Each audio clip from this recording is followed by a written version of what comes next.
Welcome to Tyla Walker Romance. You're about to dive into one of Miss Tyla's free full audiobooks. She always knows how to make you forget your life with handsome alpha male billionaire heroes and sassy strong heroines who grab love with both hands.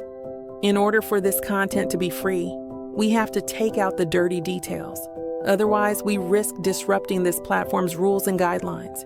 Buy the unabridged version of any Tyla Walker audiobook from TylaWalker.com, and with code SAVE40, you can get 40% off any digital product at checkout.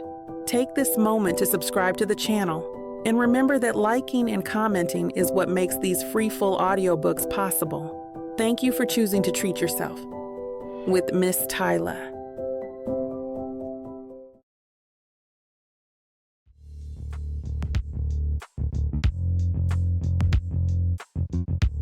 Chapter 1. Phoenix. I know I'm in trouble the second I check my phone and see 50 missed calls from my agent. My screen's still lit with his name. Gareth, don't ignore me. When the team's PR manager, Clarissa, slips into the garage like she's on a stealth mission. She's breathless, clutching a tablet, eyes darting around as if paparazzi might pop out from behind the tires. Phoenix, we've got a situation. Her voice is low, urgent. I'm leaning against the side of my race car, gleaming black with gold accents, ether emblazoned across the chassis, still smelling of rubber and engine oil from the morning test laps. My heart's thrumming with leftover adrenaline, but I push off the car with a sigh. Clarissa, I literally just stepped out of the cockpit. Can it wait until I grab a shower? I'm half joking, half hoping. The tension in her eyes says no. She shoves the tablet in my face. This is already blowing up. The sponsors are calling an emergency meeting in an hour. You need to see it. It's a video paused on some social media feed. I tap the screen, ignoring the black grease staining my fingertips. The clip flickers to life. There I am, tangled in satin sheets, shirtless, my tattooed arms slung over the body of a grinning woman with 2 white teeth. She's pouting at her phone camera, the image shaky like she's filming on a whim. My hair's a blonde mess, half covering my eyes, and my smirk is as arrogant as ever. The worst part is I can see the date stamp in the corner. The night before my last race. Damn it. The woman, Melody Trask, an influencer with more followers than brain cells, giggles in the video. Phoenix, baby, say hi to my fans. Then I look at the camera, winking. My voice is slurred with champagne. Last night's my secret weapon, I say, tapping my temple like it's an inside joke. Every race, every time. I jam my thumb on the pause button. For Christ's sake. My chest tightens. My so-called ritual is not exactly a secret, at least not within the racing world, but I've always been careful. Clearly, Melody had other ideas. Clarissa clears her throat, eyes flitting over my scowl. Phoenix, the sponsors want answers. The league wants answers. This went viral 2 hours ago. My jaw works. I was at the track, phone on silent while I did practice laps. In that short time, everything exploded. Great! She steps back as though I might snap at her. There's more. Her voice trembles just a little. The influencer gave a statement, claimed you used her for your night before ritual, then kicked her out the morning after. She's playing the victim. Of course she is. I toss her tablet onto the nearest workbench, ignoring how the mechanics look away, pretending they aren't listening. Everyone's always pretending in this world. I'm not letting one random fling blow up my entire career. Clarissa's eyes flick down. She's not random, apparently. She's connected. Family and entertainment. Agents. This is trending on every major social platform, and the sponsors are pissed. They're talking about pulling your deals if we don't do damage control now. A hot pulse throbs behind my temples. The last thing I need is to have my main sponsors walk. Without them, I'm basically a free agent with no seat. That's not an option. I'll handle it, I mutter. Please do, Clarissa says tightly, then checks her watch. They've called an emergency meeting in the boardroom. 1 hour. Shower, suit up, and brace yourself. The league will be on that call too. She leaves me alone in a swirl of tension. I exhale a slow breath, glancing down at my grease-streaked hands. There's a mirror off to the side of the garage, angled for checking driver's gear. I look up and catch my reflection. Tall, lean build from hours in the gym. My hair, dusty from the track, curls over my forehead. Tattoos snake down my left arm, coordinates of race victories, a stylized broken crown, a phoenix in flight. I stare into my own ice-blue eyes, see the flicker of panic there. I crush it down.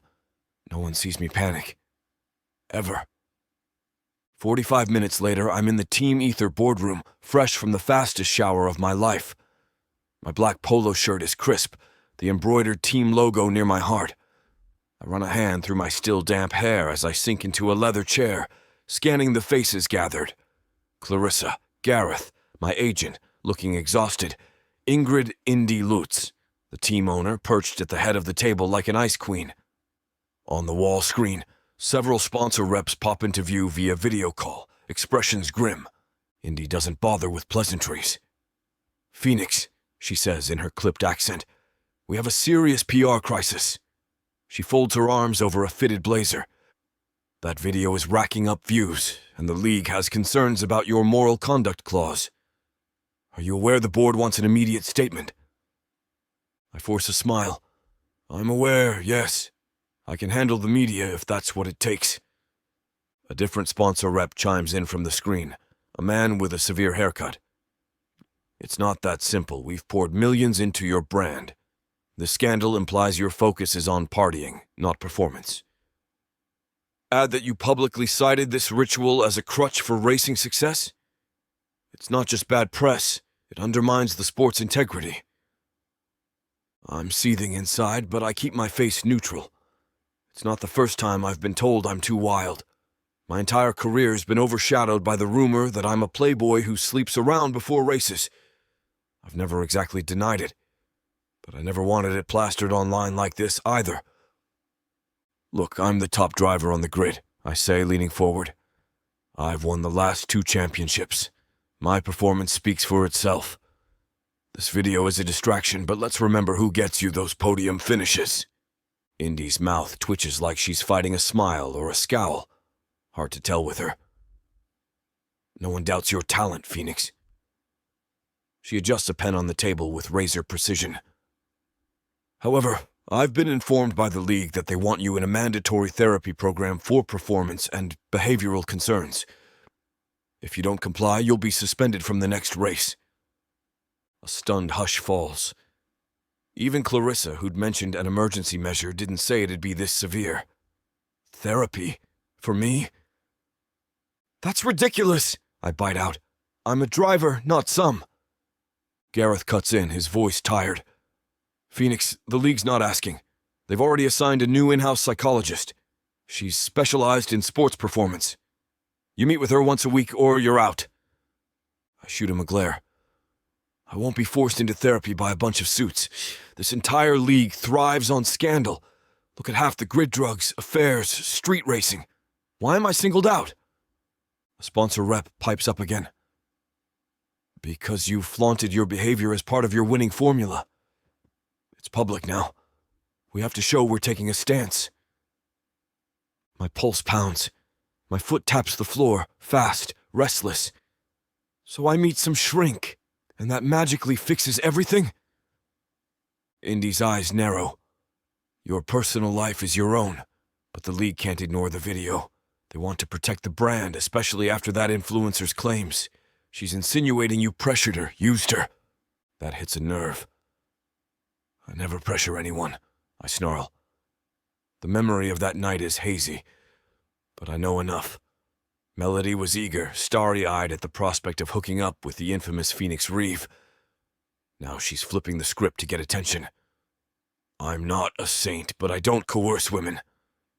Indy exhales, softening just a fraction.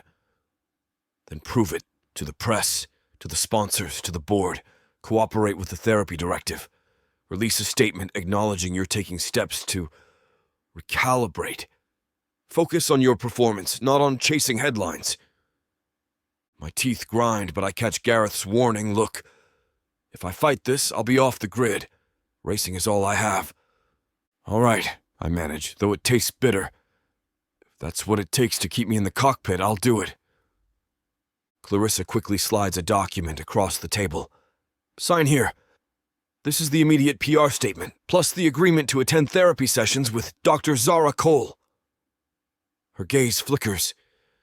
She's new, just brought in by the league a few weeks ago to support driver mental health. Word is, she's tough. Tough, I echo, bristling. Last thing I need is some holier-than-thou shrink telling me how to live. Fantastic. I scribble my signature. My chest feels tight, like I'm handing over something intangible, my freedom, maybe. But I have no choice. After the meeting, I storm down the hall, Gareth close behind. My shoulders are tense, every muscle coiled.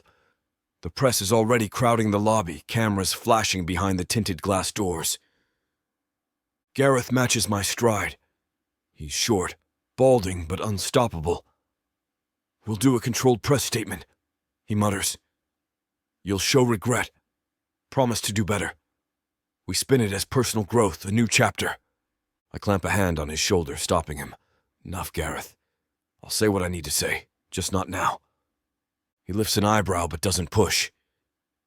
We both know I'm not great at towing the line. All right, but no more stunts, Phoenix. We're on thin ice. I nod curtly, then step into the driver lounge.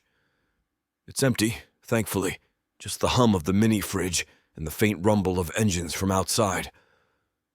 I cross to the mirror near the lockers, pressing my palms on the counter's edge. My reflection stares back at me, messy blonde hair, a perpetual smirk that's absent now. My eyes look flat, a storm brewing behind the ice blue. I swipe water from the tap, splash my face. I can't believe I'm in this position, forced to see a psychologist because of a leaked video. It's not like I'm addicted to the ritual. I can quit any time. Could I, though? I shake off the thought. Racing is my lifeblood. The night before ritual is just how I keep the nerves at bay. Everyone has their methods, right? Some drivers meditate, some watch race footage, some pray. I sleep with a random woman. Big deal. But now, it's out in the open and it looks bad. The sponsors see a reckless playboy. The league sees a PR nightmare. My team sees me as a liability. I straighten and roll my shoulders. Screw them. I'm still the fastest man on the circuit. Therapy can't change that. Outside the lounge, I run into Marco Villanueva, our lead engineer, and the closest thing I have to a real friend here. He's leaning against the wall, arms folded, expression grim. Heard the news, he says, his voice low. They got you in therapy, huh? I cock an eyebrow. I'll manage. Marco's dark eyes flick over me, reading the tension. Just don't blow up at the dock, okay? We need you on the track. I let out a bitter laugh. Since when did you start playing Team Shrink, Marco? He smirks wryly. If it keeps you behind the wheel, I'll moonlight as your damn motivational coach. IndyCar is sniffing around for a new driver, and I'd hate to see you jump ship because the FIA booted you. I clench my fists, forcibly relaxing them before he notices. The fear is there, under all my bravado. I'm not going anywhere. Marco's gaze lingers on me. He might suspect the reason behind my so-called ritual. I've never told him, but he's not stupid. He opens his mouth like he wants to say more, but just nods. Right. Let's keep it that way. He pushes off the wall, leaving me alone with the weight of the world pressed between my shoulder blades. The rest of the day passes in a blur. A team debrief where no one mentions the scandal, but everyone knows about it. A dozen side-eyes from mechanics who suddenly can't meet my gaze. Text messages from unknown numbers. Tabloids wanting statements. I switch my phone to airplane mode and bury myself in the cockpit for an hour, running over sensor data with Marco. At least Data doesn't judge me. By the time evening rolls around, I'm exhausted from the tension, from the forced smiles, from the knowledge that tomorrow I'm apparently meeting this Dr. Zahra Cole. the league's new in-house psychologist. I've heard rumors about her. Brilliant, unflappable, rumored to have worked with top athletes in hush-hush capacities. Some say she's cold as ice, others say she's ferociously protective of her clients. None of that matters to me. I don't need analyzing. I just need to keep my seat. I slump in the driver's lounge again. Lights dim now that most of the staff has gone home. My phone pings with a single text from Gareth. Therapy tomorrow, 9 a.m. sharp. Don't be late. I stare at the message until the letters blur. Then I type a quick reply. Fine. My reflection in the dark window stares back at me. My hair is spiked in every direction, the faint, bruise-like circles under my eyes betraying my lack of real sleep. I can't remember the last time I had a decent night's rest without the ritual. Screwing is always the easiest way to quiet the noise in my head. With a low curse, I yank my duffel bag over my shoulder and head into the corridor. Team Ether's facility hums with overhead lights. Posters line the walls showing me in triumphant poses, arms raised on a podium, champagne spraying. A highlight reel from last season's championship, me beaming with the trophy. My grin in those photos looks real. I wonder if I could even replicate that expression now. I push open a glass door that leads to the parking lot. The night air hits me, surprisingly cool. My black Aston Martin waits under a lone street lamp. Sliding behind the wheel, I pause, letting the seat mold to my body. It's a comfortable fit, but something inside me feels off, like a rattle in the engine that's barely noticeable but still there. Tomorrow I face some shrink who's supposed to dissect my life. I can already picture the routine. She'll ask standard therapy questions, try to empathize, try to label me with some neat psychological jargon. I'll say whatever I have to, keep it superficial, and get out. End of story. I fire up the engine, the roar thrumming in my chest. Normally that sound soothes me. Tonight it just reminds me of everything on the line. My sponsors, my team, my entire career. And for what? Because of a cheap phone video and a woman who wanted her 15 minutes of fame. Biting back another curse, I peel out of the lot. The city lights flicker by as I weave through traffic, ignoring the speed limit. My mind runs wild with scenarios of tomorrow's meeting. If this Dr. Cole thinks she can fix me, she's wrong. There's nothing to fix. I'm not broken. I just have my own ways of coping. But a sliver of doubt worms through my chest, the same doubt that's hounded me for years. If I'm so fine, why do I cling to that ritual like it's my only shot at winning? I grip the wheel tighter. Doesn't matter. All I know is driving. I live for speed, the rush of adrenaline in my veins, the taste of victory on my tongue. If therapy is the cost to stay at the top, I'll play along. For now. The city blurs past in neon and shadows. Eventually, I arrive at my high-rise apartment, tossing the keys to the night doorman with a terse nod. Inside, floor-to-ceiling windows overlook the glittering skyline. My reflection stands out. Tall, tense, tattoos half hidden under the polo's short sleeves, hair in messy disarray. I'm every inch the cocky F1 star on the outside. Underneath, a million conflicting feelings I'd rather ignore. I drop onto the sleek, modern couch, rub a hand over my face. The news outlets are probably having a field day with that leaked video. In the morning, I'll get in front of a camera and issue some half-baked apology about focusing on my mental health and making better choices. My sponsors will calm down for now, as long as I show up for therapy. The fans will eat up the drama, or at least enjoy the show. And I'll keep telling myself it's all fine, that the ritual never defined me, that I don't need it. But the truth gnaws at me. If I don't have that ritual, how will I handle the next race? The panic that grips me before I strap into the car? That's the part I keep locked away, hidden behind confident grins. The phone rings again, Gareth, presumably. I don't answer. I'm too drained for another lecture. Eventually, I force myself off the couch, shuck my clothes, and stand under a hot shower. Steam swirls around me as I press my palms to the tiles, letting the water course down my back. Images flash uninvited. That damn video, the sponsors' angry faces, the tabloid headlines that are probably spreading like wildfire. And overshadowing it all, the looming appointment with Dr. Cole, the woman designated to pry into my psyche. Am I furious? Hell yes. But there is a flicker of something else beneath that anger. Curiosity.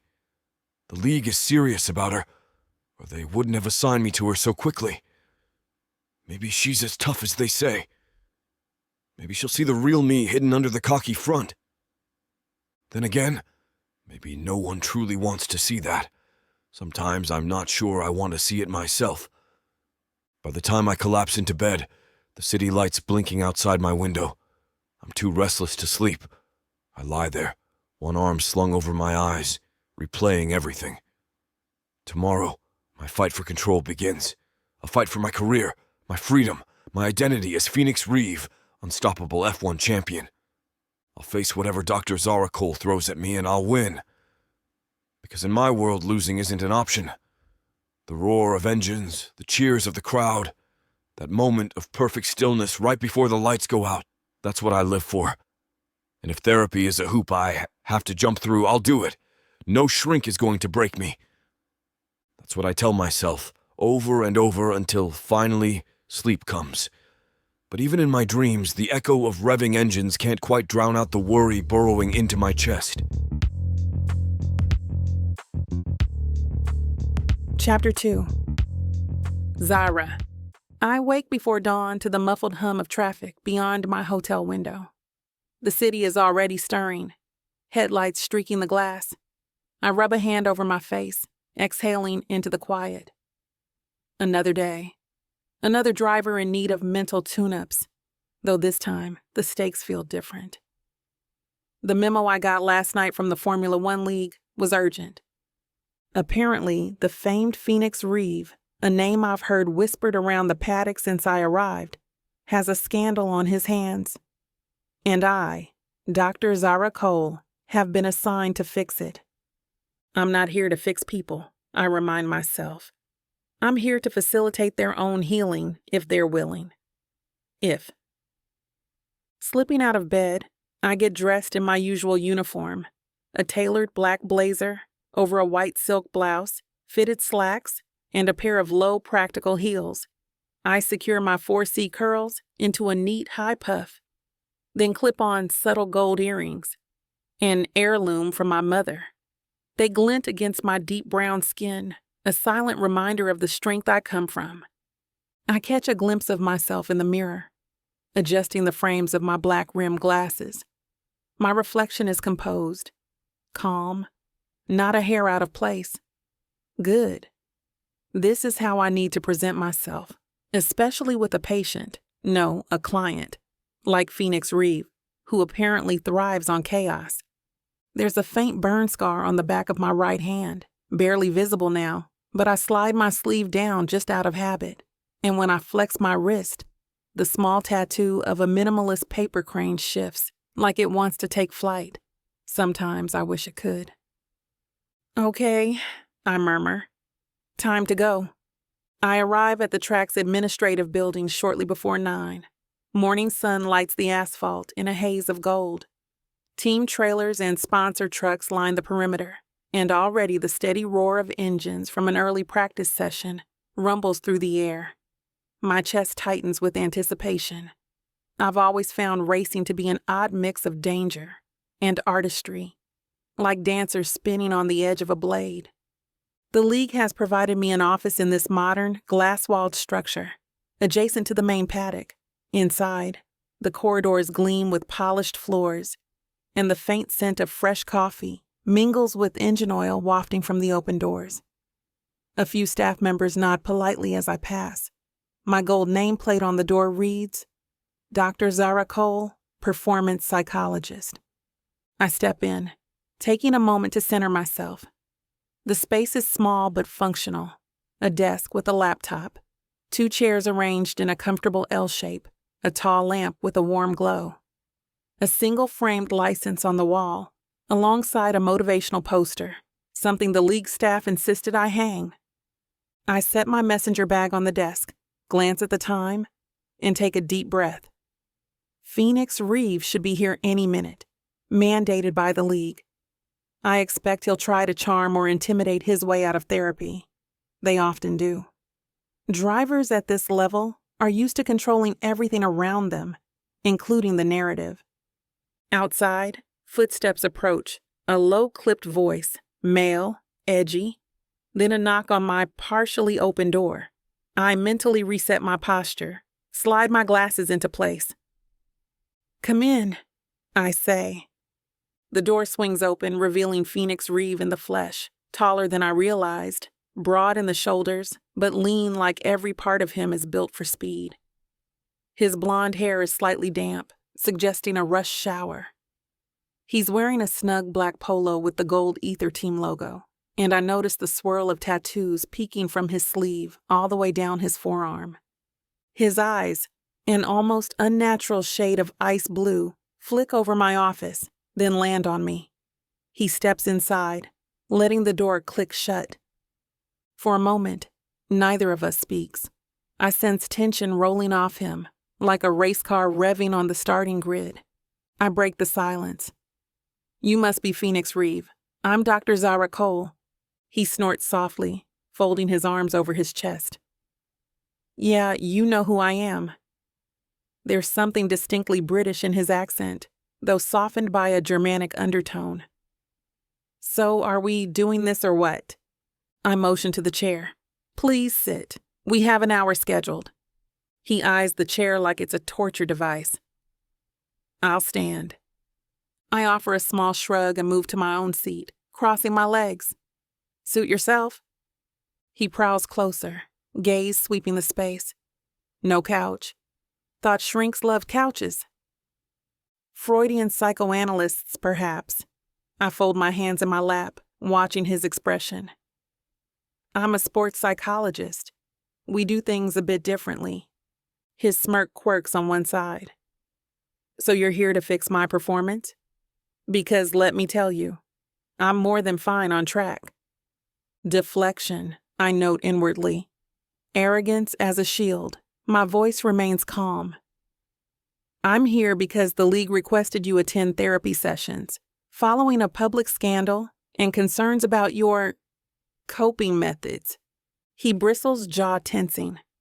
"It's a load of PR nonsense if you ask me." I sit back, letting the tension settle. "Why do you think that?" He scoffs. "Because I don't need therapy. I'm not a broken toy. I've won 2 championships in a row, set multiple track records. My so-called ritual never stopped me from winning." My eyebrows lift slightly. A ritual that apparently involves finding a woman the night before every race. His gaze narrows, and I notice the subtle flutter of his fingers against his biceps, like he's drumming an invisible beat. "Is that in my file, doctor?" I tilt my head. "It's in the tabloids, and on that leaked video, yes." He laughs, but there's no humor in it. "You shouldn't believe everything you read," says the man who starred in the video himself. For a second, silence crackles between us.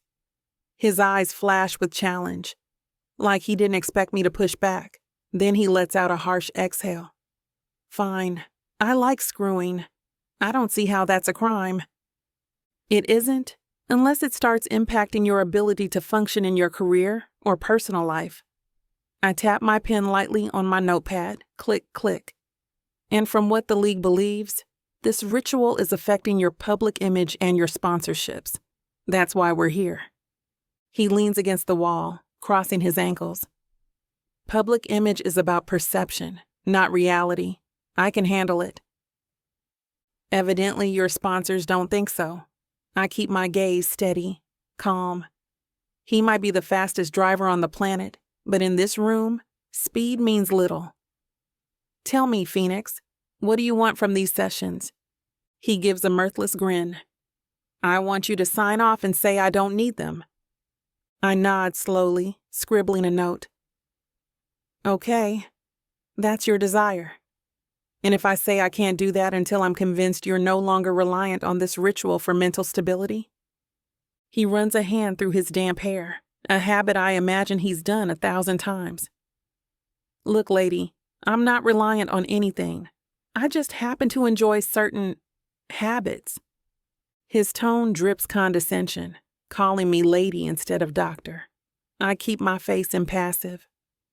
You're aware that continuing these habits under intense media scrutiny could lead to bigger consequences. Losing sponsors, your seat, your reputation. A muscle in his jaw flexes. He glances away, the line of his profile stark under the fluorescent lighting. Don't lecture me about consequences. I lean forward, pressing my elbows on my knees. I'm not lecturing. I'm laying out facts. The league believes you have an unhealthy coping mechanism.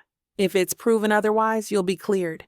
If not, you'll be required to continue sessions, possibly more than once a week. He glares at me now, ice blue eyes fixed.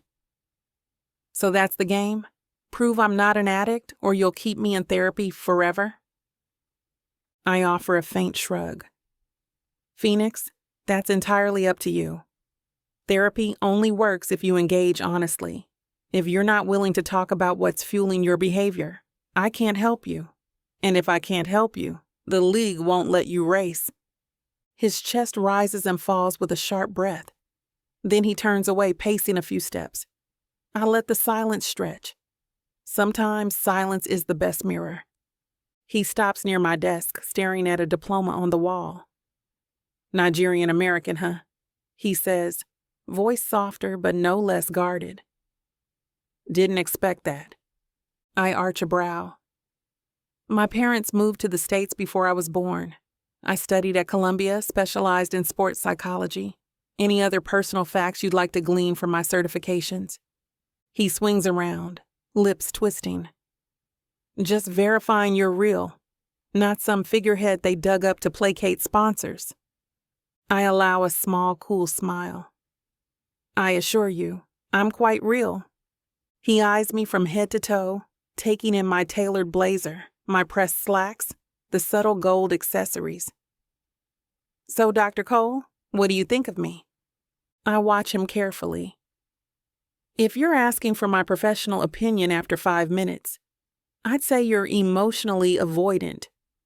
You use sarcasm and arrogance as a shield.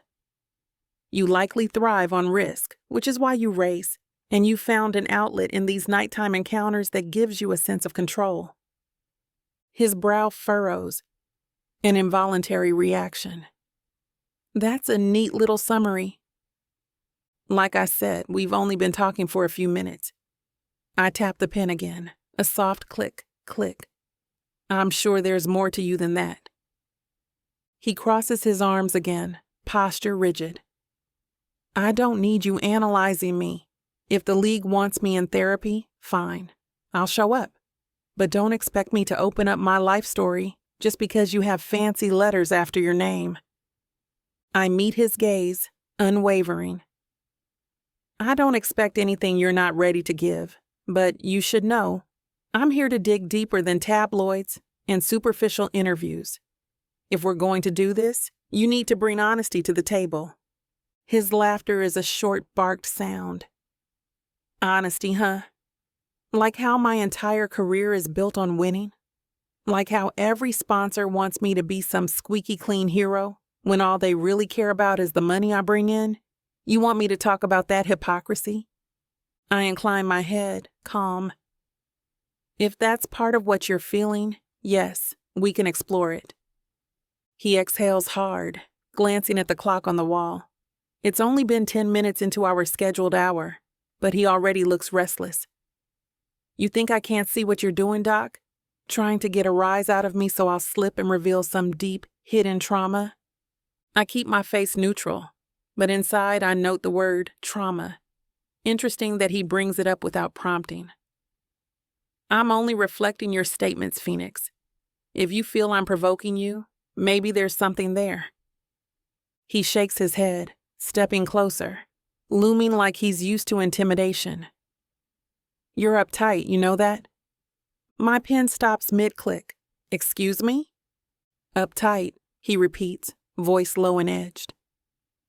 You sit there with your calm face and your bulletproof tone, but I can see it. You think you have me all figured out. Another narcissistic driver with a screwing obsession, right? His words slice the air, but I keep my composure. I never said that. You're putting words in my mouth. He snorts, shifting on his feet. Right. Look, I've seen doctors before. They try to pathologize everything. You won't break me down, so you can write your notes, do your job, and we'll both walk away. Satisfied? I straighten my glasses, letting a slow breath slip from my nostrils. Hardly, because that approach won't actually help you. And if you can't demonstrate progress, you won't get your clearance to race. A flash of alarm crosses his face before it hardens. I've got a practice session soon. If this is all you have for me, some intimidation tactic, then we're done.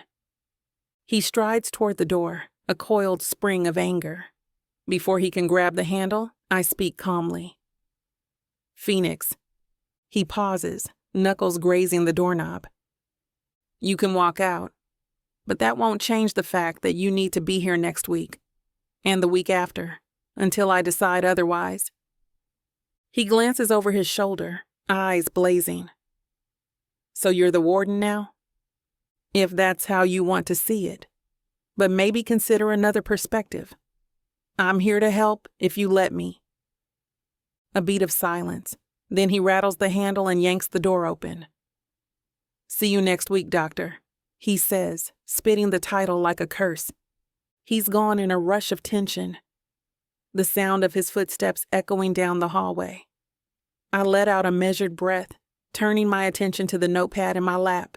The nib of my pen hovers for a moment before I begin to jot down impressions. Defensive, quick to anger, possible control issues, risk-seeking behavior. Uptight. His word lingers in my mind. Surprisingly irritating. It's not the first time I've been called that, and it won't be the last. But something about the way he said it, accusatory, like I was personally offending him by staying calm, makes my pulse spike. I click my pen once more, then set it aside. My phone buzzes with a text from Naya, my older sister. Probably checking on me. She knows I've been assigned to some big-shot driver with too much drama, as she calls him. I type a quick reply, session done, he's a handful. Nayala's response is immediate, LOL, have fun with your speed demon. I roll my eyes, pocketing the phone. If only she knew. Phoenix Reeve isn't just some adrenaline junkie. There's a storm beneath his cocky surface. I've seen it in his eyes, the tightness of his posture. The League's files hinted at a pattern of late-night escapades, a blatant disregard for caution. But I suspect it runs deeper than that. Still, if he wants me to sign off on his mental fitness, he'll have to open up. Truly, not just flinging anger in my direction. Until then, he's stuck with me, and I'm stuck with him. I push to my feet, smoothing non-existent wrinkles from my blazer. Outside the office window, the track roars with the thunder of engines. Maybe he's already out there, venting his frustration on the asphalt. Part of me hopes he finds some measure of relief. Another part hopes that frustration pushes him back to my door, ready to work. War declared, indeed. I can handle that. With a final glance at my notes, I add one last line. Explore underlying triggers. Assess willingness to confront personal trauma. It's not much, but it's a start. I step out of my office, locking it behind me, and head to the staff lounge for a much-needed coffee. The corridor is bright with overhead lights, and I catch my reflection in the glass along the way, tall, poised, a flicker of determination in my hazel-brown eyes behind my lenses. I think about the posture Phoenix had as he stormed out, agitated, rattled, and borderline afraid.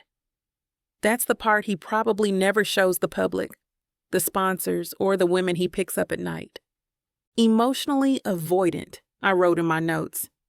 Yes, that's him, but I see more than avoidance. I see cracks in the armor, and if he's willing, just if, I might be able to help him see them too.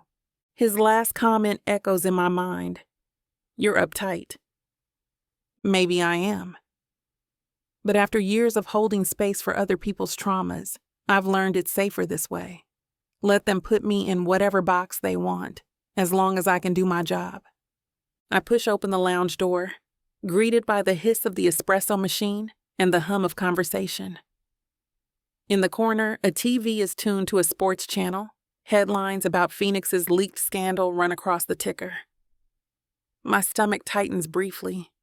This story isn't going away anytime soon. As I pour myself a cup of black coffee, I remind myself that I can't get personally entangled. It's my duty to maintain professional distance, to guide him ethically. Yes, the man is an explosion of raw energy and magnetism, but that doesn't matter. I'm the psychologist. He's the client. War declared. I repeat in my head. But the outcome is uncertain. Gripping my coffee, I step back into the hallway. A wave of hot engine fumes drifts in from an open side door, mingled with the fresh morning air. Tomorrow, next week, whenever our next session is, I'll be ready. Phoenix Reeve can fight me, mock me, call me uptight. I've dealt with players, boxers, champion sprinters, drivers with bigger egos than sense. This is no different. Except, there's something about the quiet anger in his eyes that lingers with me, a shadow I can't define. I brush the thought away and sip my coffee, heading to my next appointment. I'll keep my eyes open, my mind focused, and my heart barricaded behind professional boundaries. Because if I let him under my skin, this war might get personal. And I refuse to let that happen.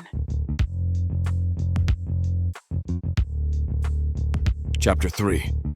Phoenix. I snap the visor of my helmet down, heart hammering.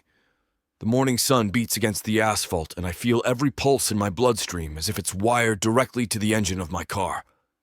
I've been through 1,000 practice laps in my life, but today, I'm off. Way off. My grip on the steering wheel is too tight, my shoulders locked. I roll onto the track, the roar of the engine usually a comfort, now only half soothing. Just drive, I tell myself. It'll shut my head up for a few laps at least. Yet a coil of tension wraps my spine, and there's a faint tremor in my right foot on the accelerator. Ridiculous! I never shake in the cockpit. This is my domain, my sanctuary. I accelerate into the first turn, the tires shrieking in protest. Everything feels slightly skewed, like my seat's an inch too far forward or my helmet's pressing too tight. But physically, nothing's changed. The difference is me. No night before ritual. No easy fix to clear my head. Ever since that fiasco with Melody's leaked video, my entire coping mechanism has come under scrutiny. And the new therapist, Zahra Cole, lurks in the corners of my mind. That cold, measured gaze of hers. She thinks I'm reliant on screwing. I practically snarl, though no one hears me behind the helmet. I'm not reliant, not dependent. Except the nerves in my gut twist harder every second. I push the car faster, trying to outrun the sensation. The wind roars over the chassis, the adrenaline spikes, and for a moment I manage to slip into the zone. My lines are crisp, the apex hits clean, and the engine's whine climbs to a sweet crescendo. But halfway through the next corner, my focus scatters. What if you can't race tomorrow? A nasty voice in my head hisses. What if you crash? Or the sponsors pull out? Or the league benches you for non-compliance? The thought snags my concentration and I brake too late. The rear tires lock, sending the car into a spin. My world whirls in a smear of colors. Track, sky, barrier, track again. Fear flashes hot. I wrestle the wheel, but the momentum is too strong. The car screeches across the runoff area in a swirl of dust, finally jerking to a stop just inches from the barrier. My pulse thrashes in my ears. God damn it! Over the radio, I hear the panicked voice of our race engineer, Marco. Phoenix, you okay? Talk to me. I swallow hard, forcing oxygen into my lungs. I'm fine, I bite out, though my voice cracks. I flick the visor up, letting fresh air hit my sweaty face. Just lost traction. Copy that, he says, relief lacing his tone. Need a tow, or can you restart? I grunt, flicking the engine switches. The car sputters.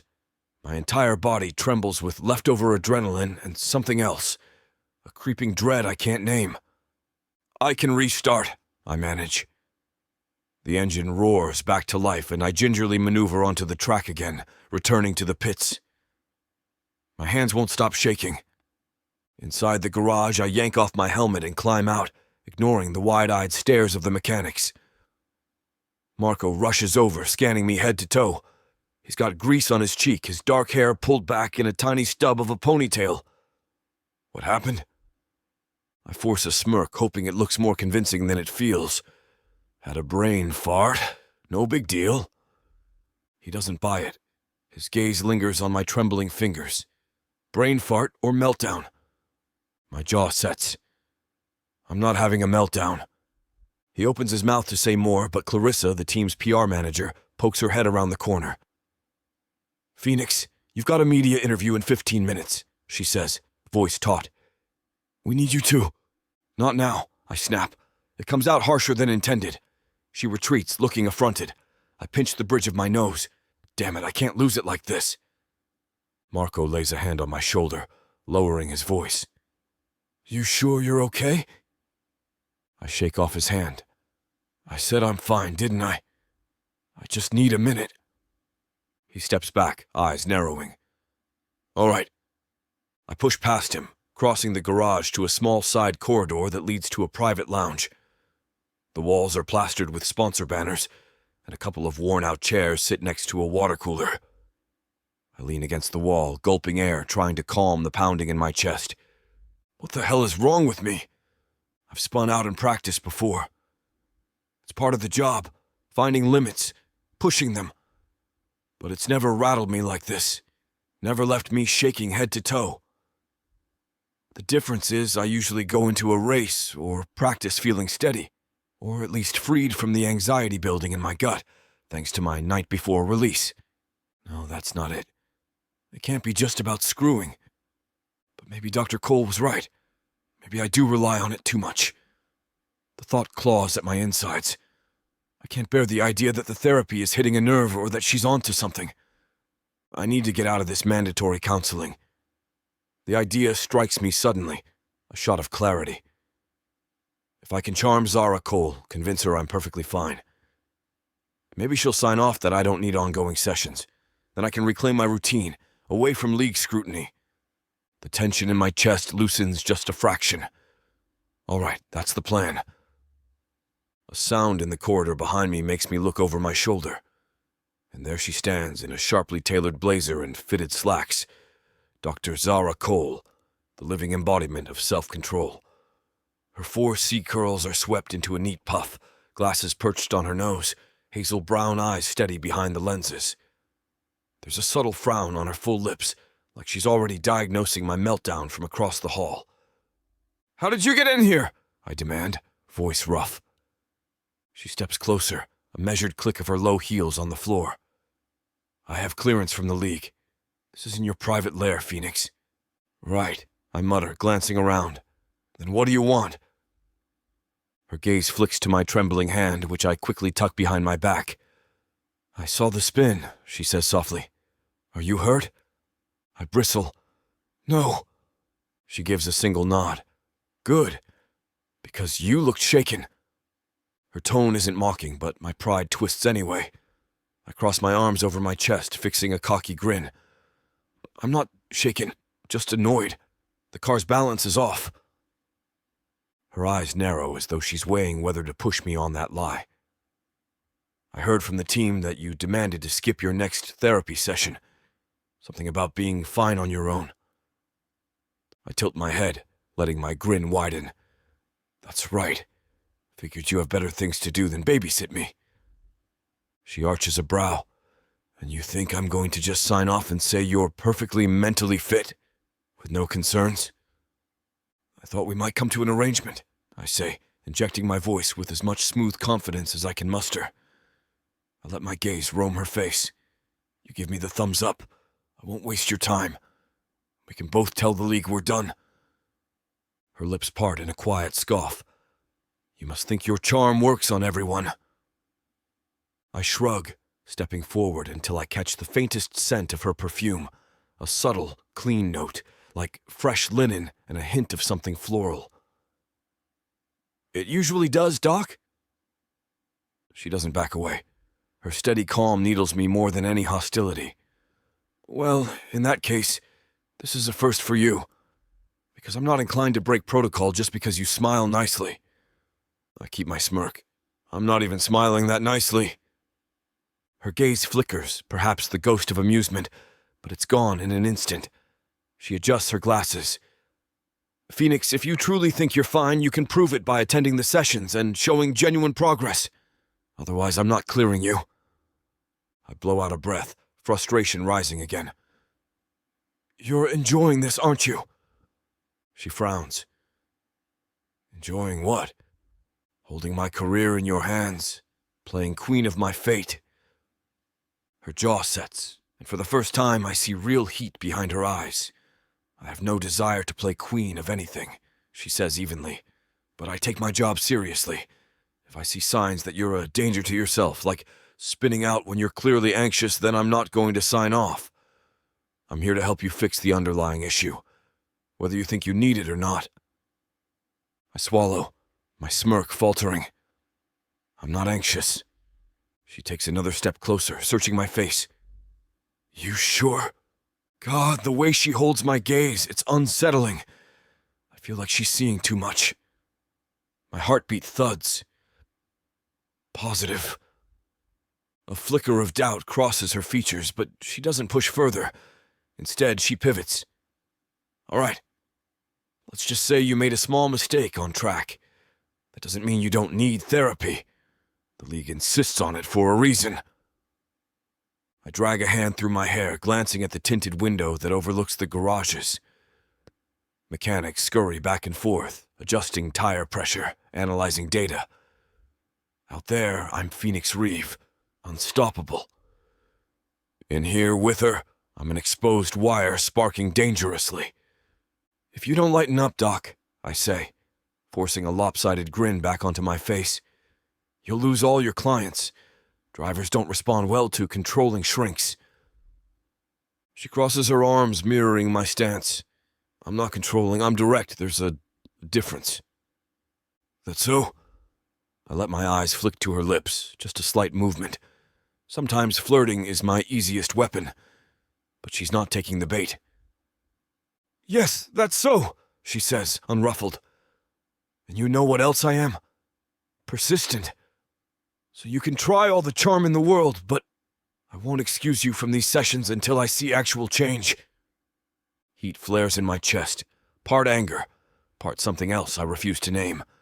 I hate how her voice seems to slow my heart rate, even as it pisses me off. Fine, I grind out. We'll do it your way, but don't expect me to spill my guts. Her expression gives nothing away, but her posture relaxes a fraction, like she's won a small battle. I don't expect you to do anything you're not ready for, but you'll show up. That's non-negotiable. Sure, Dr. Cole. Wouldn't want to disappoint you. My tone is sardonic, but the words slip out more softly than intended. A flicker of something crosses her face. Pity, maybe, or understanding, but she masks it swiftly. If you need a moment to compose yourself, I'll step away, she says, voice businesslike. Then maybe you can get back in the car and show everyone why you're the best. I grit my teeth, hating that my first instinct is to let her words calm me. I don't need your pep talk. She inclines her head. Not a pep talk, just a suggestion. You looked rattled. Sometimes a short break helps. I said I'm fine, I repeat, though my gut twists. She nods, pivoting to leave. At the doorway, she hesitates and glances back. If you change your mind about talking outside our mandated sessions, you know where my office is. Yeah, in the building where souls go to die. I try to grin, but it wobbles. She exhales softly. Good luck with the rest of practice, Phoenix. With that, she slips out. Her departure leaves the air feeling heavier somehow, like she took all the oxygen with her. I slump against the wall, tilting my head back, eyes closed. This is bad. This creeping anxiety is new, like an itch under my skin. It's not about the spin. That's fixable with data analysis and a better line. It's the reason why I spun. My mind is jammed with personal crap. A swirl of scandal, shame, and an undercurrent of raw panic I can't quite quell without my usual release. But I'm not about to admit that to her, or to anyone. After a few minutes, I force myself back into the garage. The team's hustle and bustle engulfs me, wrenches clanking, laptops chiming. Marco lifts his head from the car's data console, sees me, and arches a brow. "Ready to go again?" he asks cautiously. "Damn right," I mutter, ignoring how my heartbeat sputters at the thought of returning to the track. Change the front wing angle by half a degree. I want more grip. He nods, barking orders to the mechanics. I try to feign nonchalance, leaning against a tool chest, but I can feel the sheen of sweat on my palms, the erratic flutter in my chest. In the corner of my eye, I spot Clarissa lurking, probably waiting to drag me to some PR event. I wave her off. Not now. She steps forward anyway, pushing a strand of her strawberry blonde hair behind her ear. "Phoenix, we need to address the press soon. They're asking about the spin, asking if it's related to the scandal." My temper flares. "Tell them no. End of story." Her eyes shift nervously. "But—" I cut her off. "Clarissa, do your job. Spin it however you want. Car trouble, test settings. I don't care. Just keep them off my back." She sets her jaw, then gives a brisk nod. "Fine, but you can't ignore them forever." I watch her retreat, tension coiling again. She's right. Eventually, I'll have to face the media. Everyone wants to know if I'm unraveling. I grit my teeth. I'm not unraveling. Marco calls me over. "We've adjusted the wing angle. Tire pressures are good to go. Let's see if we can shave off those shaky corners." I climb back into the cockpit, the seat enveloping me. My heart thrums at a pace that feels too quick, too shallow. I try to steady my breathing, a technique I learned ages ago, but rarely need. The engine fires, vibrations traveling up my spine. The mechanics roll me out, and soon I'm on the pit lane, waiting for the signal. My hands tighten on the wheel, and I recall Zara's voice. "You looked rattled. If you change your mind about talking..." I force the memory aside. There's only me, the car, and the track. That's all that matters. The pit signal goes green, and I accelerate out, engine screaming. This time, I throw myself into the driving with single-minded focus. No more fears about therapy. No more replaying the meltdown. Just the apex, the braking zones, the perfect line. Lap 1, clean. Lap 2, faster. By lap 3, I'm shaving milliseconds off my previous best. The tension in my chest loosens as I rediscover the rhythm that's always been my lifeline. When I'm out here, pushing the car to its limits, everything else fades. But after a handful of laps, I realize my arms ache. My shoulders are stiff. My breathing is ragged inside the helmet. I've never been this tense behind the wheel for so long. Usually, once I find the flow, my body relaxes. Today, it feels like I'm wrestling the car at every corner. I manage to keep the laps consistent, though the times aren't great. Eventually, Marco's voice crackles in my earpiece. "Box, box, box." I grit my teeth, not ready to stop, but I comply. The session ends with me returning to the pit, the engineers checking tire wear and brake temps. I yank off my helmet, chest heaving. Marco leans in. "You're half a second off your usual pace," he says quietly, as though not to embarrass me in front of the crew. "Still better than most, but not where you usually are." I wipe sweat from my forehead. "Just an off day." He doesn't comment, but his expression is full of concern. Before I know it, I'm cornered by 2 sponsor reps wanting updates. Clarissa reappearing to schedule a press briefing, and a journalist shouting questions from across the garage barrier. My mind buzzes. I don't have the patience for any of this. I slip away, ducking behind the car haulers to find a moment of solitude. I rest my back against the cold metal side of a trailer, eyes closed. A memory flickers. Zara's calm face, as she basically refused to let me skip therapy. As much as it pisses me off, a tiny spark of gratitude stirs at the thought of someone refusing to be swayed by my bravado. Then I crush that spark, reminding myself that I don't want or need her sympathy. Still, my heart does this weird, unsteady lurch when I recall how she smelled clean linen and something faintly sweet, or how the slight furrow in her brow appeared when she noticed my trembling fingers, as if she genuinely cared whether I was okay. I shake my head, pushing away the thought. If I start longing for her concern, I'll be playing right into the League's narrative. No. My goal is to get out from under this mandated therapy, to reclaim my life without a therapist analyzing my every move. Yet, despite my grand plan to charm her, I ended up storming away. Not exactly my best performance. Exhaling, I push off the trailer and straighten my shoulders. I have another short practice session later, more sponsor obligations, and tomorrow the real test, the next race weekend. No meltdown allowed. I glance around, the bustle of the paddock swirling, drivers, engineers, media, all orchestrated chaos. My gaze snags on a figure across the way, standing near a cluster of officials. Zara, her posture poised, listening politely to some League representative. She must sense my stare because her eyes flick over to me. For a split second, our gazes lock. My pulse flutters. She gives a curt nod, face neutral, then turns back to her conversation. I huff a breath, rolling my shoulders. Her calmness irritates me, and yet a tiny part of me yearns for that same calm. Get a grip, Reeve. Turning on my heel, I head for the driver lounge, determined to let the hiss of the coffee machine and a few minutes of quiet settle me. The panic from the spin still simmers under my ribs, but I bury it, focusing on the plan. Maintain composure. Attend therapy sessions. Pretend to cooperate. Prove to Zara I'm fine. End this farce and keep my seat.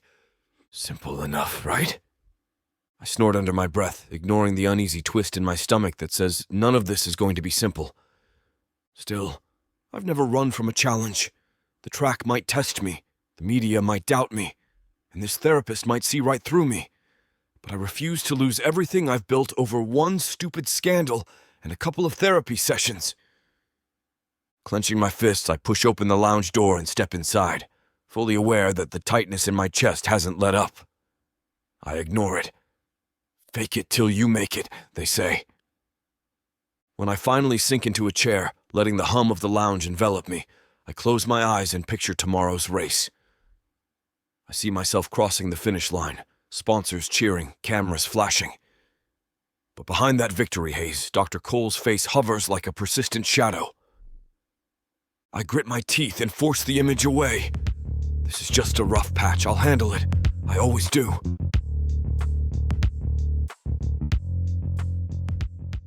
He's the mysterious man I had a fling with last night, and it turns out he's my dad's new boss. I was getting IVF, but the donor came in and wanted his stuff back. It was too late. Now we're stuck together and I'm having his baby. Ready to dive into a world where passion meets intrigue, where love knows no bounds. If I don't find a woman to marry in the next 24 hours, then my entire company is going to be taken from me. There's only one woman I can ask, but she hates me because I ruined her father. Introducing the Escape Your Life with Romance Book Bundle by Amazon best-selling author Tyla Walker, a collection of 100 standalone romances that promised to sweep you off your feet. And the best part? Get 90% off on the whole bundle, baby. For $99.99, you'll get over 800 hours of pure romance with strong alpha males and sassy women who don't back down. They can pass all the tariffs they want, ladies. But you won't find this deal for 100 audiobooks for less than $1 each anywhere else. 90 cents per book for all the dirty fun I can handle. How could I say no to that? Visit TylaWalker.com to grab this bundle today. Get ready to escape your life. With Miss Tyla. Chapter 4. Zara. I'm seated at a small table in the Formula One Administrative Building Staff Lounge, my laptop open in front of me, half-drained cup of black coffee at my elbow. The midday bustle has died down. Everyone's either on the track, in meetings, or grabbing lunch somewhere else. Suits and engineers drift in and out, but no one pays much attention to me. That's how I prefer it. My fingers hover over the keyboard as I watch an old interview clip of Phoenix Reeve. The date stamp in the corner says it's from 2 seasons ago, just after he'd secured his first championship. He's standing on a podium, helmet tucked under his arm, blonde hair plastered to his forehead from sweat. The interviewer is starstruck, practically hanging on his every word. "What's your secret, Phoenix?" the woman on screen asks, her microphone trembling. Phoenix smirks in that trademark arrogant way. "I just go with my gut," he drawls into the mic. No fear, no hesitation, full throttle every time. He's half in shadow, the track lights glaring behind him, and something about the tightness around his eyes grabs my attention. Even then, there's an undercurrent of tension beneath the bravado. A flicker in his gaze, so brief most people might miss it. But I see it clearly. He's fighting something deeper. I pause the video, leaning back in my chair. In the past few hours, I've combed through articles, archived footage, and gossip columns. My official purpose is to gather data for therapy, to understand my client's background. But I can't pretend it's purely work. I want to know, truly, deeply, maybe more than a psychologist should. I can't deny this coil of fascination, winding tight around my ribs whenever I think about him. Focus, Zara. I sip the last of my now lukewarm coffee, then click on another article. The headline reads, "Phoenix Reeve, the playboy behind the wheel." It's an expose by some sensationalist tabloid. Typically, I'd dismiss it, but I'm looking for patterns, clues, anything that can explain the root of his so-called ritual. Skimming the piece, I notice the same repeated theme, the night before habit. Different women, different cities, always hush-hush. Then race day arrives, and he delivers an adrenaline-fueled performance on track. The pattern is consistent. Last minute, almost always impersonal from the women's accounts, like a transaction he completes before getting behind the wheel. I switch tabs, open another interview from early last season. He's in the paddock, out of his race suit, dressed in a tight black t-shirt. A reporter corners him, pressing for details on rumored romantic exploits. Phoenix laughs it off, says something along the lines of, "I'm married to the track, sweetheart." But I see that forced light in his eyes again. I pause the video. He's not the carefree Casanova these headlines suggest. There's a frantic edge, a subtle mania in his grin. Always last minute, always purely physical. No emotional attachments. It's as if the ritual is a shield to keep him from confronting something else.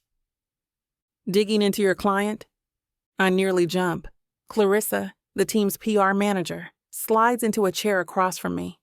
She's got a bundle of press releases under one arm, her strawberry blonde hair pinned into a neat twist. I inhale slowly to steady my nerves. Yes, building a better understanding of his background. Clarissa nods, her gaze flicking to the paused image of Phoenix on my screen. You'll find plenty of headlines about him, especially lately. Unfortunately, I clear my throat. I'm trying to separate rumor from truth.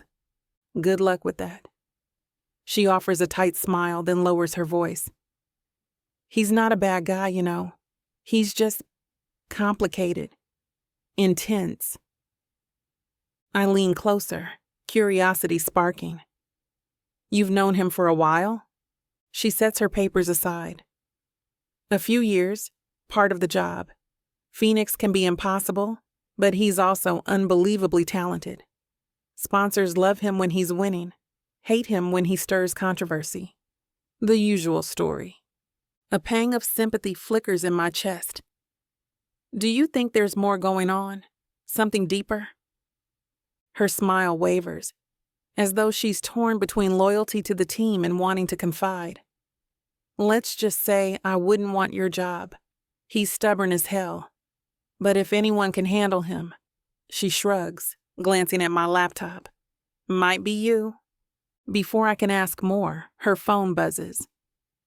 She mutters something about a sponsor call, gathering her documents. I watch her go, my mind spinning with half-formed questions. If anyone can handle him, it might be me. A small thrill worms through my stomach, half professional challenge, half something else I'm not ready to label. Later that afternoon, I stand in the corridor outside my office, scanning the track schedule posted on the digital notice board. The overhead lights buzz softly, and the faint roar of engines echoes from the practice sessions outside. My next therapy appointment with Phoenix is scheduled in 2 days, but part of me wonders if I should. No, if I want to approach him sooner. Why is he so unsettled? The spin he had earlier was a clear sign of mental distraction. My mind replays the moment I saw him after that spin, how he tried to hide the tremor in his hands, how his voice cracked when he snapped that he was fine. It's textbook denial, a huge red flag for underlying anxiety, but it's more than just typical pre-race stress I sense. There's a raw desperation behind his cocky exterior. A door slams down the hall, jolting me from my thoughts. I glance over to see Phoenix himself striding through. Black polo half unbuttoned, that messy blonde hair ruffled from either a helmet or his own restless hands. He's talking with Marco, the team engineer, dark-haired, mid-30s, always wearing a calm seriousness. They stop at the corner, speaking in low voices. I shift slightly, half hidden behind the corridor's turn, watching. Observing is part of my job. My heartbeat picks up as Phoenix runs a hand through his hair, frustration etching lines across his brow. Marco murmurs something I can't catch, and Phoenix gives a tight nod. Then Marco pats his shoulder, walking off, leaving Phoenix alone. He stands there, exhaling slowly, shoulders sagging once Marco's gone. For a moment, there's no bravado, no swagger, just a man carrying a weight I don't fully understand. The vulnerability flickers across his features so fast that if I'd blinked, I'd have missed it. A pang resonates in my chest, an odd urge to step forward, to ask if he's okay. But that's not my role outside the therapy room, or so I try to tell myself. Phoenix suddenly glances up, and I realize too late that I'm peeking around the corner like an intruder. Our eyes lock. His are that striking ice blue, the depth of them unsettling me from half a hallway away. My pulse stutters, and I do what any self-respecting professional should. I pretend I wasn't staring. Clearing my throat, I straighten and walk around the corner with measured steps. He watches me approach, jaw tight. "Dr. Cole," he says, voice low. "Phoenix." I nod, clasping my hands in front of me. "You and Marco having a productive discussion?" A wry twist pulls at his mouth. That's one way to describe it. He shifts on his feet, scanning my face. "You're lurking in the shadows now? Is that a new therapy tactic?" I ignore the jab, forcing a polite smile. "I was checking the schedule. Our next session is Wednesday, but I wonder if you'd prefer to move it up, given what happened at practice today." "No," he interrupts, bristling. "I'm good. No meltdown here, despite what the rumor mill might say." But there's a strain in his voice that betrays the words. I tilt my head, studying him. "I see. So you're comfortable waiting until Wednesday to talk?" "More than comfortable." The corners of his lips curve in that trademark smirk, but it looks half-formed, like he's not fully committed to it. Why? Can't wait to get me on a couch and analyze my every thought? I let out a short breath, deciding not to rise to the bait. Actually, I was just trying to be considerate. Sometimes it helps to process the event while it's fresh. He scoffed softly. Such altruism. Silence drapes over us for a moment. I notice the tension in his posture, the clench in his jaw. My mind buzzes with curiosity. He's not this dismissive just because he's moody. Something about him is so closed off, like he's barricaded behind a fortress. And yet I catch glimpses of cracks in the walls. You know, I venture, my voice softer. If you ever do want to talk sooner, my door is always open. Off the record. He exhales, gaze dropping to the floor momentarily.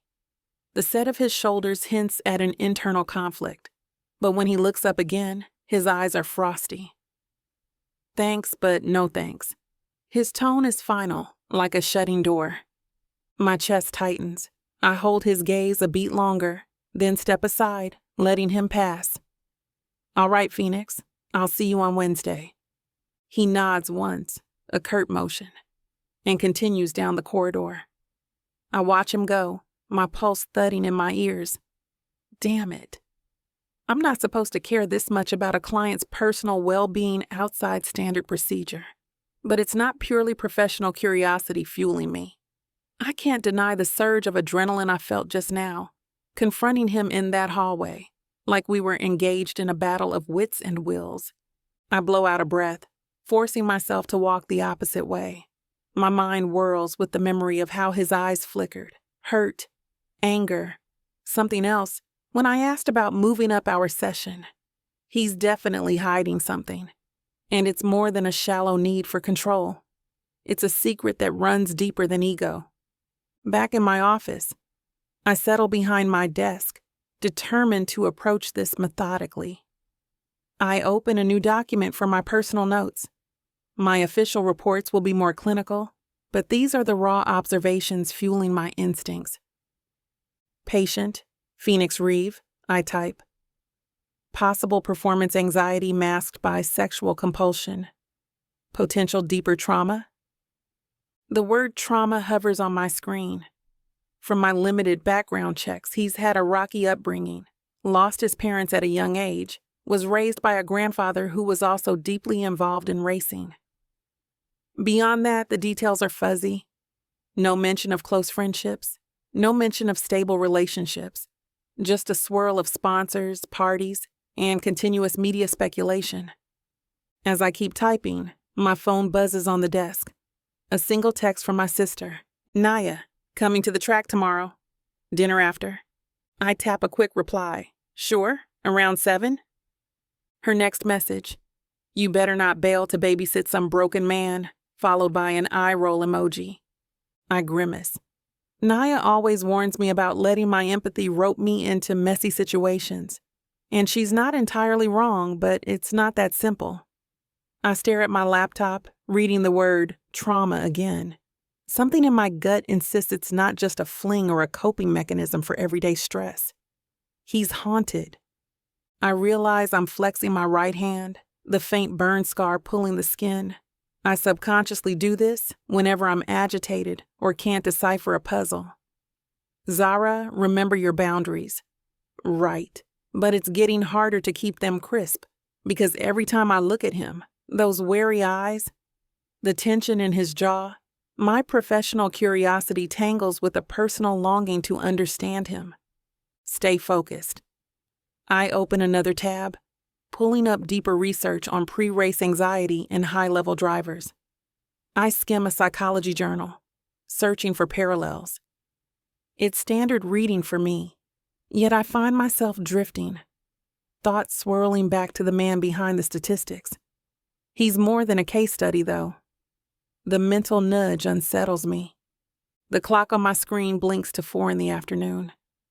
Maybe I should track down more interviews or speak to someone from his personal circle, like that best friend Marco. But that would be stepping into tricky territory. The league hasn't exactly given me carte blanche to investigate his entire life. Officially, I only have authority to meet with him in therapy sessions. Unofficially, my curiosity is on fire, and I'm not about to let it extinguish. With a determined breath, I stand and grab my tablet. I need fresh air, maybe a quiet corner where I can think. If I'm too cooped up in here, I'll end up spiraling in circles, fixated on the anxious storm I sense beneath Phoenix's swagger. I find myself heading toward the deserted end of the paddock, where some of the older team's memorabilia is stored in glass cases, almost like a mini racing museum. It's quiet, the hum of engines distant, replaced by the echo of my footsteps. Photographs line the walls, black and white shots of racing legends, trophies from bygone eras, all preserved behind plexiglass. One of the photos catches my eye. A teenage Phoenix Reeve standing beside an older man, tall, stern-looking, wheelchair-bound. Must be his grandfather, Sir Halden Reeve, once a legend in his own right. Phoenix is scrawny in the photo, hair too long, face pale with tension. Even then, I can see something hunted in his expression. I step closer, my reflection joining theirs in the glass. He looks so young there, maybe 15 or 16. The older man's hand rests on Phoenix's shoulder, but it doesn't look affectionate, more like a clamp. My stomach twists uneasily. Is that where it started? Did his issues spark from family expectations? Or something else? Zahra Cole, searching for clues. A voice murmurs behind me. I nearly jump out of my skin. Whirling around, I find Ingrid Indy Lutz, the team owner of Ether, standing a few steps away. Her silver blonde hair is slicked back, and she's wearing a crisp pantsuit, exuding a cold elegance. She's silent on her feet, like a cat about to pounce. I clear my throat, trying not to appear rattled. Miss Lutz, I didn't realize anyone else came back here. She offers a half smile that doesn't reach her pale eyes. I'm checking on a few historical items. We're planning a charity gala next month. Might showcase some of these trophies. She steps beside me, gaze flicking to the photo of Phoenix and Sir Halden. That's an old shot, yes? Before Phoenix joined Ether. I nod. He's so young. Indy regards me with a cool, assessing stare. You're the league's new psychologist, correct? Yes. She nods again as though my very existence is a puzzle. And you're assigned to Phoenix. I shift on my feet. That's right. Her lips purse. He can be difficult, but he's worth the trouble if you can truly help him. There's a cryptic note in her voice that piques my interest. Is there something in particular I should know about him? I ask carefully. She tilts her head, pale eyes unreadable. If there were, it's Phoenix's story to tell, not mine. A silence stretches before she continues, voice measured. Just be mindful that what you see on the surface, charm, arrogance, bravado, is only a fraction of who he is. He's had to fight for his place in this world in ways most can't imagine. My pulse kicks. So I've gathered, but I don't have many details. She exhales, glancing at the photo again. If Phoenix chooses to confide in you, I hope you handle it with care. Then she straightens her blazer and flicks her gaze to me. Now, if you'll excuse me, I have a meeting. Without waiting for a reply, she turns on her heel and strides away, heels tapping decisively on the tiled floor. I'm left standing before the photograph, mind awash with speculation, fight for his place in ways most can't imagine. That suggests trauma far deeper than just losing control or feeding the tabloids with a Playboy image. I swallow hard, a rush of conflicting emotions swirling. I shouldn't be so personally invested. And yet, I want to peel back every layer of this man's defenses, see what's hidden behind that steel fortress. The ache in my chest intensifies. Professional Zara, I remind myself. But the professional reasons only half explain the magnetic pull I feel. Drawing in a steadying breath, I snap a quick picture of the displayed photograph with my tablet. Maybe I'll revisit it later, see if I can glean more context from old articles about Sir Halden. Then I head back toward the main corridor, my footfalls echoing in the hush. By evening, I'm at my desk, emailing a brief summary to the League's HR liaison, basic updates about my sessions. I keep it clinical, referencing Phoenix's initial resistance, the mandated nature of the therapy, and potential areas to explore in future appointments. I send it off, but the moment I do, I feel a pang of dissatisfaction. The report reads dry, detached, nowhere near capturing the swirling intensity I sense around him. A gentle knock on my doorframe startles me. I look up to see Inawaya three-stepping inside, her bright green pantsuit catching the overhead light. She's wearing gold hoop earrings that match the warm undertones of her skin, hair in loose waves around her shoulders. "Girl, you working late again?" she asks, lips pressing into a concerned line. I blink, then glance at the time on my laptop. 7:15 p.m. Oh, shoot, we were supposed to meet for dinner. She plants her hands on her hips.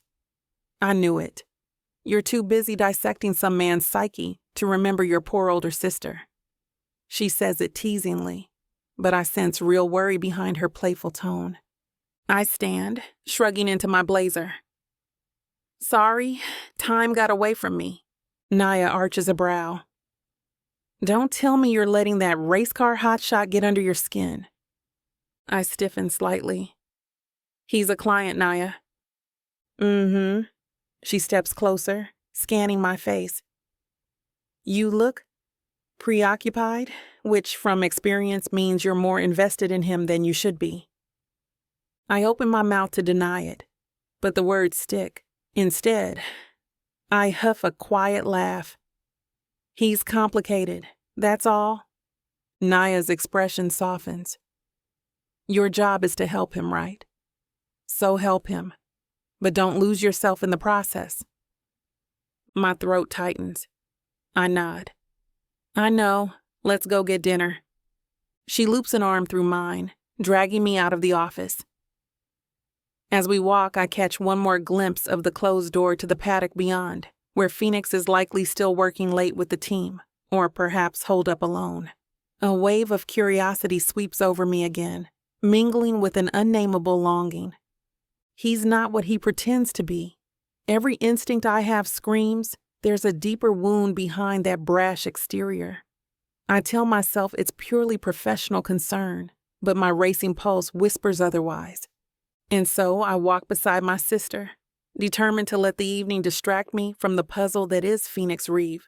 Yet as we leave the building, the roar of an engine echoes across the paddock, and I feel my chest tighten with a yearning to turn back, to watch him, to figure out the torment that has him spinning out and lashing out in equal measure. I keep walking, though, telling myself this is just a case, that I'm a professional. But even as Naya chatters about the restaurant she's picked, I know I'm lying to myself. Because some part of me wants to step closer to the flames, see how hot they burn, and if maybe, just maybe, I can handle the heat. Chapter 5. Phoenix.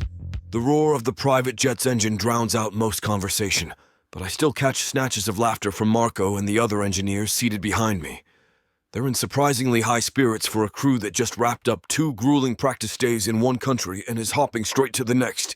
I, on the other hand, have been nursing a headache ever since I found out we'd be ferrying one extra passenger from the League's offices, Dr. Zahra Cole. Evidently, due to some bureaucratic tangle, Indy insisted it was a technicality, though I'm sure she had a hand in it. Zara now travels with Team Ether to all official events, which means I can't get away from her even if I wanted to. And I should want to, right? I focus on the sports magazine in my lap, flipping pages without really reading. My gaze keeps drifting across the aisle, where Zara is seated in calm composure, pen in hand, scribbling notes on a sleek tablet. She's wearing a tailored navy blazer today, no wrinkles, no fuss, over slim-cut pants that highlight her long legs. She's all efficiency, from the neat puff of her curls to the polished shine on her low heels. Her eyes flick up, and I instantly tear my stare away, pretending to be fascinated by a full-page ad for some sponsor's watch. My heart knocks against my ribs. I can't stand how she's everywhere now.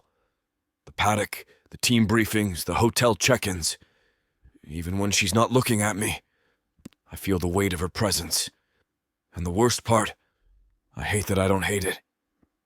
I shift in my leather seat, flexing my shoulders like I might shake off the tension, but it clings as suffocating as a too-tight harness.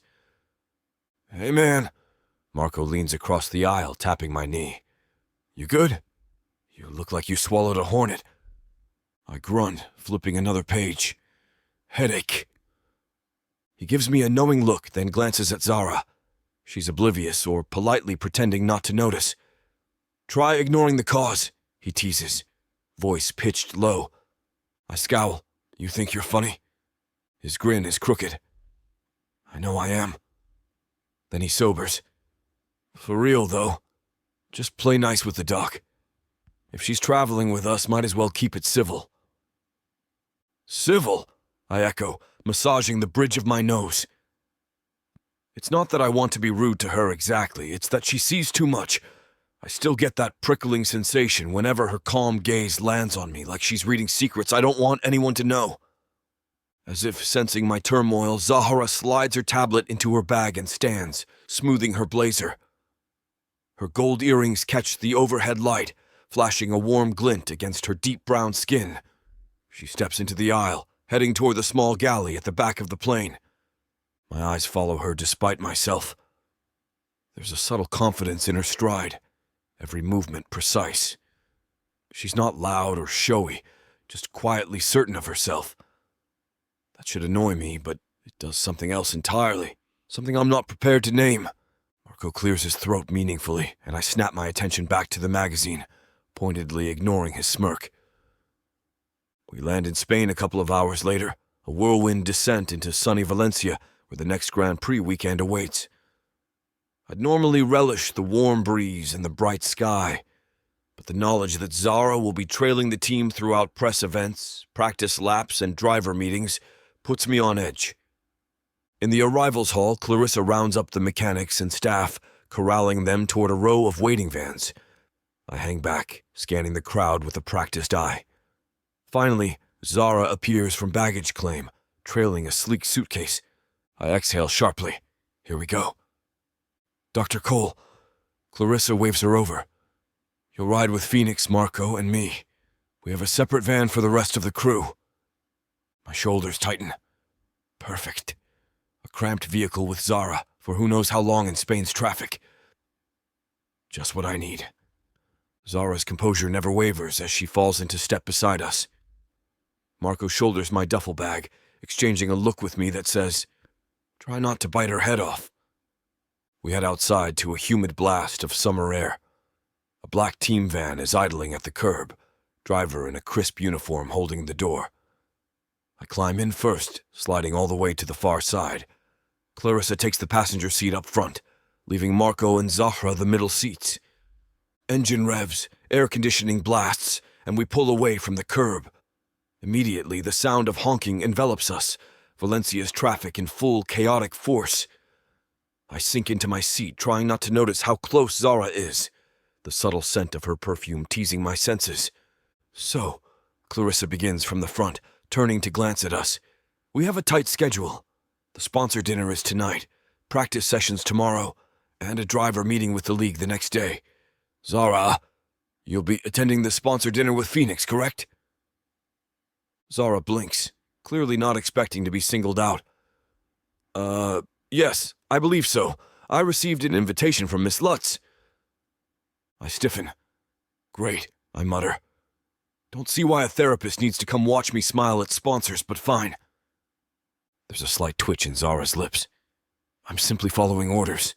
If it makes you uncomfortable, you're welcome to share that feedback with the league." I hear the challenge in her tone. She's baiting me. Or maybe I'm imagining it. My pulse ticks up anyway. "Must be weird," Marco pipes in, "to keep an eye on your patient in a social setting." Zara's gaze slides to him, then flicks briefly to me. It's an opportunity to observe Phoenix in a different environment, yes, but I'll maintain professional boundaries. I snort quietly. Your professional boundaries are borderline invasive, Doc. She folds her hands in her lap, not rising to the jab. No one's forcing you to interact with me more than necessary. A taut silence falls over the van. Clarissa clears her throat up front. We'll be at the hotel soon. Let's keep it friendly, shall we? I turn to stare out the window, ignoring the twinge of guilt. Part of me wants to lighten the mood, but the rest bristles at the fact that this entire arrangement steals any semblance of privacy I once had. By the time we arrive at the Grand Hotel overlooking the coast, the sun is dipping low, painting the sky in shades of orange and pink. The team checks in, and I'm relieved to find out Zara's on a different floor than me. Maybe I can avoid her except for official business, but fate has other plans. 20 minutes later, I'm stepping out of my hotel room, tugging on the lapels of a black blazer for the sponsor dinner, when I nearly collide with Zara in the hallway. She's wearing a sleek, sleeveless emerald dress that hugs her frame modestly but effectively, gold bracelets glinting at her wrists. My breath catches in my throat. I swallow, forcing a smirk to cover the fleeting shock. Following me already? She arches an eyebrow. We happen to have rooms on the same floor. Don't flatter yourself. I press a hand to my chest in mock offense. I'm devastated. Her lips almost curve into a smile, but she reins it in. Should we get going? Clarissa mentioned the dinner starts promptly at 8. We end up walking side by side to the elevator. My eyes can't help drifting to the curve of her shoulder, the graceful line of her collarbone. Professional or not, she's mesmerizing. Get a grip, Reeve. The elevator dings and we step inside. The tension is thick in the small space. I can smell the faint hint of coconut in her hair. She stares at the floor numbers, posture stiff. Long day, I say, eventually, for lack of a better conversation starter. She nods. Very. We lapse into silence again. The air crackles with unspoken friction. I see her reflection in the polished elevator doors, the way her jaw flexes ever so slightly. She's on edge, too. When we reach the lobby, the doors slide open, and we step into a swirl of suited sponsors, staff, and fellow drivers milling in the plush reception area. Clarissa spots us immediately and ushers us toward the event hall. Inside, round tables are draped in white linens, candlelight flickers in tall glass vases, and a small stage sits at the far end for speeches. Soft Spanish guitar music floats through hidden speakers. My shoulders tense at the thought of forced small talk. Zara and I find ourselves at the main table, where Indy Lutz is seated alongside a few major sponsors. I plaster on a professional grin, sliding into the chair they've left for me. Zara slips into the seat beside me, exchanging polite nods with the men and women across the table. Immediately, a middle-aged sponsor leans toward me, extending his hand. Phoenix, how are you? Tough spin you had last week, eh? I clench my teeth but keep smiling. All sorted now. Just a glitch in the car setup. Lie, but it's easier than discussing my meltdown. He chuckles, patting my shoulder with too much familiarity. Glad to hear it. We're counting on another podium finish, you know. Zara remains quiet, observing. I feel her presence at my side like a hot ember. She sips water, her posture poised, occasionally glancing my way if someone mentions the therapy scandal. One sponsor's wife, a chatty woman in a glittering gown, turns to Zara. You're the new league psychologist, aren't you? My husband mentioned something about mandatory sessions for the drivers. How fascinating.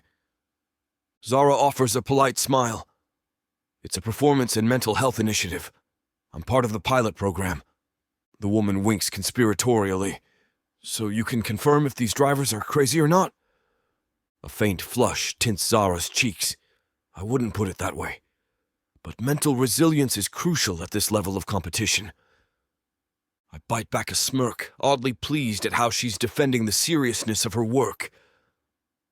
Even if I resent having to attend those sessions, I can't deny she's dedicated to what she does.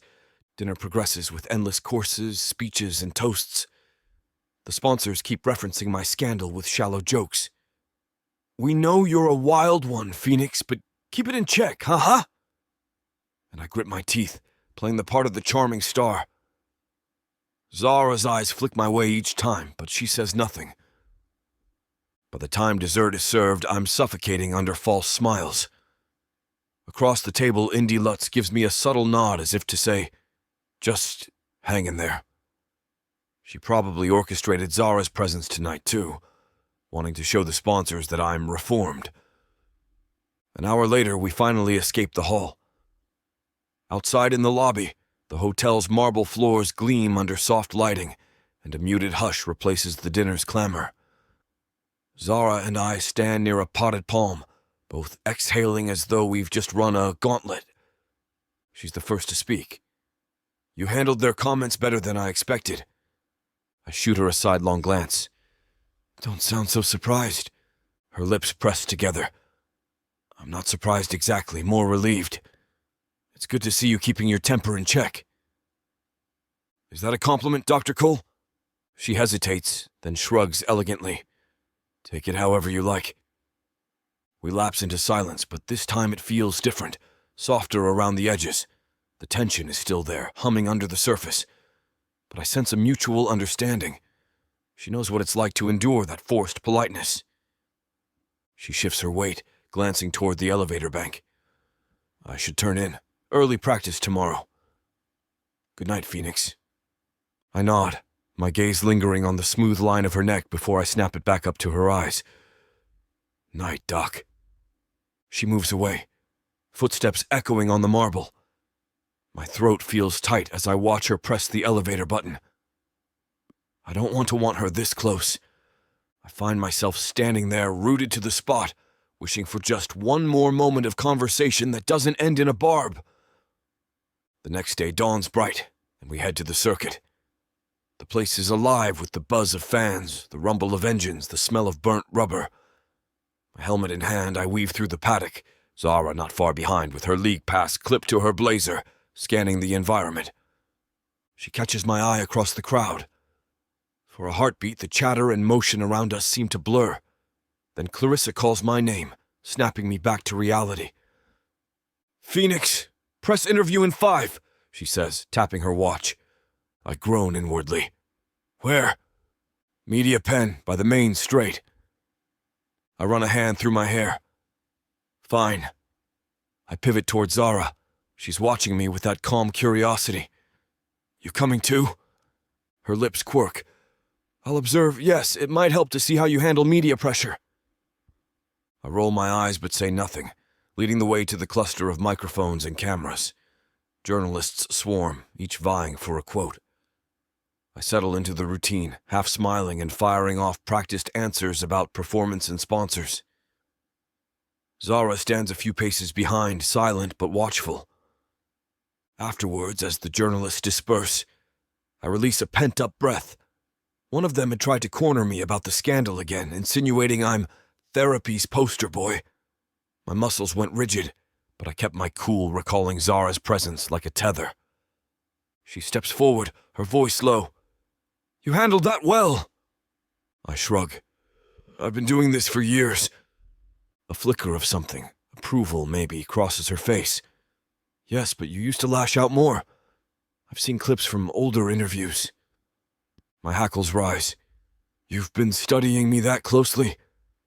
She straightens, smoothing her blazer. "I'm your assigned psychologist. I study your behavior patterns. It's my job." My pulse stutters, an odd mix of satisfaction and discomfort that she's so invested. "Right, your job." The air between us thickens again, unspoken tension swirling. I wonder if she's remembering the times we've clashed, how each sharp word felt like a spark thrown onto kindling. Now, we stand here, dangerously close to igniting. Before either of us can speak, Marco jogs over, carrying a tablet with telemetry data. "Phoenix, time to suit up. The pit crew wants to test new setups. Let's go." I nod, stepping away from Zara. She holds my gaze for an extra heartbeat before turning to watch me leave. Even with my back turned, I sense her lingering presence, a quiet gravity pulling at me. Hours later, after practice laps and endless debriefs, I find myself in the hotel bar with Marco. The place is mostly empty, just a few quiet couples and one man hunched over a newspaper. The bartender polishes glasses behind a sleek mahogany counter. I swirl a glass of soda, no alcohol during race weekends, though I'm tempted. Marco sips his own drink. "Looked good out there today, man," he says. "You're getting your groove back." I set my glass down, the ice clinking. "Yeah, felt decent." His eyes flick to me. "Not spinning out, not losing your temper. Therapy must be working wonders." "Don't start," I warn. He lifts his hands in mock surrender. "Hey, I'm just saying, whatever the doc's doing, keep it up. We need you, steady." I grimace. "I don't want to rely on her." "Why not?" He arches a brow. "She's not exactly unpleasant." My thoughts drift to Zara's tailored dress last night, the curve of her arm on the elevator ride, the unwavering calm in her eyes. That's not the point. I just can't have someone picking apart my every move. Marco sets his glass down, leaning in. "Phoenix, you're the best driver out there, but you're also human. Everyone needs help sometimes."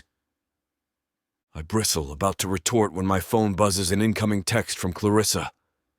"Meeting in the conference room tomorrow at 8 a.m. with Dr. Cole. League updates." "Great," I mutter, sliding the phone away. Another meeting with Zara. Another chance for her to see me up close, read the cracks in my armor. Marco glances at my phone, then me. "All good?" "Peachy," I say flatly, standing. "I'm calling it a night." He shrugs, finishing his drink. "See you in the morning." Back in my room, I toss my blazer aside and collapse on the bed, arms sprawled. My mind replays the day's small interactions with Zara, the quiet glances, the subtle tension. It's like we're orbiting each other, neither quite able to break free. I scowl at the ceiling. I've spent years perfecting a persona. Cocky, self-assured, unstoppable on the track, and she sees right through it, calmly calling me on my nonsense. I should despise that. Instead, a tiny part of me respects it, maybe even craves it. That's dangerous. For once, I can't distract myself with a random hookup. The scandal is too fresh, and the league is watching me like a hawk. Plus, ironically, the idea doesn't appeal as much as it used to. Not when the only woman I can't stop thinking about is the one who's off limits in more ways than one. My phone buzzes again. Another text from Clarissa reminding me of tomorrow's official schedule. I swipe it away, exhaling a long breath. Tomorrow I'll see Zara in that meeting. She'll watch me with those perceptive eyes, and I'll act like I don't care. The tension will simmer, unspoken, until one of us snaps. Or maybe we'll keep dancing around each other, pushing and pulling. Part of me aches for a resolution, some moment of clarity. But I know that's not coming yet. She's embedded in my world now, traveling with Team Ether, and I'm stuck fighting an attraction I refuse to name. I press the heels of my palms against my eyes, willing the dull ache in my head to fade. Outside, the city lights glimmer across the water. Somewhere down the hall, Zara is in her room, probably reading over driver psych reports or drafting therapy notes. Damn her. I want to escape her, but I can't. I want her gone, but I don't want her gone at all. The contradictions coil in my gut, tension mounting. Eventually, I turn off the lamp and let darkness swallow the room. Sleep doesn't come easily, but I clutch the hope that maybe, if I keep my guard high enough, she won't see the chaos beneath my skin. Except a small voice in the back of my mind whispers, "Too late." I bury my face in the pillow, desperate for silence, knowing tomorrow this tightrope act continues, and I'm not sure how much longer I can keep my balance. Chapter 6. Zara. I arrive at the circuit early, the Spanish sun barely cresting the horizon, already warming the asphalt underfoot. A gentle breeze ruffles the ends of my braided crown as I cross the paddock, conscious of the rising hum. Generators powering on, crew members hauling equipment, the faint rumble of engines stirring awake. Yesterday was a whirlwind of sponsored dinners, press events, and tension-laced stares from Phoenix Reeve. After our night at the hotel, I half expected my dreams to be haunted by that cocksure smirk, but I slept surprisingly well. Perhaps I'm too tired to let him invade my subconscious. Still, my mind replays the moments from the day before. How he navigated the sponsor event with forced charm, the practiced smile, the tension in his jaw whenever someone joked about therapy or his scandal. It's clear that behind all that swagger, he's constantly coiled, like a spring ready to snap. In the garage, I spot a couple of engineers huddled around laptops. Marco is among them, animatedly explaining something, stylus in hand. When he sees me, he gives a friendly nod. I make my way over, adjusting my black blazer against the cooler interior. "Morning, doctor," he greets, pausing his explanation about torque and balance. "Morning," I reply, offering a polite smile. "Any sign of Phoenix yet?" Marco taps the tablet. "He's here somewhere, probably in the back, doing the noise drills." I nod, trying to ignore the little flutter in my stomach. "Noise drills?" He jerks his chin toward a corridor. "We test driver reactions to sudden engine decibels, pit lane chaos, stuff like that. Helps them cope with the intense environment. Phoenix usually nails it. But this season, he's been off." I murmur my thanks and move down the corridor. It's quieter here, aside from a deep mechanical whir coming from behind a closed door. Inside, I find a small makeshift room with sound equipment. Phoenix stands in the center, wearing noise-canceling headphones, a technician rapidly adjusting volume levels on a console. My gaze drifts to Phoenix's posture, shoulders locked, jaw clenched. He's trying to focus on the drill, but every few seconds, the harsh screech of tires or sudden engine revs piped into the headphones makes him flinch. It's subtle. Maybe no one else notices, but I do. "Phoenix, can you describe what you're visualizing?" the technician shouts over the noise. Phoenix doesn't answer. His lips press into a thin line, and I see a bead of sweat trickle down his temple. The moment the technician dials the volume higher, he jerks, as if the sound physically strikes him. I step back, letting the session finish. Eventually, the technician gives a thumbs up, and the audio cuts. Phoenix yanks off the headphones, scowling. "This is pointless," he snaps. The technician looks miffed, but he just shrugs. It's standard procedure. Phoenix exhales roughly. As he turns, he notices me in the doorway. A flicker of surprise crosses his features, followed by something like embarrassment. "Doc," he says, voice gruff. "You stalking me again?" I arch a brow. "I'm assessing the environment." He rolls his eyes but doesn't counter. The technician backs off, gathering his equipment. We're left alone in the narrow space, the only sound now the faint hum of a generator in the background. "You okay?" I ask quietly. He sets the headphones aside with a controlled motion, like he's resisting the urge to fling them. "Fine." I step further in. "You seem tense during that drill." He tenses again at my observation. "It's loud, that's all." "Phoenix, you drive at 200 miles an hour with engines roaring around you. You're usually comfortable with loud." He rubs the back of his neck, looking away. Maybe I'm just tired. I study him for a moment, noting the dark smudges under his eyes, the taut line of his mouth. He's not sleeping well. A pang of empathy tugs at me. If you want to talk strategies for coping, you know where my office is, or you can talk to me here. He huffs a short laugh. "In the middle of the garage?" "No, thanks." I open my mouth to press further, but he shoots me a warning look, so I ease up. Less confrontation, more observation. That's what I promised myself. He's clearly not ready to confide, and pushing him might worsen his defenses.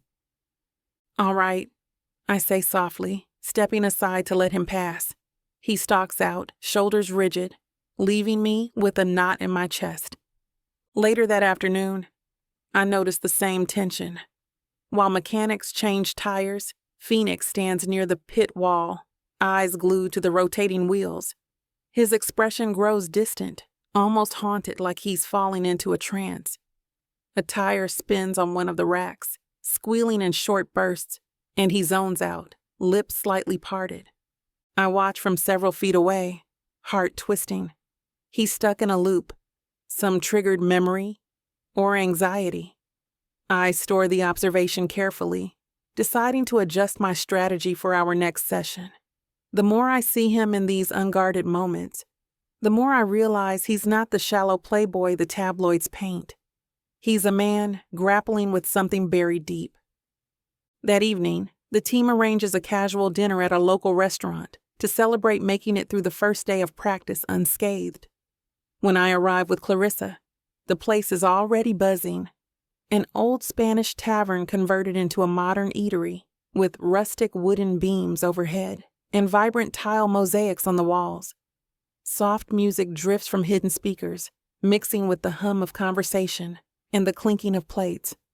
We find the Ether group at a long table near the back, occupied by engineers, PR staff, and a few other drivers from affiliated teams. Phoenix sits on the far end, leaning back in his chair, arms folded. Marco, seated next to him, looks mid-story, waving his fork around excitedly. Clarissa and I slide into free seats across from them. Almost instantly, I feel Phoenix's gaze land on me, as tangible as a touch. I glance over and see that same guarded flicker in his eyes. Curiosity, annoyance, maybe something else. He nods at me in greeting, then returns his attention to Marco's story about a misfiring engine last season. I settle in, trying to focus on the conversation around me, but I'm acutely aware of Phoenix's presence, the heat radiating from him like a banked flame. Partway through the meal, while I'm talking to a junior engineer about new carbon fiber components, I hear a commotion behind me, a man's raised voice laced with anger. I glance over my shoulder to see a tall, red-faced patron at a nearby table, gesturing aggressively at a waitress. He's slurring words, clearly intoxicated, and the waitress looks cornered, her face pale. "Hey, you messed up my order?" the man shouts, slamming a fist on the table. He rises unsteadily, towering over the waitress. She flinches back, her tray rattling. A wave of unease spreads through the restaurant. People pause, forks halfway to mouths. The waitress tries to stammer an apology, but the man grabs her arm. My stomach twists. This is wrong. Before I can move, Phoenix is already on his feet. He crosses the small distance in a few powerful strides, voice a low, dangerous rumble. "Let her go." The drunk man glares at Phoenix, still gripping the waitress's arm. "Mind your own damn business." Phoenix's posture is rigid, tension rippling through his shoulders. "It becomes my business when you start harassing people." Marco stands too, stepping behind Phoenix, but Phoenix doesn't seem to notice. His gaze pins the drunk man with ferocity, and for a second, I see raw protectiveness blazing in those ice-blue eyes. "Who the hell are you?" the drunk snarls. "I'm the guy telling you to back off," Phoenix says evenly, voice lethal. A hush falls, every nearby diner transfixed. The man's lips curl like he wants to retaliate, but he must register the cold threat in Phoenix's stare. Because he finally lets go of the waitress's arm, she stumbles backward, tears gathering in her eyes. Phoenix steps forward, close enough that I can practically feel the crackling energy around him. "Now apologize." The drunk juts his jaw, but when Phoenix simply stares, unflinching, he mutters, "Sorry." Then he staggers away, knocking into a chair as he returns to his own table. The waitress exhales in relief, massaging her reddened wrist. Phoenix's posture softens. "You all right?" he asks quietly, his earlier menace gone. She nods, eyes wide. Thank you." The entire restaurant breathes again. Mutters of approval ripple around us. Marco gently guides Phoenix's arm, pulling him back toward our table. Phoenix resists for a beat, as if ready to ensure the man stays seated, then relents. By the time he sits down, the chatter around us has resumed, albeit in hushed tones. My heart is pounding, not just from the altercation, but from the sight of Phoenix springing to defend someone vulnerable. No hesitation. It's a stark contrast to the aloof, combative persona he usually flaunts. He meets my gaze across the table, looking unsettled, perhaps braced for judgment. I offer a small, quiet nod of acknowledgement. He blinks once, something flickering behind his eyes. Then he reaches for his glass, taking a long sip of water, as if trying to quell his own adrenaline. A little later, as we're finishing dessert, flan and tiny cups of strong espresso, the waitress Phoenix saved brings him a fresh glass of soda. Her voice trembles with gratitude. "Thank you again, sir." Phoenix manages a polite smile, murmuring, "No problem," in a low tone. She retreats with a bow of her head. My chest tightens. The rest of the team is busy chatting, but my attention is locked on the tension in Phoenix's shoulders. He doesn't soak up the praise or show off. Instead, he seems uncomfortable being labeled a hero. Leaning across the table, I speak softly. "You did the right thing." He glances up, brows knitting. "Shouldn't have gotten involved, might have caused more trouble." "You protected her," I say firmly. "That's important." He rubs the back of his neck, gaze sliding away. "Yeah, well," a shrug. Then he pushes back his chair, standing. "I need some air." I watch him weave through tables, heading for the exit at the far corner of the restaurant. My heart twists again. He's clearly shaken, though he'd never admit it. Outside, the sky is ink dark, a few stars visible beyond the city lights. I find Phoenix leaning against the old stone wall around the restaurant's courtyard, arms folded, staring at the street lamps. The air is warm, a gentle breeze carrying faint scents of rosemary and grilled meats from nearby kitchens. He tenses when he sees me approach, then relaxes slightly. "You follow me everywhere now?" I stop a few feet away, giving him space. "I wanted to check on you. You left in a hurry?" He gives a humorless huff. "Yeah, well, I'm not big on being fussed over." "Noted?" I pause, choosing my words carefully. "Look, I know we have our issues, but that was a decent thing you did." He grinds his jaw. "I just hate bullies." His voice is quieter now, a thread of anger still there. Nobody should have to put up with that. My throat tightens. "Do you ever feel like you've been in her shoes?" I ask softly. The question slips out before I can stop it, and I instantly wonder if I've overstepped. His head snaps toward me, eyes narrowing. "What do you mean?" I lift a shoulder, fighting to stay calm. "Sometimes, people who defend others that fiercely have personal reasons." A muscle in his jaw jumps. "Don't psychoanalyze me," he warns. "This was about that waitress, not me." "Understood," I murmur. No analysis. He exhales sharply, eyes flicking to the pavement. "I'm not some hero, if that's what you think. I've made plenty of selfish moves in my life." I recall the tabloid headlines, the whispered rumors, and the glimpses of trauma I suspect hide behind his bravado. "Sometimes even selfish people can do good," I say, stepping closer. He looks at me then, a flicker of something raw in his gaze. "You really believe that?" "Yes." I hold his stare, letting the conviction show on my face. "I think there's more to you than what you let everyone see." Silence stretches between us. thick with unspoken secrets. The warm Spanish night cradles us in hush. I can almost hear his heartbeat in the stillness. Or maybe it's mine, hammering against my ribs. He shifts his weight, crossing his arms again in that self-protective stance. You're going to keep digging, aren't you? I let out a small breath. It's part of my job, but it's also more than that. He arches a brow. More than that? How? My pulse flutters. I choose my words carefully. I'm curious about you, Phoenix. Beyond the therapy sessions, I see glimpses of a man who cares, who protects, who's got a heart under all that armor. I want to understand him. His expression flickers, part suspicion, part surprise. You want to understand me?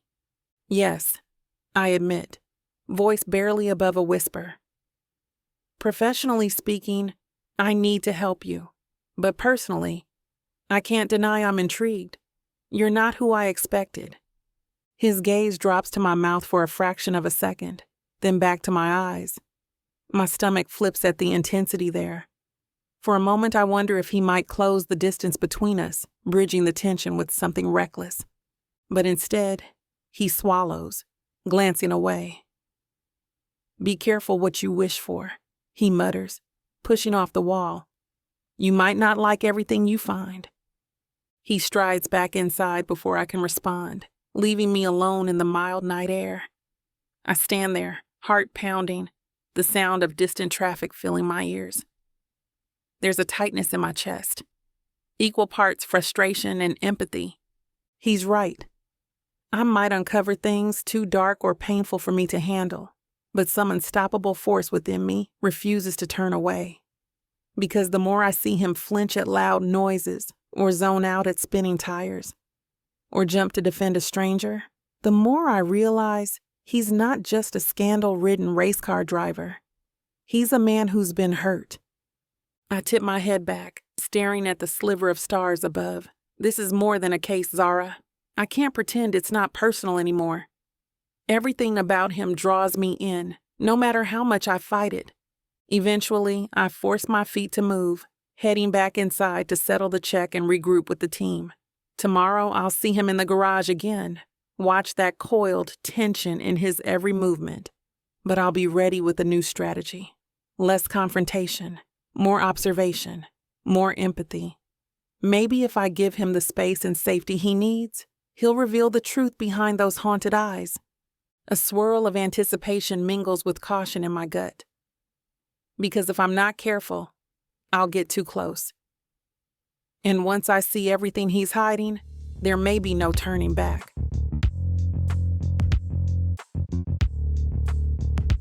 Chapter 7. Phoenix. I can't stop shaking, and it has nothing to do with speed. I'm standing in my hotel room, staring at the digital clock on the nightstand. The neon red numbers read 10:17 p.m., less than an hour before I have to leave for the circuit. The night race looms, engines revving under floodlights, fans packed into the stands, the entire world waiting for me to perform. This is usually the moment I find release, but the league's scrutiny and Zara's watchful eyes have destroyed my old coping mechanism. My breath hitches, sweat prickling at my temples. The air conditioning hums in the background, but I feel like I'm burning up. My reflection in the mirror near the door shows a man with messy blonde hair, bloodshot eyes, and a tension in his jaw that betrays how close I am to losing it. I clench my fists, rummaging for my phone. My contact list brims with names and numbers of girls I've met in different cities. But I haven't dialed any of them since that scandal. Ever since Zara's appeared in my life, offering therapy, accountability, and an infuriating sense of calm, I've been cornered into rethinking the night before ritual. It's not just that I'm being watched. It's that I don't actually want to slip back into meaningless screwing if it jeopardizes everything, or if it disappoints her. But right now, logic doesn't matter. My heart is hammering, and my brain screams for the fix. Just one time. One more time. My thumb hovers over the phone screen, the memory of the press failure raging in my mind. Last time, hooking up with a random influencer ignited a media firestorm, and Nearly cost me my sponsors, my seat, my entire career.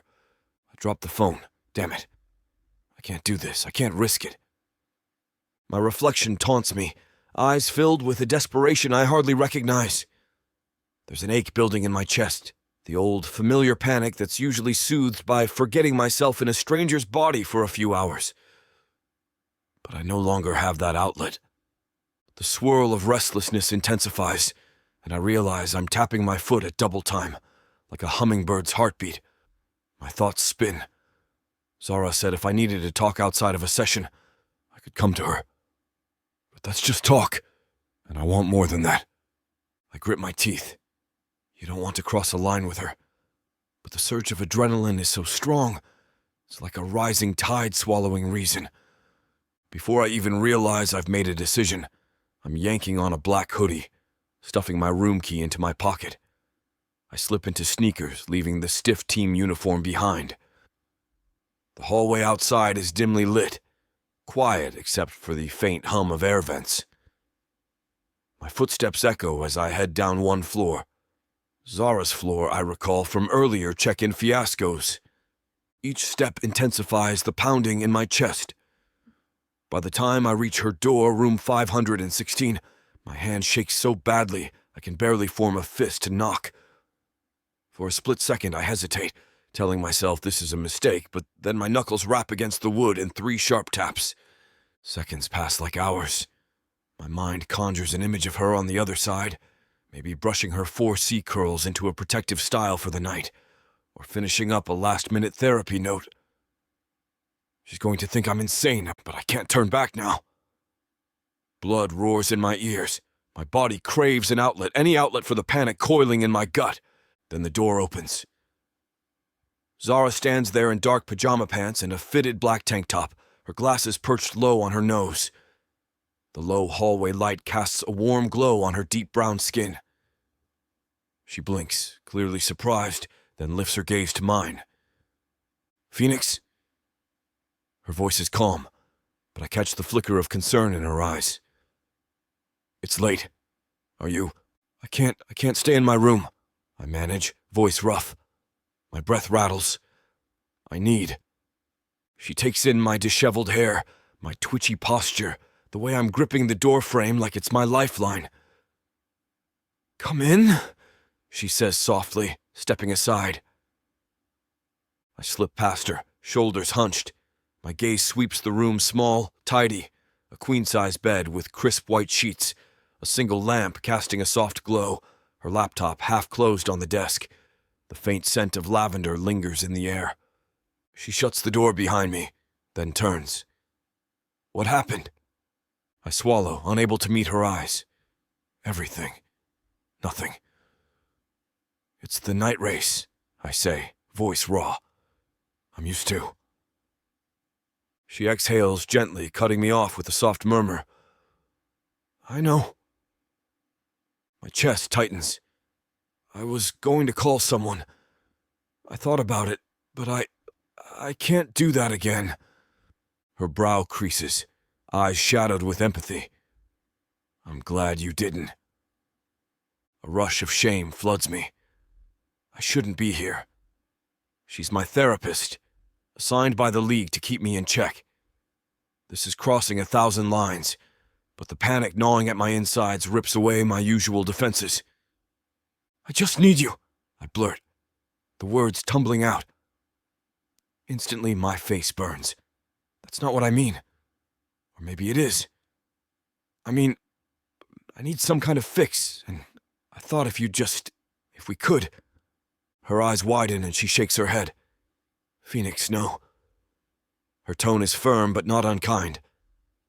"I'm not sleeping with you." The rejection stings, but I also expected it. I let out a strangled laugh. "Of course not." My heart hammers so loudly I'm sure she can hear it.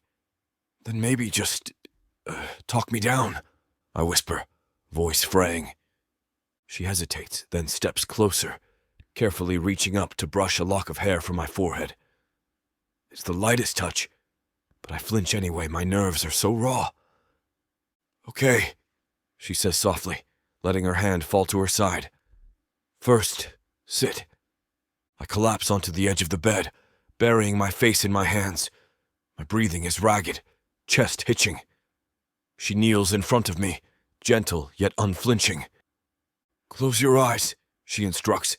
"Focus on my voice." I obey, the darkness behind my eyelids swirling with panic. Her voice weaves through it like a thread of calm. "Breathe in slowly," she murmurs. 4 counts. I inhale, shaky, counting silently. 1, 2, 3, 4. Hold for 2. My chest tenses, heartbeat thudding. Now exhale for 4. The breath whooshes out. I repeat the cycle again and again, until the frantic edge dulls just enough that I can open my eyes without drowning in my own terror. Zara is still there, kneeling, her face inches from mine. Her glasses slip down her nose, and she gently pushes them back up. "That's it," she says, voice hushed. "Keep going." Tears prick at the corners of my eyes, an unwanted sting that I blink away. I can't remember the last time I felt this vulnerable. "I hate this," I rasp. "I hate feeling so out of control." She nods, her expression somber. "I know, but you're not alone, Phoenix." Those words undo me more than the panic itself. My hands shake and I curl them into fists, pressing against my temples. "Damn," I whisper. "I'm sorry, this is so messed up." Without warning, she shifts, sitting beside me on the bed. The mattress dips under her weight, a gentle shift of space. We're close enough that I can feel her warmth, though she's not touching me. "You're here because you're trying not to repeat old habits, right? That's not messed up, that's progress." I shake my head, exhaling a hollow laugh. Feels pathetic begging for help in a hotel room. "Not pathetic," she counters firmly. "Human." The lump in my throat grows, so I stare at the floor. Silence falls between us, broken only by my stuttered breathing. Eventually, she speaks, tone measured. "Tell me what triggered this. Was it just the race?" I hesitate, fingers digging into my hair. "I got a call from a sponsor rep an hour ago." My voice quivers slightly. "They implied the board's still on the fence about me, like, if I don't give a flawless performance tonight, the league might push for a replacement next season. So, that pressure on top of..." I force a shaky exhale. "I can't remember the last time I raced at night without, you know." She nods, brow creasing with compassion. It's all colliding at once. "Yeah." I breathe out harshly. And I can't just flip a switch. My brain won't shut up. Keeps telling me I need that, like it's the only thing that'll let me breathe again. But I know it's not right. That I'd regret it. Zara's lips press into a thin line. "You're addicted to the ritual, not the act itself." I flinch. Addicted is a strong word. She lifts her eyes to mine. "Compulsively reliant, then. It's not about pleasure, Phoenix. It's about control. Control over your own body, your emotions." I stare at her, the hum of the air conditioner a steady white noise in my ears. "You keep saying that," I manage, voice tight. "But I don't know how else to cope." She exhales softly, clasping her hands in her lap. "That's why I'm here. To help you learn." A beat passes. My breathing slowly stabilizes, although my pulse still thrums. "Does this, break every ethical rule?" I ask, half joking, half serious. "Me barging in, you letting me stay?" She gives a small, rueful smile. "I shouldn't be letting you rely on me for non-session panic attacks. But I also can't turn you away when you're clearly in crisis." I nod, swallowing. The thought crosses my mind that if anyone found out about this, about me in her room, but I can't think about that now. Gently, she shifts to sit cross-legged, facing me. "Let's do more breath work, okay?" I give a short nod. We slip into a patterned breathing exercise again, her voice guiding me through each inhale, each exhale. Time warps. My panic ebbs enough that I can think clearly, though an undercurrent of restlessness remains. Eventually, she falls silent, and we sit in the stillness.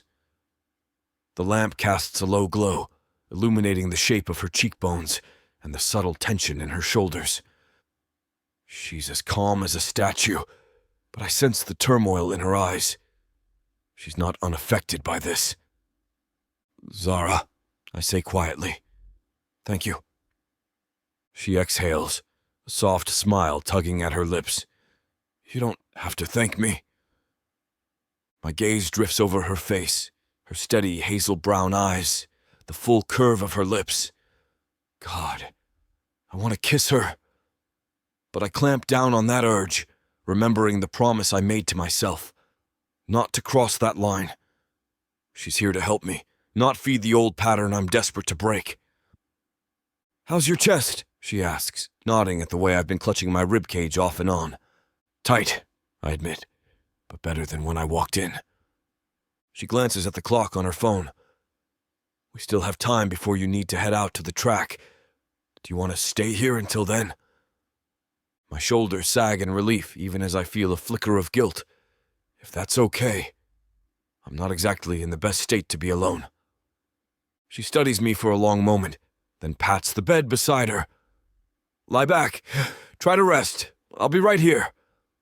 I swallow hard, toeing off my sneakers. Awkwardly, I ease onto the mattress, resting my head on one of the pillows, heart pounding at the intimacy of the moment. She remains seated upright, but I can feel her presence like a steady anchor.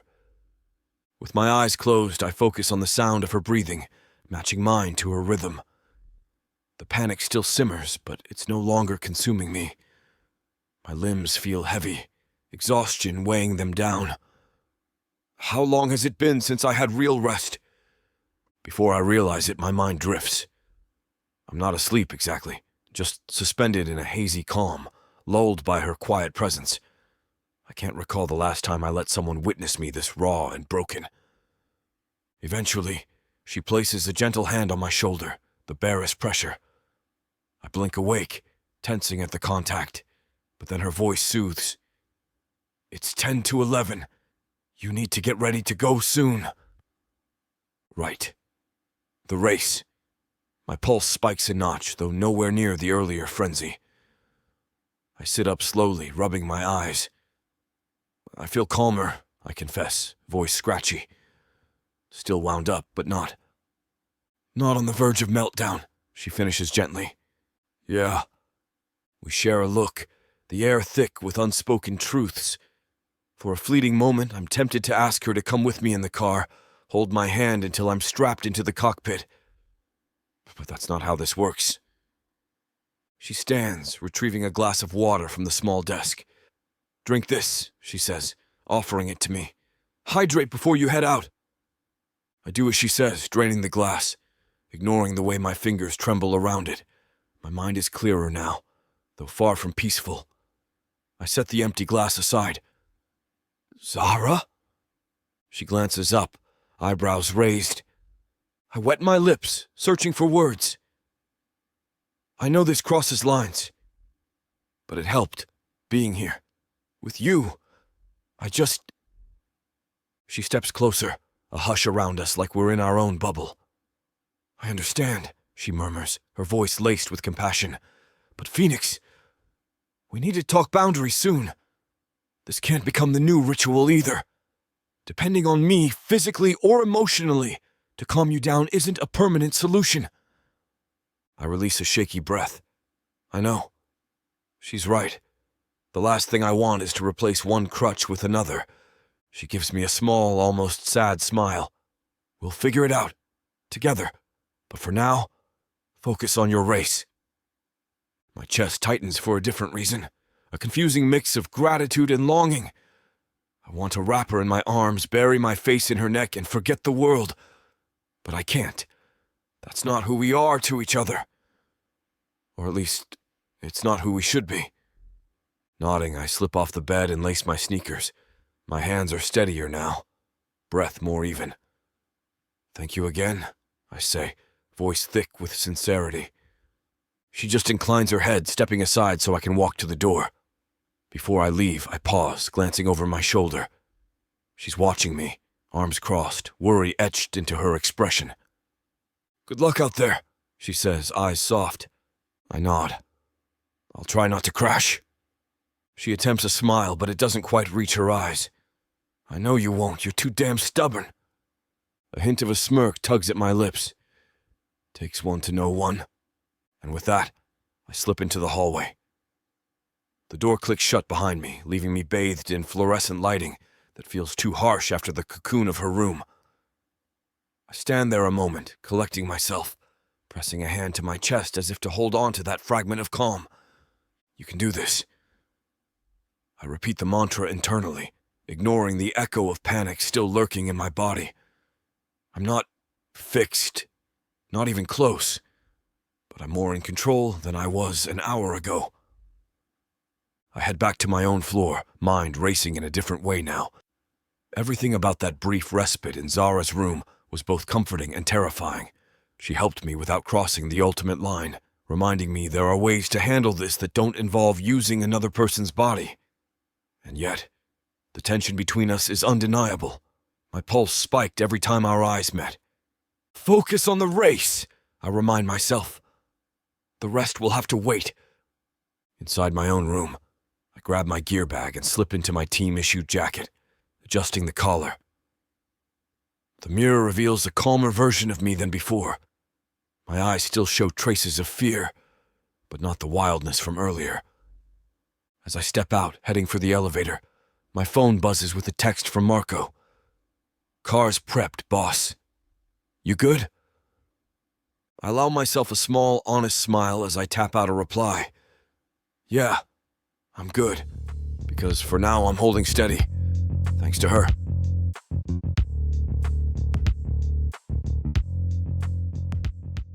I thought I was getting a fake marriage, but I didn't know my story was being told by Miss Tyla. This isn't just any fake marriage now, is it? No. You introduced me to the devil. Come on, girl. Jacob isn't that bad. Oh, I love Jacob. His family, on the other hand? Beggars can't be choosers, Nyla. You should be grateful I even let Jacob Stone look your way. I just wanted to save my granddaddy. Is that so bad? Why couldn't you let this be a normal fake marriage? Instead, you put me in a twisty story filled with money, betrayal, power, and lies. Let's not forget love. That's what keeps me going. But not gonna lie, Miss Tyla. This story you got me in ain't the simple fake marriage happy ending I thought it would be. It's not. Where would be the fun in that? Treat yourself to Say Less, I Love You. New releases every Thursday, now with longer episodes. Or skip the wait and grab the full series bundle from TylaWalker.com for up to 85% off. Treat yourself with Miss Tyla.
Chapter 8.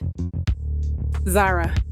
I wake to the faintest tickle of morning light slipping through a gap in the hotel curtains. For a moment, I'm disoriented, my cheeks warm against a soft pillow, my body sinking into the mattress as if I haven't moved in hours.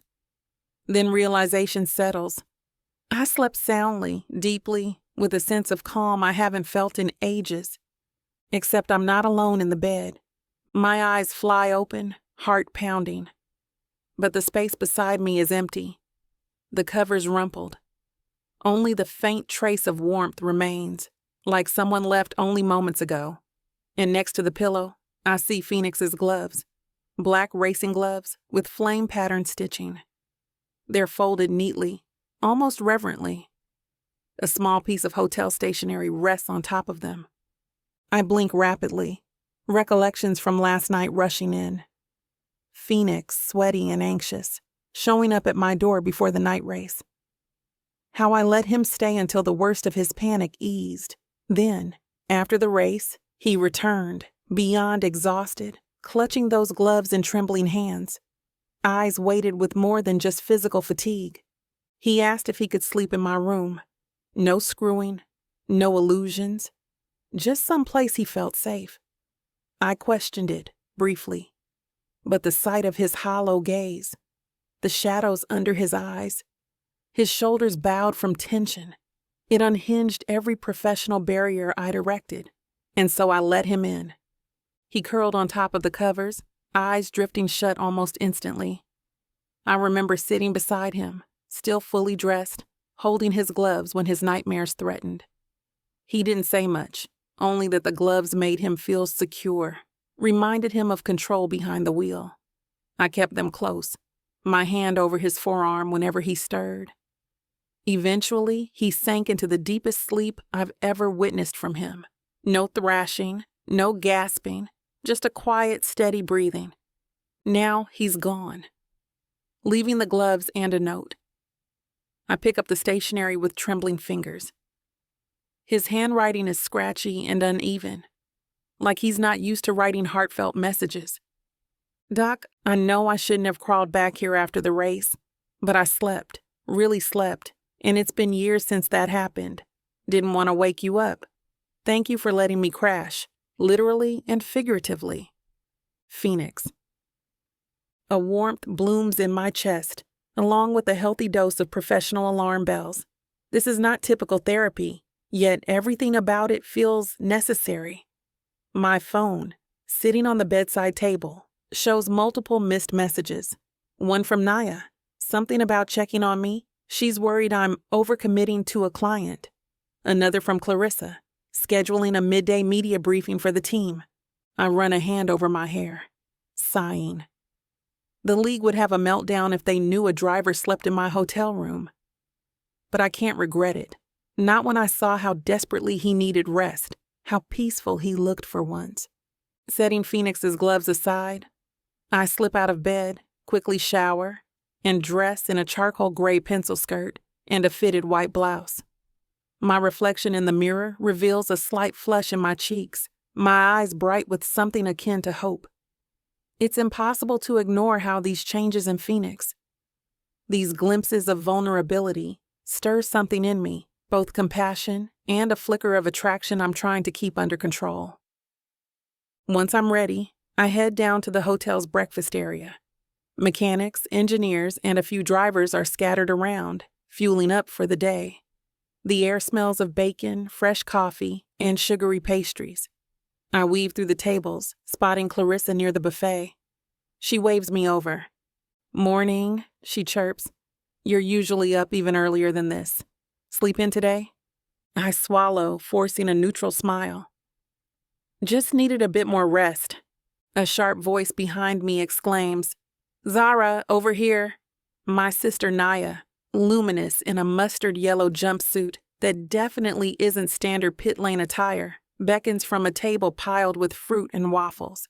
She's been traveling off and on to see me, balancing her own influencer work. I excuse myself from Clarissa and join Naya. She gives me a thorough once-over, her brows lifting at the faint circles under my eyes. "You look different." I straighten, smoothing a hand over my blouse. Different how? She sips her orange juice, studying me. Relaxed, but also, I don't know, like you're carrying a secret. My heart jumps. You're being dramatic. Naya's eyes narrow playfully. I'm your big sister. I know these things. Spill. I avoid her gaze, reaching for a croissant. No secrets, just working with a complex client. She hums. Uh-huh. That client wouldn't happen to be an infamously hot F1 driver, would it? My cheeks warm. Naya. She snorts, patting my arm. I know. You're being professional. Just watch yourself, okay? I nod, grateful she drops the subject. We chat about her upcoming YouTube collaboration and the local Spanish festivals, half listening while my mind wanders to the image of Phoenix slipping out of my room at dawn. Midway through breakfast, Marco appears at my side with a plate of scrambled eggs. He's normally shy around me, but today he beams. Dr. Cole, can I just say, whatever you're doing with Phoenix, keep it up. He's acting like a different man. Alarm flares.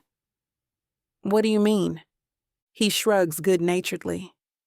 He's been calmer the past few days. After last night's race, did you see him? No meltdown, no frantic pacing. He even joked around with the pit crew. My chest tightens with cautious relief. That's good. Naya, eyes flicking between us, arches a brow. Sounds like you're working miracles. I force a polite smile. He's the one putting in the work. I'm just guiding. Marco nods, clearly unbothered by the formalities. A bunch of us are grabbing dinner again tonight, in case you want to come. Phoenix said he's up for it, so that's a good sign. I pause, curious that Phoenix mentioned it. Usually he's the first to bail on team socializing outside official events. I'll consider it, I say, mind already swirling with possibilities. Later that morning, after a tedious media briefing where Phoenix fields questions about the new him in front of a gaggle of reporters, my focus is on clean racing, not extracurriculars. He quips. I slip away to find some quiet in the lounge area. I'm scrolling through my phone, half reading medical journals about performance anxiety, when a small commotion draws my attention. A delivery person stands at the reception desk holding a takeout bag. She's gesturing toward me, confirming my name. Confused, I stand. Dr. Zahra Cole? The courier asks. Yes? She hands me the bag with a polite nod. Delivery for you, paid in full. Inside, I find a neatly packed container of grilled chicken and fresh salad, along with a chilled bottle of sparkling water. Tucked beneath the lid is a short note on a scrap of paper. Don't skip lunch. P. My cheeks heat. The staffers around me pretend not to notice, but I sense their curious stares. Clarissa, passing by, lifts her eyebrows in question. I quickly tuck the note away, clearing my throat. Oh, wow, she remarks, spotting the takeout. Got a secret admirer?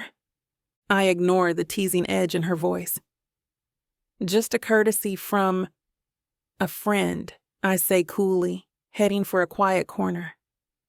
My heartbeat thrums, replaying the note's spare words. Don't skip lunch. It's such a simple gesture, but it sends a rush of warmth through me. He's paying attention, noticing how I often forget to eat when I'm buried in work. He's thinking of me. I find an empty table in the lounge, popping the container open.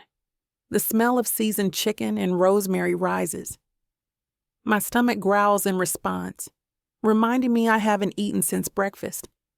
As I dig in, I recall how we used to communicate, barbed remarks, mutual frustration. Now he's sending me discreet lunches. It's a small shift, but it speaks volumes. That afternoon, I'm in the paddock, overseeing a short therapy check-in with a couple of junior drivers. A camera crew hovers nearby for behind-the-scenes footage.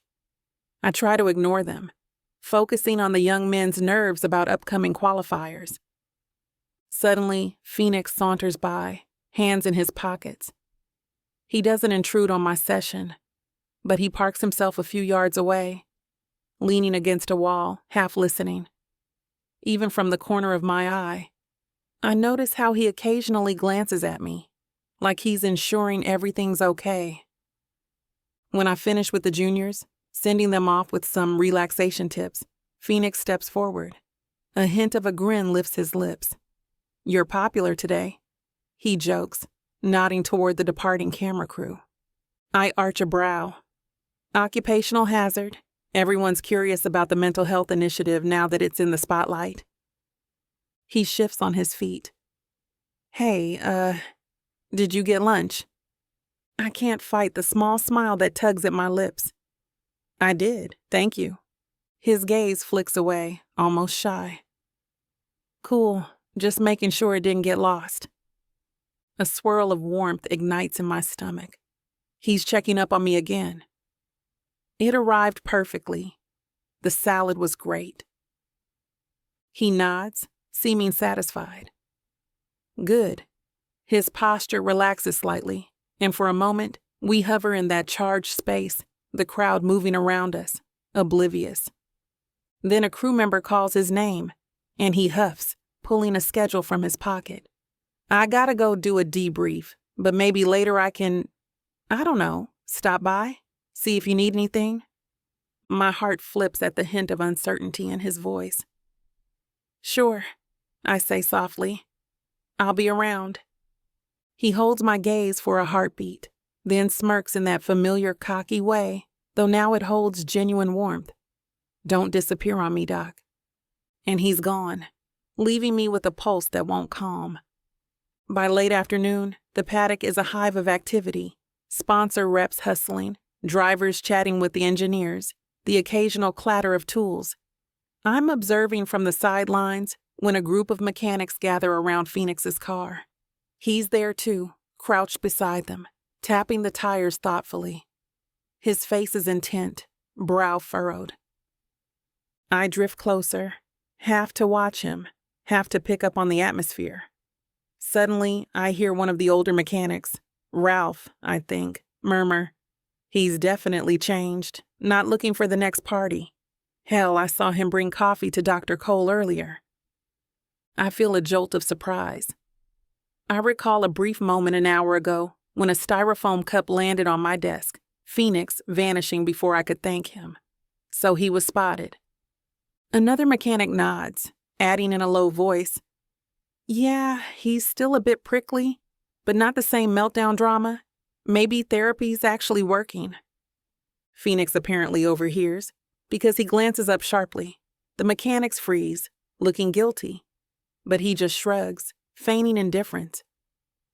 "Gotta keep my head in the game," he says. That's all. He catches my eye from where I stand. I offer a subtle nod of encouragement, heart swelling with pride at how he's owning this new approach. He doesn't grin or wink, just a barely perceptible tilt of his head, a silent acknowledgement passing between us. "Yes, I'm doing better. Yes, it's partly because of you." In the evening, there's no formal dinner planned, but a handful of us gather at a small tapas bar near the circuit. Marco, Clarissa, and a couple of mechanics fill one corner booth. Across from them, Phoenix sits next to me, a quiet contentment in his posture. The place is dimly lit, with a lively hum of Spanish guitar and chatter in the background. We pass around plates of patatas bravas, marinated olives, and grilled peppers, laughter flowing easily. Clarissa raises a glass of sangria, toasting to less drama and more podiums, drawing cheers. I catch Phoenix rolling his eyes in playful exasperation, but there's a relaxed curve to his mouth. At some point, a server approaches with an extra dish, tomatoes stuffed with goat cheese and herbs. "Compliments of the house," she announces, "for our champion driver and his friends." Phoenix inclines his head in thanks, turning to me. "Want some?" I reach for a fork, noticing how he gently nudges the plate toward me before taking his own portion. The small gesture probably goes unnoticed by everyone else, but to me, it's monumental. A week ago, he wouldn't have cared if I ate or not. Now he's quietly ensuring I'm looked after. The team chatters about tomorrow's test labs, sponsor visits. My gaze drifts to Phoenix's profile, the strong line of his jaw, the way his messy blonde hair falls into his eyes. When he catches me staring, he arches a teasing brow, and I quickly focus on my plate, cheeks flushing. I've got it bad. Later. As we step out onto the street, the sky draped in stars, the group disperses to cabs or ride shares. Phoenix hovers near me, shoving his hands into his jacket pockets. The city lights reflect off the windows behind him, casting him in a warm glow. "Long day," he murmurs. I nod, my mind replaying everything. His small acts of kindness, the curious stares from coworkers, noticing the shift in our dynamic. Yes, but a good day. He brushes a hand through his hair, glancing at me. "Would you, like a walk? Back to the hotel, I mean. It's only a few blocks." Warmth floods my chest. "Sure." We start down the sidewalk, the night air cool against my cheeks. Our shoulders bump occasionally, a gentle contact that sends small sparks through my nerve endings. He doesn't pull away, and neither do I. The hush between us is comfortable, broken only by distant cars and the tapping of our footsteps on the pavement. Eventually, Phoenix clears his throat. "So, about last night," he begins, voice low. I tense, recalling how he fell asleep in my room. "Yes?" He expels a breath, seeming to weigh his words. "I'm sure it's not exactly standard procedure, me crashing with my therapist, but I needed it, Zara." My heart clenches at the use of my name, soft on his lips. "I know," I say gently, "and I'm glad it helped." He gives a small nod. It was more than help. It felt like safety. I stop walking, turning to face him. My pulse thrums, the lights from a nearby street lamp illuminating the vulnerability in his eyes. "I want to give you that, but I can't become your sole anchor. We need to talk boundaries. Find coping strategies that don't revolve around me." He reaches up as if to touch my cheek, then stops himself. Instead, he rakes a hand through his hair. "I get it, I do. But right now, it's new. I'm trying." A wave of empathy sweeps over me. I see that. We'll figure it out, together. A quiet smile shapes his mouth. The tension in my chest loosens. We resume walking, our pace slow, like neither of us wants to end the moment. When we reach the hotel lobby, bright lights replace the gentle night hush. We pass a few staff members who give polite nods, but no one lingers. Phoenix hovers by the elevator bank. I press the button. He stands close, the warmth of his body radiating through his jacket. "Thanks," he murmurs, eyes fixed on the elevator doors. "For everything today, the support, the lunch comment, just being there." I swallow, touched that he noticed every little gesture. "You're welcome." The elevator dings and we step in. After we select our floors, he glances at me, something hesitant and hopeful in his gaze. He doesn't speak, but he doesn't need to. The air crackles with unspoken tension, a promise that whatever is forming between us goes beyond therapy. When the doors open on my floor, I take a step out. He lingers inside, hands in his pockets. Our gazes lock. Is he going to ask if he can come in again? My heart races, half hoping, half dreading, but he remains silent. "I'll see you tomorrow," I say softly, my voice echoing in the empty corridor. He nods, swallowing. "Yeah, night, Doc." "Zara." My chest tightens with yearning at the way he says my name. The elevator doors glide shut, sealing him away. I stand there, pulse thudding, an invisible thread pulling me back toward him, even as I force myself to walk to my room.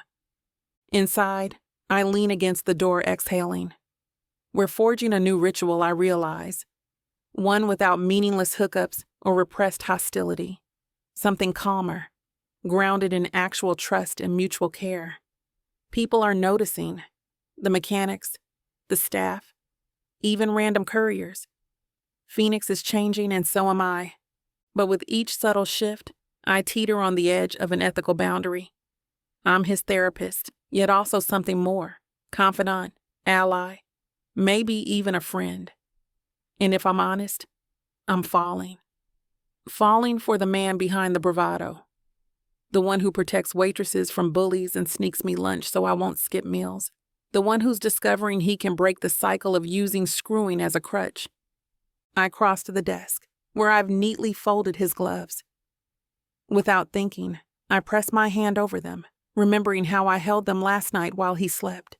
They symbolize his control on track, but they also represent a layer of armor he's starting to remove in my presence. Tonight, though, he didn't ask to stay in my room. And part of me is grateful. Another part aches with the absence of his presence. Dangerous territory, Zara, I remind myself. You can't become everything to him. Still, I can't help smiling at the memory of him checking if I ate lunch, or the gentle pride lighting his face when the mechanics noted his calmer demeanor. Tomorrow we'll navigate the next wave of responsibilities, the next race, the next session. And this time, we'll do it with a quieter intimacy that belongs to us alone. Late-night check-ins, shared breathwork, careful text messages, discreet deliveries of food. A new ritual, one born not of desperation, but of genuine concern. Yes, lines are blurring, but for now, I can't bring myself to regret any of it. I change into my pajamas, sliding into bed with the gloves still resting on the nightstand. My mind buzzes with possibilities, fears, hopes, until exhaustion drags my eyelids down. Just before sleep claims me, I imagine Phoenix on his own floor, hopefully finding rest without the old ritual. We're going to make this work, I think, letting that conviction cradle me into slumber. Together. Chapter 9. Phoenix. I can still hear the cheers ringing in my ears as I make my way through the hotel corridor, the echo of the crowd's roar lingering long after the podium ceremony ended. My body hums with leftover adrenaline, my muscles buzzing like an over-tuned engine. Another victory. This time in Italy's narrow, twisting track. It felt like flying on the edge of chaos, and I came out on top. Now I'm crossing plush carpet toward Zara's room, my racing suit swapped for a casual t-shirt and jeans. The sponsor obligations and press interviews ran late, so it's already past midnight. Most of the team will be celebrating in the lounge, but I slipped away after a round of obligatory toasts, because there's someone else I want to see more than anyone. When I reach her door, I pause, heart pounding. Last time I knocked on a door like this, I was desperate, unraveling. Tonight feels different. My nerves aren't frayed with panic. They're electrified with triumph and a strange sense of peace. Still, I hesitate, raising my fist, but not quite letting it connect. Why am I hesitating? We've formed a delicate bond over the past few weeks, one that's blurred every professional line. She's my therapist, yes, but she's also become something more. A confidant, a friend, a safe haven. And somewhere along the way, my attraction to her shifted from a simmer to a quiet, steady burn. It used to be about control or coping. Now, I just want her. I knock. 3 gentle taps against the wood. For a moment, all I hear is my thudding pulse. Then the handle clicks, and Zara opens the door in a soft robe, her hair loose around her shoulders, eyes widening when she sees me. I catch the faint scent of lavender, maybe her lotion or the remnants of a bath. My heart stutters. "Phoenix," she murmurs, surprise giving way to concern. "It's late. Are you all right?" I swallow, stepping into the doorway's glow. "I'm not spiraling, if that's what you're asking." My voice comes out husky, the adrenaline still thrumming. Can I come in? She studies me for a moment. I can almost see her internal checks. Is he stable? Is this crossing boundaries? But her gaze flickers with warmth, and she steps aside, letting me pass. Yes, come in. Inside, the room is lit by a single lamp, casting gentle shadows on the walls. On the small desk, a stack of therapy notes sits next to a cooling cup of tea. I wonder if she was up late working or waiting restlessly for word on how the race ended. I close the door behind me, my pulse intensifying in the hush. She turns to face me, arms crossing loosely over her robe, her expression guarded but not closed off. "Congratulations on the win," she says quietly. "Marco texted me the results." My chest twinges at the memory of crossing the finish line, the jubilant snap of the checkered flag. Thanks. I shift on my feet, trying to corral my swirling thoughts. It felt good. Different. Like I was actually present for every second instead of chasing some high. She smiles, a small, genuine curve of her lips that lights her face. I'm glad. Silence stretches between us, loaded with tension. The old me would have cracked a suggestive joke or tried to smooth talk her. But I don't want to be that man with her. Instead, I take a slow breath, letting my guard down a fraction. I came here because after the race, I kept thinking about you, and I realized something. She tilts her head. What did you realize? That I'm not here for a ritual. My voice trembles with honesty. I'm here because I want to share this moment with you. No performance, no coping strategy, just us. Zara's eyes glisten, a softness entering her features. Phoenix, she starts, but her voice wavers and she hesitates. I don't want you to replace your old habit with me. I'm not a quick fix. I know, I say firmly. I swear that's not what this is. I'm not asking for screwing to calm my nerves or bury my problems. My gaze locks on hers. I need you. She exhales shakily. For a beat, neither of us moves. Then she steps closer until I can feel the warmth radiating from her robe. If we do this, her voice is barely above a whisper. It's because we both choose it, not because you need an escape. Exactly, I breathe. My entire body trembles with tension, the good kind, the kind that says this is real. I don't want to hide behind anything anymore. A flicker of something crosses her eyes, relief, yearning, maybe a dose of fear. Then she lifts a hand, setting it gently on my shoulder. The touch is so simple, yet electrifies every nerve in my body. I lean into it, my chest rising and falling under her palm. She tugs me forward, and we come together slowly, carefully, our bodies aligning. My breath catches at the press of her warm curves against me. I dip my head, capturing her gaze. Are we sure? I murmur. A last checkpoint. Her answer is a whisper of her lips against mine. Soft. No urgency. No reckless frenzy. Just a tender exploration. I slip my hands around her waist, the belt of her robe loosely tied, my fingers brushing the fabric. She parts her mouth slightly, and I deepen the kiss, my heart thundering. I hate to put a stop to a good time, but it looks like we've hit this platform's limit for spiciness. This platform's got some rules we have to play by if we want to keep giving you these stories for free. And trust me, this scene isn't something you want to miss. While we can't get into all the details here, you can still dive into the full, uncut version at TylaWalker.com.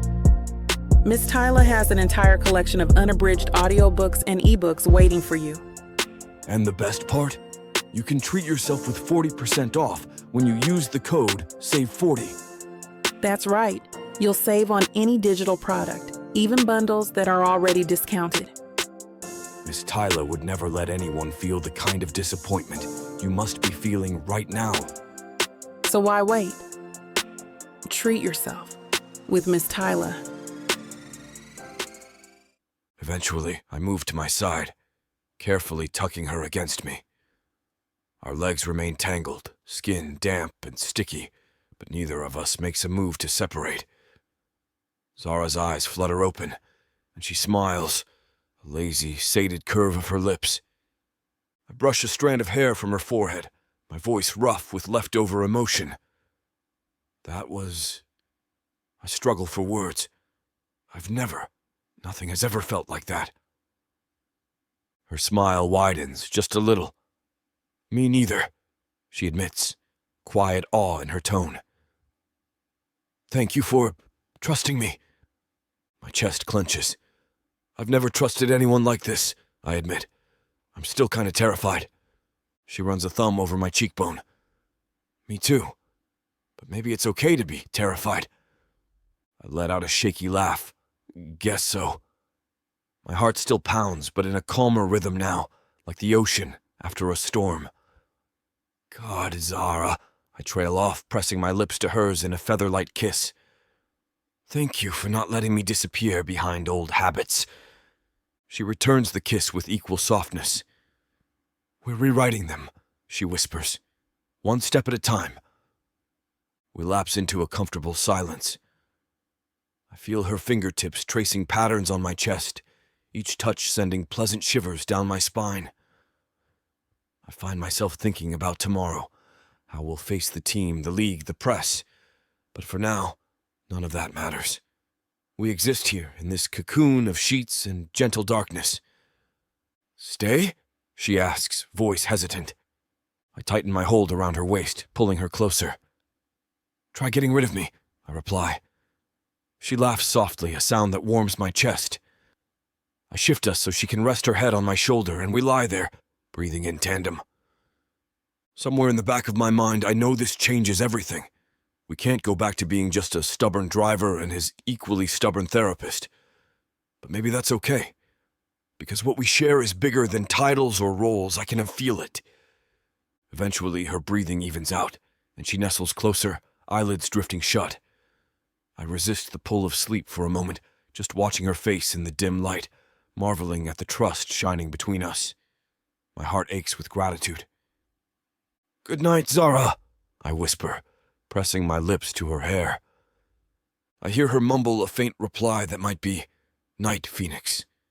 And then she's drifting into slumber, her body warm and soft against mine. I let my eyes close, allowing a wave of contentment to wash over me. For once, I'm not dreading tomorrow. For once, I'm not using someone just to dull the edges of panic. This is real. This is us. And for the first time in my life, I understand the difference between escape and intimacy. Chapter 10. Zara. I awake to the soft hum of traffic filtering through my hotel window, and my very first thought is Phoenix. My entire body warms with the memory of last night, the way he touched me like I was something precious instead of just a quick fix. A shaky exhale escapes my lips as I recall the slow build of our intimacy, real intimacy, that's left a lasting hum beneath my skin. But that warmth is swiftly followed by panic, because as soon as my professional brain kicks in, I remember. I'm a licensed psychologist. He's my client, and we just crossed every boundary imaginable. My stomach twists. If the league finds out, I could lose everything. My credibility, my license, my career. Guilt coils in my chest. What have we done? Sitting up, I brush aside the tangled sheets and catch sight of my reflection in the mirror across the room. My hair is mussed, eyes still lidded with sleep, cheeks slightly flushed. It's as if my body can't hide what happened, even if my mind tries to. I swallow hard and force myself into motion, heading for the shower. Maybe hot water will rinse off the leftover guilt. By the time I'm dressed, black trousers, a crisp white blouse, and a blazer I hope will help me feel more in control. I check my phone. There's a text from Nia. Breakfast, I need details. Followed by a string of suspicious-looking emojis. I huff out a nervous laugh. She always knows. I'm not ready to spill the truth just yet, so I text back, "I'll see you in the lobby in 10. With a quick inhale, I tug open the door and step into the hallway, heart pounding, as if someone might be lurking to read my secrets from my face. I spot Nia perched on a plush lobby sofa, scrolling her phone. She's dressed in a bold red pantsuit, hairstyled in loose waves, exuding that effortless confidence I admire and sometimes resent. The moment she sees me, she stands, arching a brow in a silent, "What's going on?" We grab plates from the buffet, scrambled eggs, fresh fruit, coffee, and settle at a small table near the windows. Outside, sunlight glints on the rows of parked cars, and I can't help scanning the scene for any sign of him. But I push the thought down and force a bright smile at my sister. Nia narrows her eyes. You look terrified. Spill." I poke at my eggs, my appetite non-existent. "I'm fine, just tired." She leans forward, dropping her voice to a conspiratorial whisper. "Z, you can't lie to me. I know that look. You're wearing your stress like a second skin." Her gaze sharpens. "Did something happen with your client?" My chest constricts. "Why do you assume it's about him?" She gives me a flat stare. "Because the entire time we've been traveling, he's the only topic you get all cagey about. And last night, after he won, I saw the two of you making eyes across the paddock. Something shifted." Heat flares in my cheeks. I open my mouth to deny it, but the lie sticks. I slept with him. The guilt swells. I broke every rule. Instead of answering, I take a gulp of coffee, hoping the scalding liquid will give me courage. Nia's voice softens. "Zara, did you cross a line with him?" I stare at my plate, shoulders slumping. "Yes," I whisper finally. There was a moment. Intimacy. The word sounds both too clinical and too raw. "I don't regret it," I add, surprising myself with my own confession. "But I'm terrified of the fallout." She sets her fork down. "Z, I'm not judging you, but you have a lot to lose." Her tone is gentle but firm. "You know that." I sigh, pressing a hand to my forehead. "Believe me, I know, but it felt like the most real thing I've experienced in a long time. That's what scares me most." Nia slides her hand across the table to squeeze mine. "You never do anything halfway, sis. Just be careful. If this gets out..." "Let me guess," I mutter. "The scandal would be epic and I'd be jobless." She purses her lips. "I'm not trying to guilt trip you. I can see you're already beating yourself up. But at least ask yourself, is it worth the risk?" My mind flashes to Phoenix's soft smile in the afterglow. The way he looked at me like I mattered beyond my professional role. The memory sends warmth blooming through my chest. It might be, I admit. But I need time to figure it out. Nia nods, letting the subject rest. We finish breakfast in relative silence. She chatters about a new product line for her channel, and I nod, half listening, half occupied by swirling thoughts of him. After breakfast, I navigate the busy corridors leading to the team's conference room. The staff bustles about, engineers with laptops, PR reps with phone calls, mechanics lugging equipment. I keep my eyes peeled for a certain blonde driver, but spot only glimpses of his teammates. Eventually, I step into the conference room. Clarissa, our PR manager, is already present, along with a few sponsor reps. They greet me politely, then return to animated conversation about upcoming promotional events. I settle into a chair, placing my notepad in front of me, trying to focus on the meeting's agenda. But my heart lurches when Phoenix slips in through the glass doors. His eyes skim the room, landing on me for a split second. A flash of something passes between us. Recognition. Intimacy last night. I look away, cheeks heating. "Keep it together, Zara." He takes a seat a few chairs down, posture relaxed, a hint of a smile on his lips. It's not the typical cocky smirk. This one is genuine, quiet. My stomach flutters. Stop it, I admonish myself, but I can't deny how good it feels to see him at ease. Marco and another engineer join us, followed by Indy Lutz, the team owner. The meeting commences. Talk of sponsor placements, track times, brand synergy. I scribble notes mechanically, hyper-aware of Phoenix's presence mere feet away. Every so often I catch him glancing my way. Small, stolen looks. Once our eyes lock, my breath catches, remembering how those same eyes burned with passion hours ago. Quickly, I return to my notes, heart thudding. When the meeting adjourns, Clarissa invites everyone to lunch. Phoenix ambles over to me just as I gather my papers. My pulse quickens. Act normal.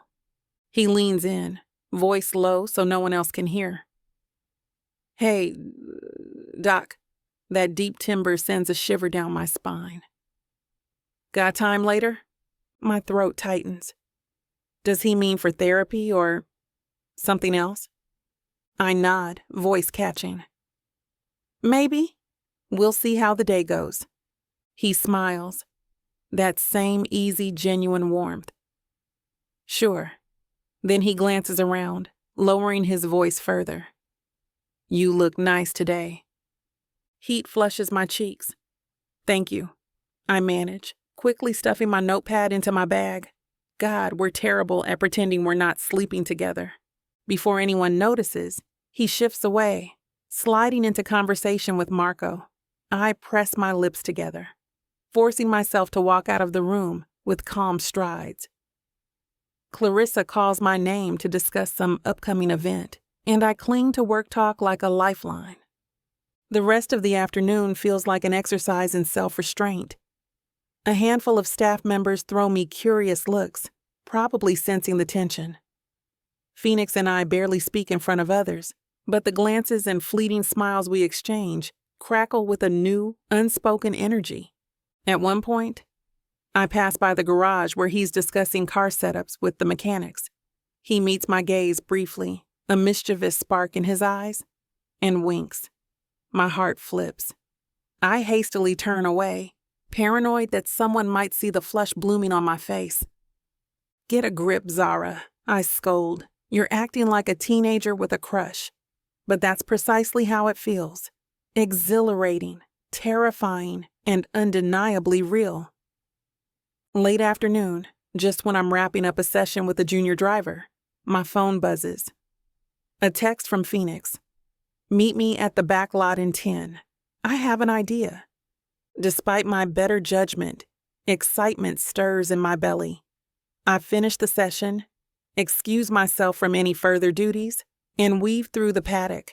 The so-called back lot is less frequented, mostly reserved for staff cars or deliveries. When I arrive, a sleek black sports car sits parked under the shade of a tall tree. Phoenix leans against the hood, arms folded, looking dangerously handsome in his casual team polo and jeans. He lifts his chin in greeting. Thanks for coming. I cross my arms, trying not to grin. What is this about? He raises a key fob, dangling it. A drive, you and me, away from all this chaos. Nerves flicker. Phoenix. If someone sees us, he pushes off the hood, stepping closer. We'll be careful. I just need a break from the cameras and the team, and I want it with you. His voice lowers, the sincerity in his gaze turning my insides to liquid heat. Okay, I agree softly, ignoring the voice in my head screaming about boundaries. Just a short drive. What's the harm? His grin lights up his entire face, an expression of genuine happiness that steals my breath. Yes, this is why I can't resist him. We slip into the car, the leather seats hugging us. The purr of the engine vibrates under my feet as Phoenix pulls out of the lot with practiced ease. The windows are slightly tinted, shielding us from curious eyes.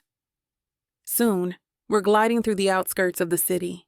the late afternoon sun dipping below the horizon, painting the sky in dusky pink and orange.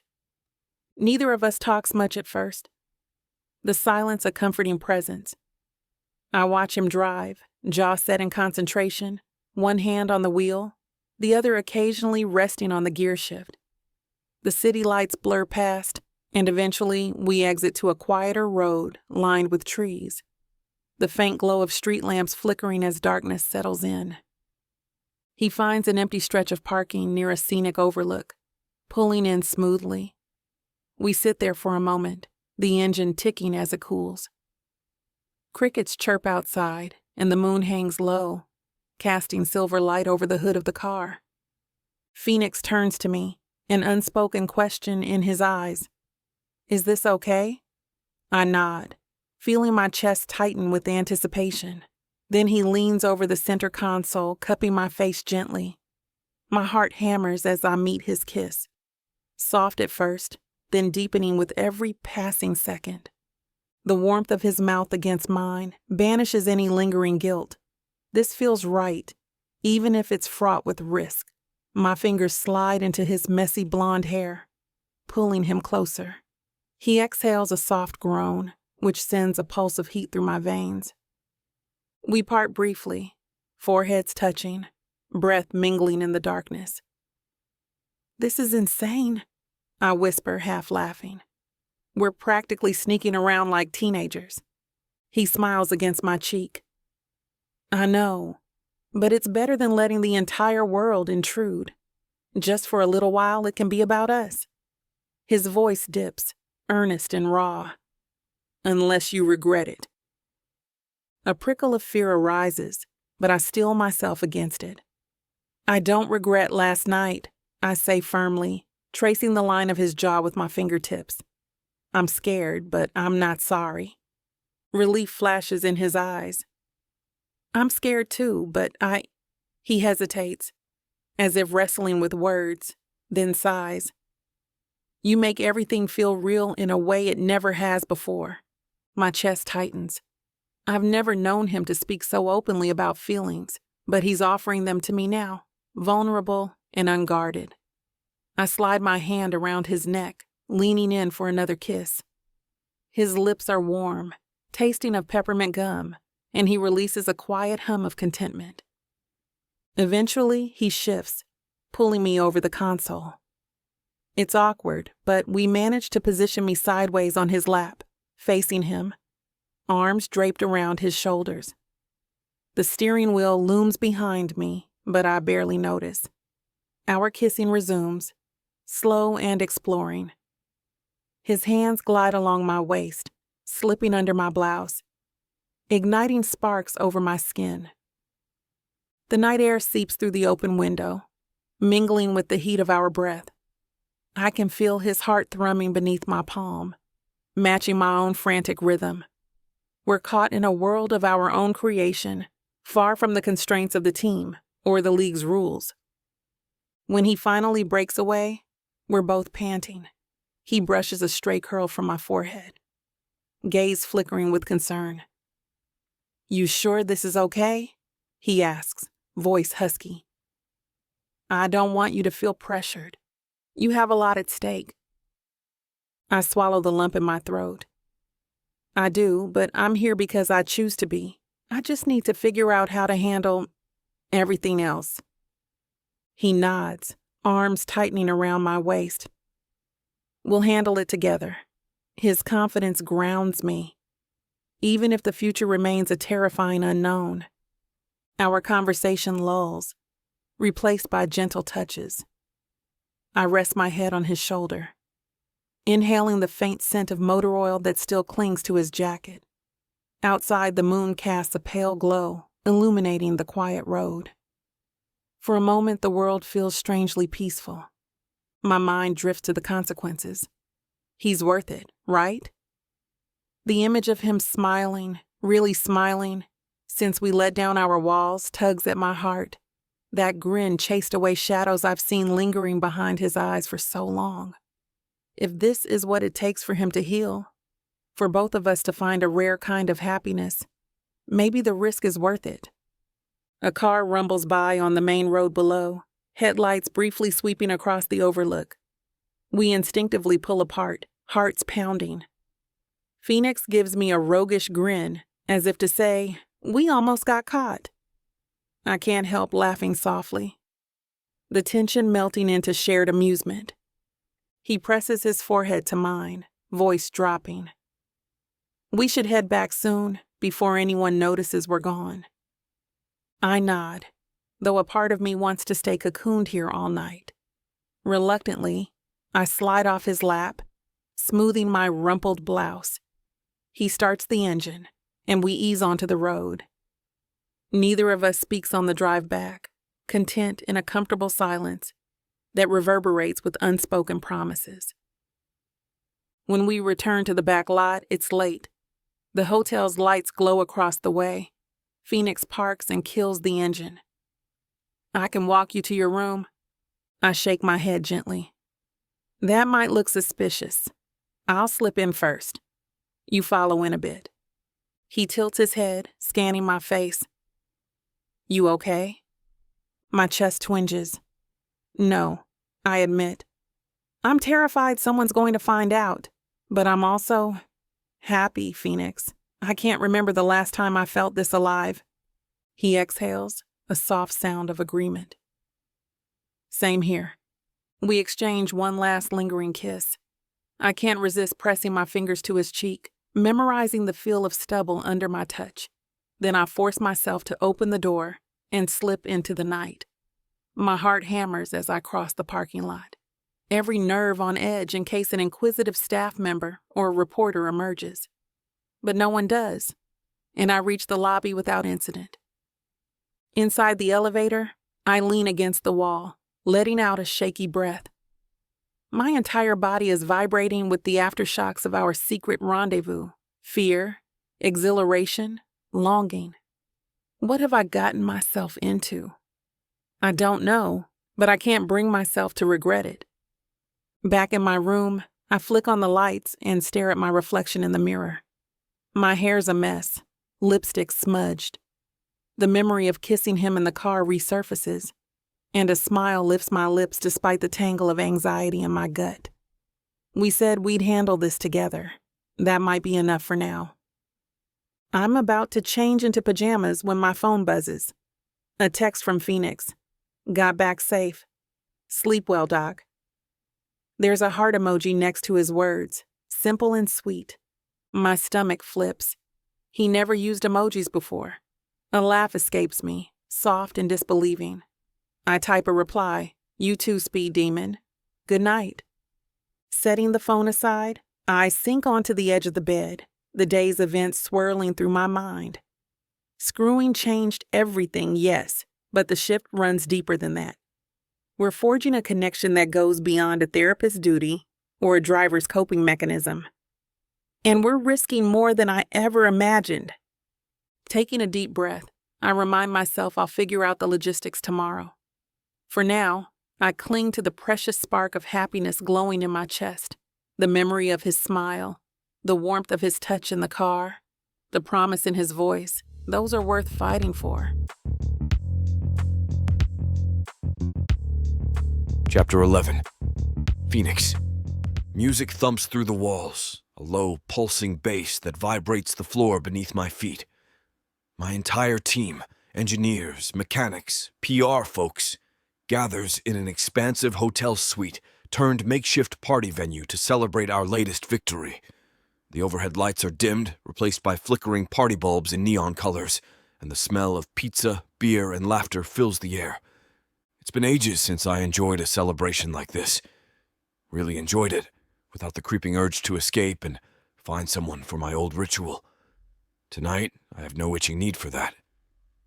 My chest feels lighter, maybe because Zara's here somewhere in the crowd, a calm center in all the chaos. I angle my way through clusters of people, exchanging high fives and half hugs. Familiar faces flash by, Marco with a beer in hand, Clarissa laughing over a sponsor's bad joke, a couple of junior drivers playing an impromptu card game at the coffee table. There's a lively hum of conversation, a sense of relief that we can relax after the intense race weekend. A grin tugs at my lips, remembering how we pulled off that victory. Tight corners, a perfect pit strategy, and a final sprint that felt like flying. But beneath the adrenaline, I know there's more to my mood than just winning. There's her. The memory of last night of how we gave ourselves to each other. No performance, just truth, still hums in my veins.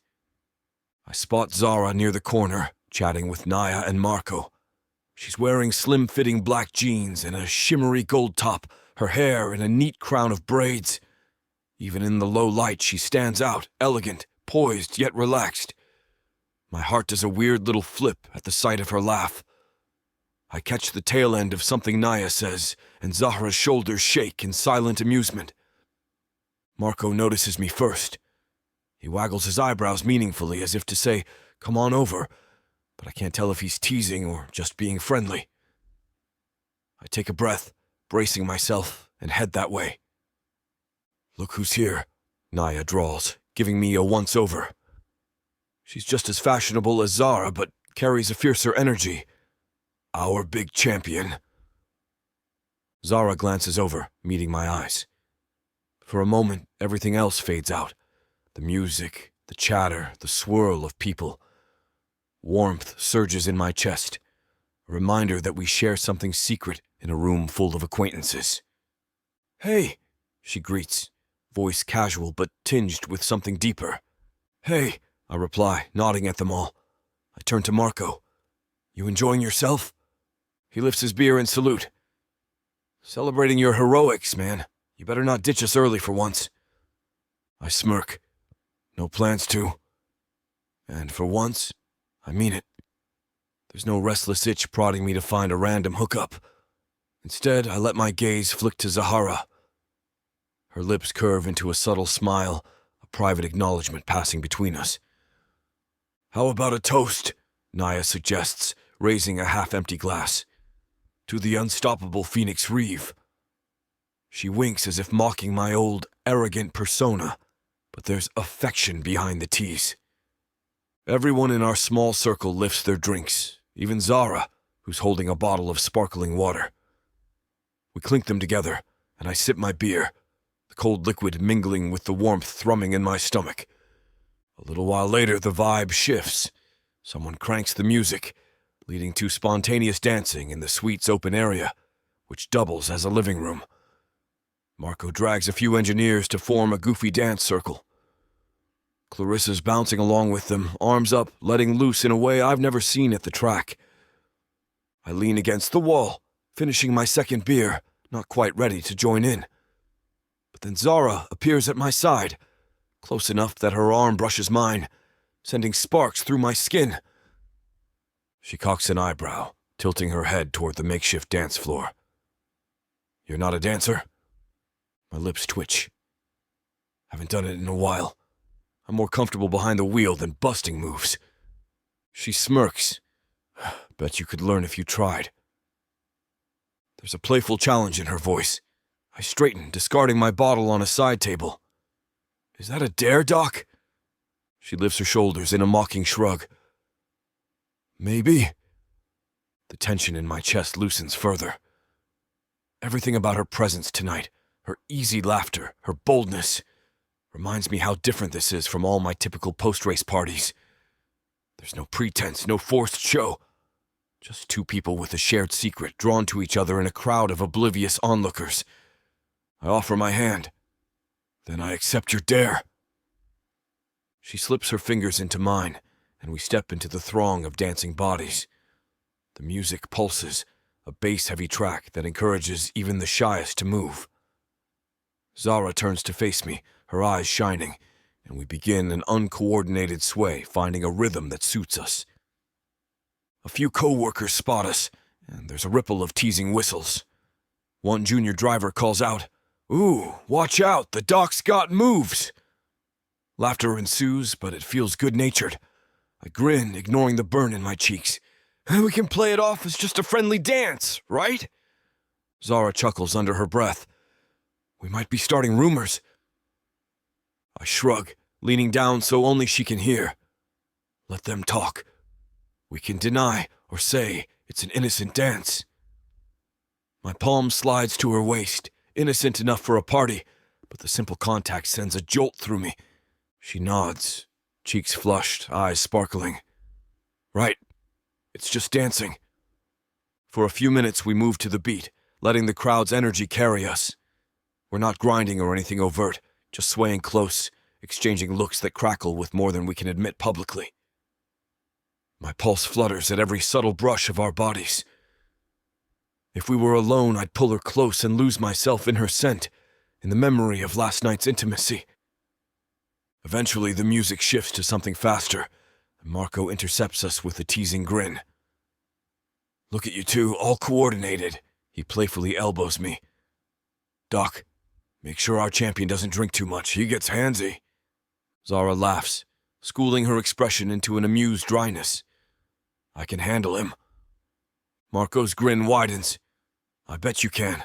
He winks, then dashes off, leaving us with knowing smirks. Does he suspect something? The thought tightens my chest, but I push it aside. Zara meets my gaze, a touch of panic in her eyes that mirrors mine. It's as if we're both thinking the same thing. We need to be careful. I clear my throat, pulling away slightly. Need some air? Definitely. She agrees, relief flickering across her face. We slip from the dance floor, weaving past raucous laughter and half-finished pizza boxes. On the way out, I snag a couple of unopened beer bottles from a cooler. She arches a brow at me, but doesn't protest. A quiet place, that's all we need. We find a service door in the hallway, one that leads to a narrow staircase. I've been in enough hotels to know it probably goes up to a maintenance area or rooftop access. Nudging the door open, we ascend a dimly lit flight of concrete steps. The thump of the party below fades with every landing, replaced by a hush broken only by our footsteps. When we reach the top, a metal exit door with a heavy push bar stands in our way. I test it cautiously, expecting an alarm, but it opens without fuss. A cool gust of night air hits us. We step onto the hotel's rooftop, a flat expanse with industrial vents and scattered maintenance equipment. It's no glamorous terrace, but the sky overhead is vast, stars peppering the darkness. Zara turns, crossing her arms against the brisk breeze. You sure we're allowed up here? I grin, handing her one of the beer bottles. Probably not, but I doubt they'll check. I set my own bottle on a small ledge. Besides, it's quiet, just us. Her features soften in the faint glow of the city lights. Yeah, just us. We find a spot near the low retaining wall, facing the skyline. The city sprawls below. Rows of lights, ribbons of roads, distant flickers of headlights. She leans against the wall, and I stand beside her, close enough that our elbows brush. I pop the cap off her beer with a small tool on my keychain, then do the same for mine. She takes a sip, wincing a little at the bite. Not my usual choice, but I'll manage. I chuckle, swirling my own bottle. I promise not to force you to chug it. Silence settles, a comfortable hush broken only by the distant hum of traffic. After the chaos of the party, the rooftop feels like our own pocket of reality. The tension in my shoulders loosens further, but a heavier thought tugs at me. She deserves to know more about why this started. About me. In the gentle darkness, I can't dodge the truth any longer. She should understand the roots of my old ritual, not just guess. I shift, resting my forearms on the wall. You're probably wondering why. How it started. The whole screwing before races thing. Zara glances over, empathy filling her gaze. She sets her beer down, turning her full attention to me. I'm here to listen, if you want to talk. My chest constricts. Even though I trust her more than anyone, old fear flares. Talking about it makes it real. But I steady my breath. It wasn't always like this. When I first got into racing, it was complicated. I was young, desperate for a way out of my grandfather's house. I swallow, forcing the words out. There was this mentor, someone in the circuit who promised me a future in F1, but he used me. Her eyes widen, but she stays quiet, letting me speak at my own pace. It started as small things. He'd corner me, try to push boundaries. I was maybe 15, didn't know better. Thought I owed him because he paid for my training sessions, helped me get noticed. Then it escalated. My voice tightens. He took advantage, forced me, and no one believed me. Or maybe they just looked the other way, because he was powerful in the racing world. Zara's hand finds mine, fingers lacing, a quiet show of support. I cling to that contact, words tumbling out in hushed fury. When I finally escaped him, I promised myself I'd never let anyone take what was mine again. So I decided I'd choose. I'd be the one initiating, the one in control. Every race, I'd find someone, make it impersonal, get that rush, then discard them. My throat burns. If I chose it, it couldn't be taken from me. Zara's grasp tightens, but her voice remains level. So, it became a ritual of reclaiming your body. Yeah. I tremble, the old shame pricking my skin. And ironically, it became this twisted routine, something I convinced myself I needed to perform well on track. Like it was a good luck charm, or a mental reset. But it was all about control, not luck, not desire, not even enjoyment. I just needed to prove I owned myself. Her free hand slips into the pocket of her blazer, retrieving something. She lifts her palm, revealing my gloves, the ones with the flame stitching. My heart spasms. I didn't even notice she'd brought them along. These, she says softly, are part of your race day gear, a symbol of control on track, right? I nod, swallowing hard. Yeah, they've always been this totem of sorts. But lately, even the gloves weren't enough. The fear and panic were creeping in, especially after the scandal broke. She sets the gloves gently on the ledge, hooking a finger through them so the breeze won't carry them away. Phoenix, she murmurs, voice trembling with compassion. I'm so sorry you went through that. I exhale shakily, my shoulders sagging. I've never told anyone, not in detail. I tried to bury it or spin it into my own narrative, but it was just festering. She shifts closer, her presence grounding me. Even in the flickering city light, I see tears glistening in her eyes, though she doesn't let them fall. Thank you for trusting me with this. I nod, unable to form words for a moment.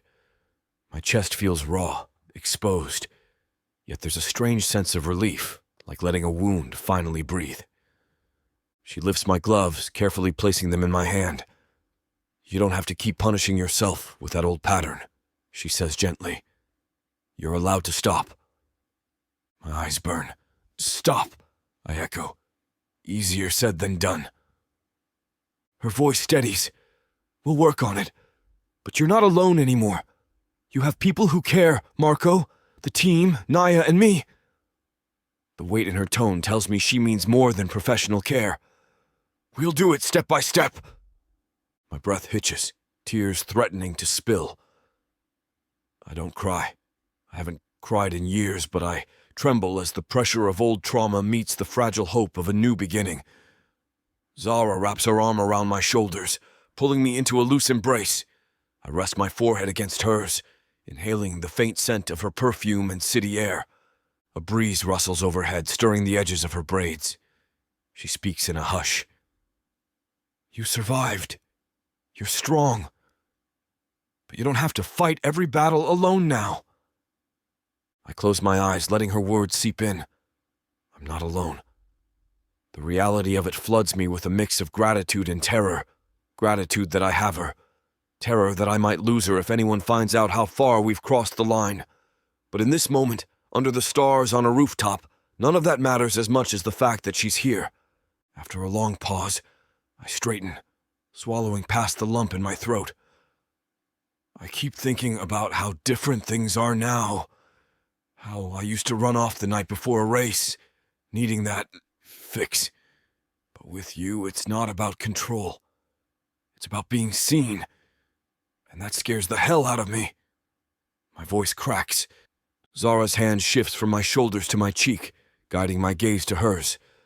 "I see you," she says, unwavering. "All of you, and I'm not afraid." A shudder runs through me. Her acceptance, her unwavering presence, hits harder than any adrenaline high. I lean in, pressing my lips to hers in a chaste, lingering kiss. Nothing desperate, just raw emotion. She returns it, her fingers curling in my hair, anchoring me. When we part, the city's hum rushes back, reminding me where we are. I glance down at the gloves in my hand, the faint lamplight catching the flame pattern. They're a relic of old fear, yet also a testament to my passion for racing. Maybe they can symbolize something new, not a crutch, but a choice to drive on my terms, to live on my terms. I tuck them into my jacket pocket and offer Zara a small, wry smile. "Thank you for everything." She smiles back, eyes still misty. "We should probably head back before anyone notices we're gone, but we'll talk more about this, right?" I nod. "Yeah, one step at a time." We gather ourselves, finishing the last swigs of our beers. I deposit the empty bottles near the door so we can toss them out discreetly downstairs.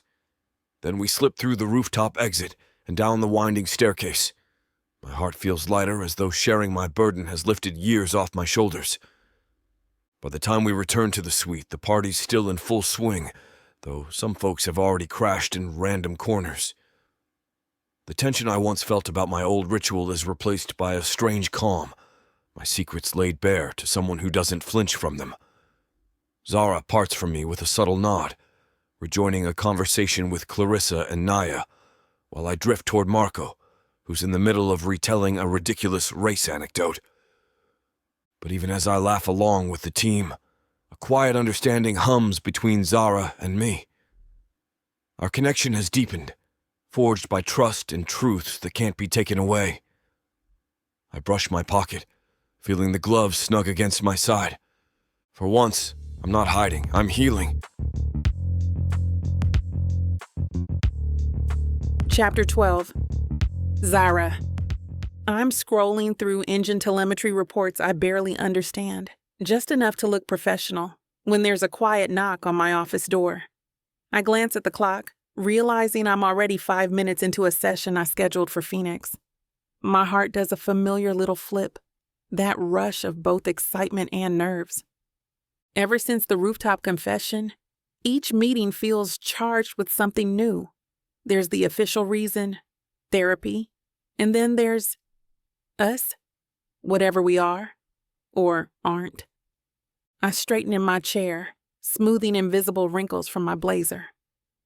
"Come in," I say, trying to keep my tone even. He steps inside, helmet bag in hand, dressed in his gray Team Ether polo and fitted black jeans. His blonde hair is slightly damp, probably from a post-practice shower. Something in his eyes softens the second they land on me, and I feel my heartbeat skip. "Doc," he greets, shutting the door behind him. He says the word ironically, like he's reminding me we're supposed to maintain a professional distance. I manage a small smile, inclining my head. "Phoenix, ready for our session?" He nods, crossing to the chair opposite my desk.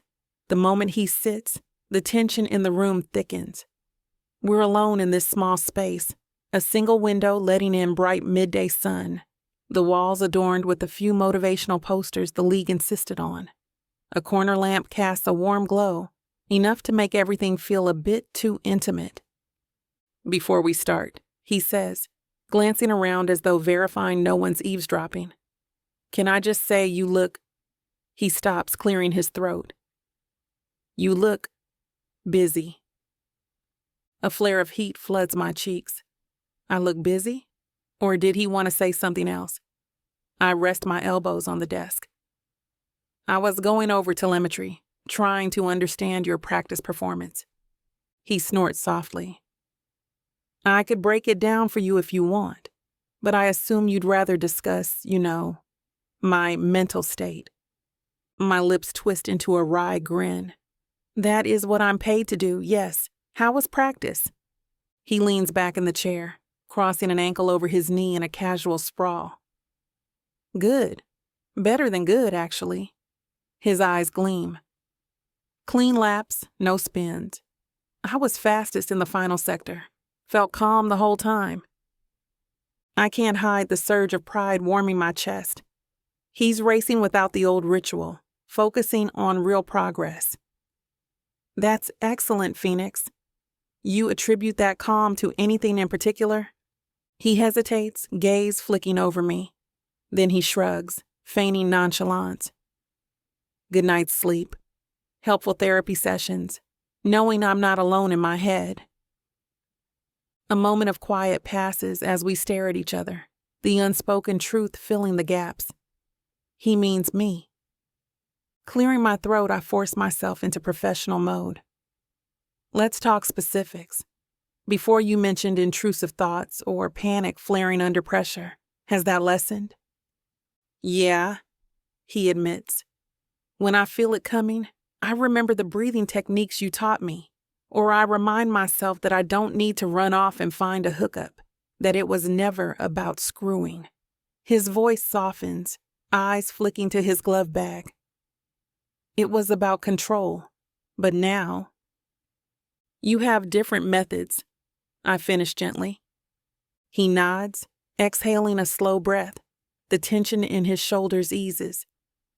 Yes, I click my pen, jotting a note. Steady improvement, shift in coping mechanisms, but inside I'm buzzing with more than professional satisfaction. It's personal too. He's not just my client anymore. After half an hour of genuine therapy discussion, trauma triggers, healthy boundaries, check-ins about nightmares, my heart is racing for an entirely different reason. We're done with the official stuff, yet he lingers, jaw flexing like he's debating something. I shift in my seat, glancing at the time. That's the end of our session. Unless there's more you'd like to cover? He smirks, a hint of mischief dancing in his eyes. Cover professionally or otherwise? Heat floods my face. He's so damn direct sometimes. Phoenix, I warn, though my tone lacks conviction. He stands, crossing to my desk in 2 strides. Leaning over, he rests his palm on the surface, close to my hand, but not quite touching. My breath catches. What's your schedule like? I swallow, fighting the urge to glance at the closed door. Anyone could walk in, but that doesn't stop my pulse from quickening. I have a break before my next driver appointment. He nods, lowering his voice. Meet me in 10 at the back stairwell? My chest constricts with both anticipation and panic. We've been sneaking off for these stolen moments all week. Nothing scandalous, just quiet pockets of time where we talk or share a secret kiss. But each time feels riskier. Still, I can't seem to resist. I nod, and he flashes a crooked grin before slipping out the door, leaving me breathless. Sure enough, less than 15 minutes later, I find him in the dim, narrow stairwell behind the garages. The echo of engine testing hums through the concrete walls. He's perched on a step, arms draped over his knees, looking like some rebellious teenager cutting class. At the sight of me, he rises, that easy grin returning. You came. Of course I did, I say, the admission sounding more vulnerable than I intend. He steps forward, and I allow him to draw me into a brief embrace. Our lips meet in a quick, heated kiss. Nothing too drawn out, but enough to send sparks through my veins. Then I press my palm to his chest, gently pushing him back before we lose ourselves. Phoenix, be careful. Anyone could walk in. He exhales, resting his forehead against mine. I know, I just missed you. My heart flips. It's only been half an hour since our session, but the sentiment floors me. I smooth my hands over his polo, feeling the warmth of his body beneath. You see me all the time, I tease softly. He lifts his head, eyes bright. That's different. In the office, we have to pretend. My chest twinges, guilt creeping in. Isn't that safer? His jaw clenches for a moment. Maybe, but I hate hiding it. Hiding us. Us. The word clings to me. What are we, exactly? My mind flashes with warnings about boundaries and licenses. Phoenix, you know this can't be public, I murmur. At least, not until we figure out a plan. He nods slowly, pressing a palm against the wall. Yeah, I get it. A resigned exhale. Anyway, it's enough for me to know you're with me, even if it's in stolen moments. My heart squeezes. He's so earnest, so raw in his devotion, and I'm torn between elation and worry. Are we setting ourselves up for heartbreak? We talk in hushed voices about everything and nothing, small updates on the day, jokes about the track gossip, references to the few times we've evaded curious glances. At one point, I notice him fidgeting with something in his pocket. His gloves, probably. I remember how he told me the significance of those gloves, how they once symbolized control. Now I wonder if they represent something more, a step toward freedom from his past. Finally, I check the time on my phone. My next appointment looms. With a reluctant sigh, I slip away from him, ignoring the ache that blossoms in my chest.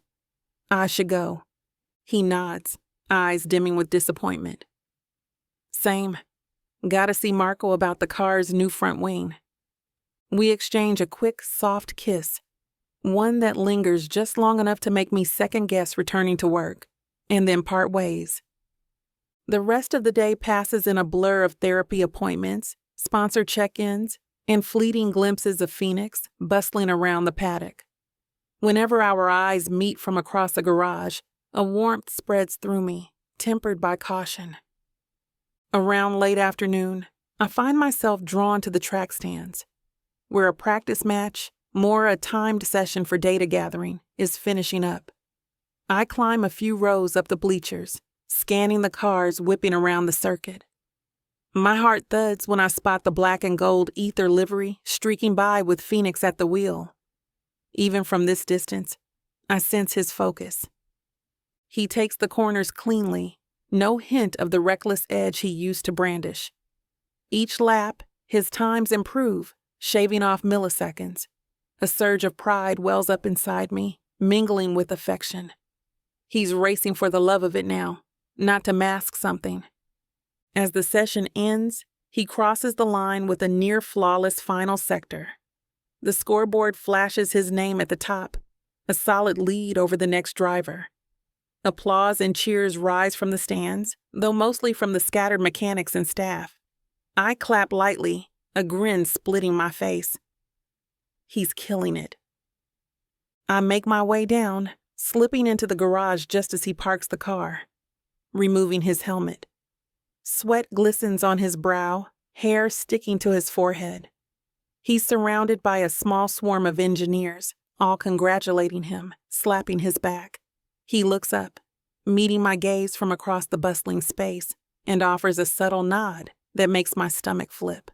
One of the mechanics jokes, "Keep this up, Phoenix, and the other drivers will think you sold your soul for speed." He laughs, a genuine bright sound. Nah, just found better coping strategies, I guess. My throat tightens. Better coping strategies. That's me, in part. I fight the urge to step forward and embrace him. Instead, I linger, arms folded, nodding in silent approval when his eyes flick to me again.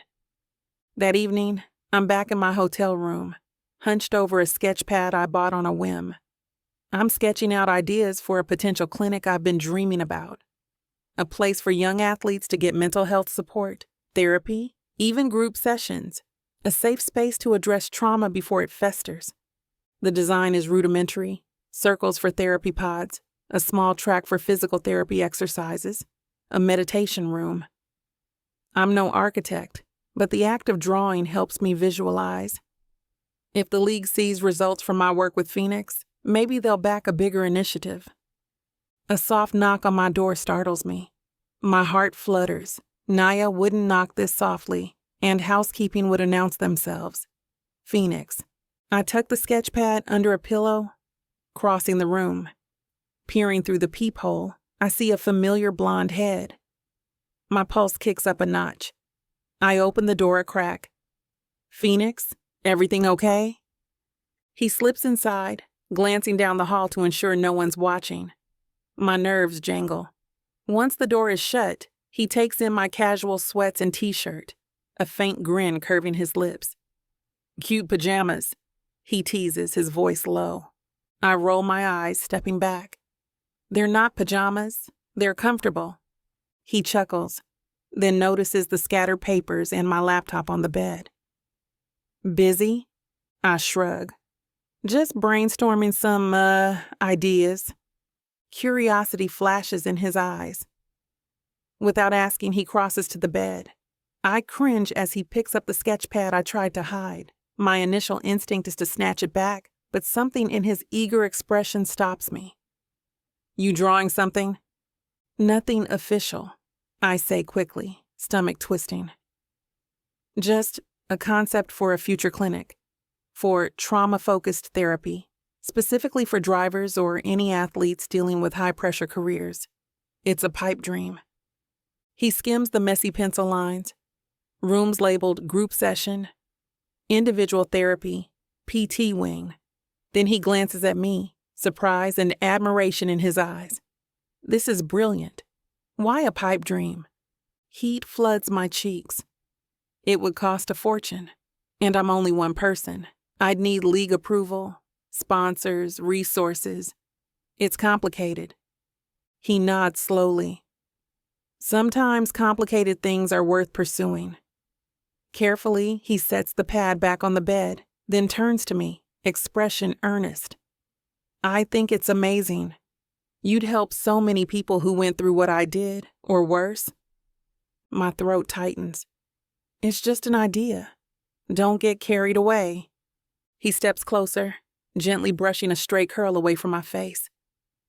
What if I want to get carried away? He says, half smiling. I owe you a lot, Zara. If I can support something like this, I will. My heart thuds. You don't owe me, I protest. He shakes his head, eyes intense. I disagree. You changed my life. For the better. If you're serious about this clinic, let me help. Funds, networking, whatever you need. I want to pay it forward. A wave of gratitude and something dangerously close to love swells inside me. I bite my lip, fighting tears. Phoenix, I manage, voice thick. Thank you. I'd be lying if I said I wasn't terrified of failing. But maybe, with your backing, it wouldn't be so impossible.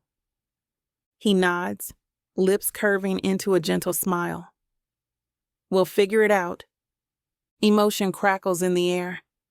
I exhale, stepping into him. He wraps his arms around my waist, our closeness familiar yet still electrifying. My cheek rests against his chest, and I listen to his steady heartbeat. Thank you for believing in me, I whisper, letting my eyes close. His hand strokes my back. Right back at you. We stand like that for a long moment, the hush of the hotel room cocooning us. Outside, faint traffic noises drift through the window. I feel the heat of him, the solid press of his torso against mine. I remember every line of his body from the times we've been closer than this, but tonight, it's about comfort, not lust. Eventually, he dips his head, pressing a soft kiss to my hair. I should go so we don't push our luck. A pang of disappointment hits me, but I nod. Yeah, I don't want more rumors. He carefully disentangles, lingering by the door. For a second, he looks like he wants to say something, maybe define our relationship, maybe claim me as his in some official sense, but he just sighs and tugs me close for one last lingering kiss. When he pulls away, my heart pounds in my ears. He cups my chin gently, searching my eyes. We're good, right? My mind flares with 100 doubts. Our professional lines, the risk, the future. But I push them back. Yeah, we're good. A faint smile ghosts his lips. Then he opens the door, checking the hallway. Coast clear, he slips out. I lock it behind him, pressing my forehead against the wood. My pulse won't settle. Equal parts joy and anxiety swirling through my veins. Trudging back to the bed, I stare at the rough sketch of the clinic. My chest aches with longing to help people like him, to build something that matters. But will I even be allowed if the league finds out about us? That's the ugly question I can't ignore. I could lose everything. Still, his words echo in my head. Sometimes complicated things are worth pursuing. We're complicated, I think. But for now, I can't regret a single moment. Not when I see how free he's becoming, how he no longer needs that old ritual to race better, how we're forging a connection that goes beyond therapist and patient. Shaking off the gloom, I sink onto the mattress. The clinic sketches beckon, and I can't help picking up a pen to add more details. Possible therapy modules for trauma, an aftercare lounge, maybe a small performance lab for stress tests. My imagination soars, fueled by Phoenix's quiet determination. Because if this is a descent into something dangerous, it's also a descent into something that feels important, both for him, for me, and maybe for the entire racing world. Chapter 13. Phoenix. The sun beats down from a cloudless sky as our team bus rumbles along a winding coastal road. It's our day off, rare in a grueling race season, and everyone's buzzing with excitement about hitting the beach. The coastline here is legendary. Turquoise water, soft sand, and hidden coves that practically beg you to unplug from the racing world. I'm sprawled at the back of the bus, a baseball cap shielding my eyes from the glare. Across the aisle, Zara sits chatting with Clarissa, both of them laughing over some story. Despite the casual setting, she still carries herself with that composed grace I've come to crave. She's wearing jean shorts and a flowy white top over her swimsuit, simple, but to me she might as well be rocking haute couture. Every time I glance her way, my pulse flutters like we're back to the adrenaline of the track. Marco, perched 2 seats ahead, twists around to look at me. "You awake back there?" I grunt. "Barely. Late night." He smirks. "Right. I'm sure you were up late doing very important things." "Shut it," I mutter, tossing a crumpled napkin at him. He just laughs. He doesn't know what's really going on with Zara and me, just that I've been suspiciously less moody. Still, the playful digs don't sting like they once did. Maybe because for once I'm genuinely happy. Eventually, the bus pulls up to a private resort with a stretch of pristine sand. A few families and couples dot the shore, but it's quiet by tourist standards, just how we like it. We file out, hauling towels, coolers, and an unnecessary number of inflatable toys the junior engineers insisted on bringing. The moment my feet hit the sand, I kick off my flip-flops, inhaling the briny sea air. Clarissa's already staking a spot for us, claiming a line of lounge chairs under broad umbrellas. Everyone scatters. Some run straight for the waves, others queue at the beach bar. I spot Zara smoothing a striped beach towel over a lounge chair, Naya at her side. Naya waves me over, but I pretend not to see, my chest clenching at the thought of greeting her too obviously in front of the group. Instead, I peel off my t-shirt, wandering toward the water's edge. The ocean laps at my ankles, cool relief in the midday heat. From here, I can watch Zara discreetly. She's tugging off her shorts and top, revealing a deep purple swimsuit that hugs her in ways that make my heart skip. She glances my way, and even from a distance, I see her smile hitch. We lock eyes for a beat before she turns back to Naya, clearly trying to play it off. "Focus, Reeve." I force myself to wade into the water, half expecting the cold shock to calm me. But the mental image of Zara in that swimsuit, golden undertones of her skin glowing in the sun, burns into my brain. Desire coils low in my gut. An hour later, we're all sprawled on towels or floating in the waves, joking and passing around drinks. The novelty of a full day off puts everyone in a giddy mood. I manage to keep my distance from Zara physically, but my gaze strays to her constantly. Once or twice our eyes meet, and she gives me a small, secretive smile that sets my pulse racing. I'm standing near the makeshift volleyball net, half watching a game unfold, when I notice a stranger approach Zara. He's tall, tanned, with a broad grin. My muscles tense instantly. He says something to her, gesturing animatedly. She laughs politely. Who the hell is this? Naya, standing next to Zara, seems amused by the exchange, but I can't read Zara's expression from here. The man leans in, clearly asking her something. Maybe her number? My chest tightens. Relax, Reeve. She can handle herself. But my feet move before my brain does. By the time I'm close enough to catch snatches of conversation, I hear him say, "So, maybe dinner tonight? I'd love to show you around. There's an incredible seafood place up the coast." Zara's polite smile wavers. "Oh, that sounds nice, but..." "Sorry, mate," I cut in, stepping up behind her, my voice sharper than intended. Her eyes flick up to me, surprise and a hint of exasperation dancing there. "We're actually leaving tonight." I lie smoothly, hooking a thumb toward the cluster of lounge chairs and coolers. Team schedule changed. The guy frowns, confusion etched across his suntanned face. "Wait, you're all heading out?" "Yeah," I say, crossing my arms. "So, no time for dates." Zara's stare bores into my side, but I ignore it. The man glances between us, clearly picking up on the tension. He holds up his hands. "All right, no worries. Maybe another time." Then he shrugs, forcing a good-natured grin. "Enjoy your day." He walks off, leaving a strange hush in his wake. Naya studies me, eyebrows raised. "We're actually here for 2 days, Phoenix. Or did you forget?" I shoot her a pointed look, silently begging her to drop it. She just shakes her head, a small smirk curving her lips. "I'll leave you two to talk," she says, grabbing a towel and strolling away. Now it's just me and Zara. She places her hands on her hips, stepping a bit closer. "You lied," she says quietly, voice low. "Why?" I force a casual shrug. "He was hitting on you. I didn't like it." She arches a brow. "And that means you can scare him off by pretending the entire team's leaving?" Heat prickles my cheeks. "Yeah, well, I wasn't thinking, okay? I just..." My words falter under her scrutiny. "I hated seeing him flirt with you." Her eyes soften. "Phoenix, I'm not interested in random guys. You know that." Logically, I do know. But the flare of irrational jealousy still courses through my veins.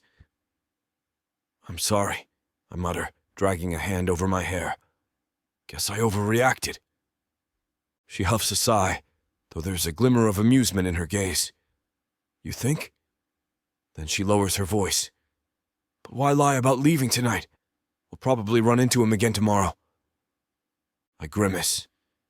"I'll deal with that if it happens." Then, wanting to shift focus, I add, "Look, can I show you something? I found a secluded cove on the other side of the rocks. The staff said it's got the best sunset view." She eyes me warily, but I sense her curiosity. "You want me to go with you?"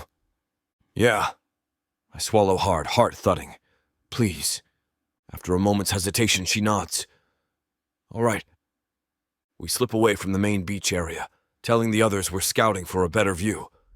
No one seems to question it, though a few suspicious glances pass between Clarissa and Naya.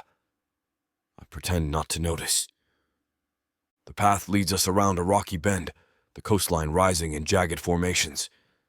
I keep Zara in front of me, guiding her with a hand on her shoulder whenever the footing gets uneven. Every gentle touch heightens my awareness of her, the tension between us simmering. We emerge on a small strip of sand enclosed by high rocks, the ocean lapping gently. The sun's dipping low, bathing everything in amber light. Overhead, gulls wheel in a lazy arc. It's serene, empty of crowds, just the hush of waves and the distant cries of seabirds. Zara breathes in sharply, gaze sweeping across the horizon.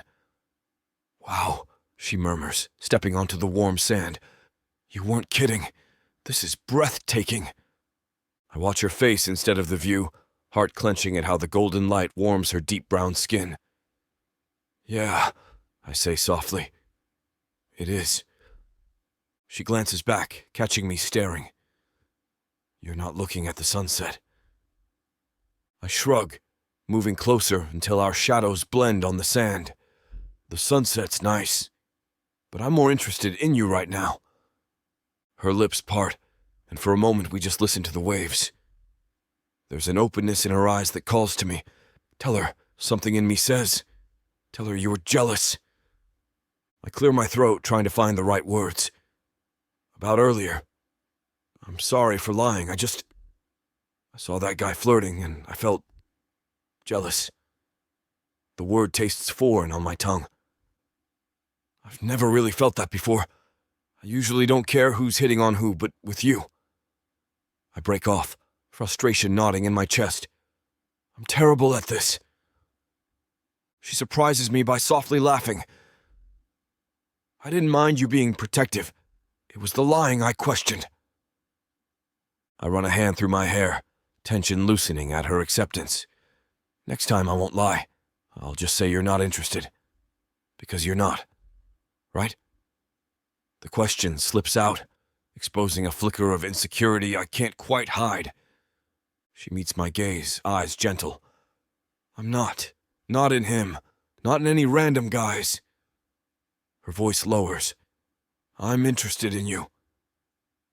Relief washes over me. I slide a tentative hand around her waist, pulling her flush against my bare torso. Her purple swimsuit is mostly dry now, and the press of her warm skin sets off sparks across my senses. Good, I murmur, because I want you all to myself.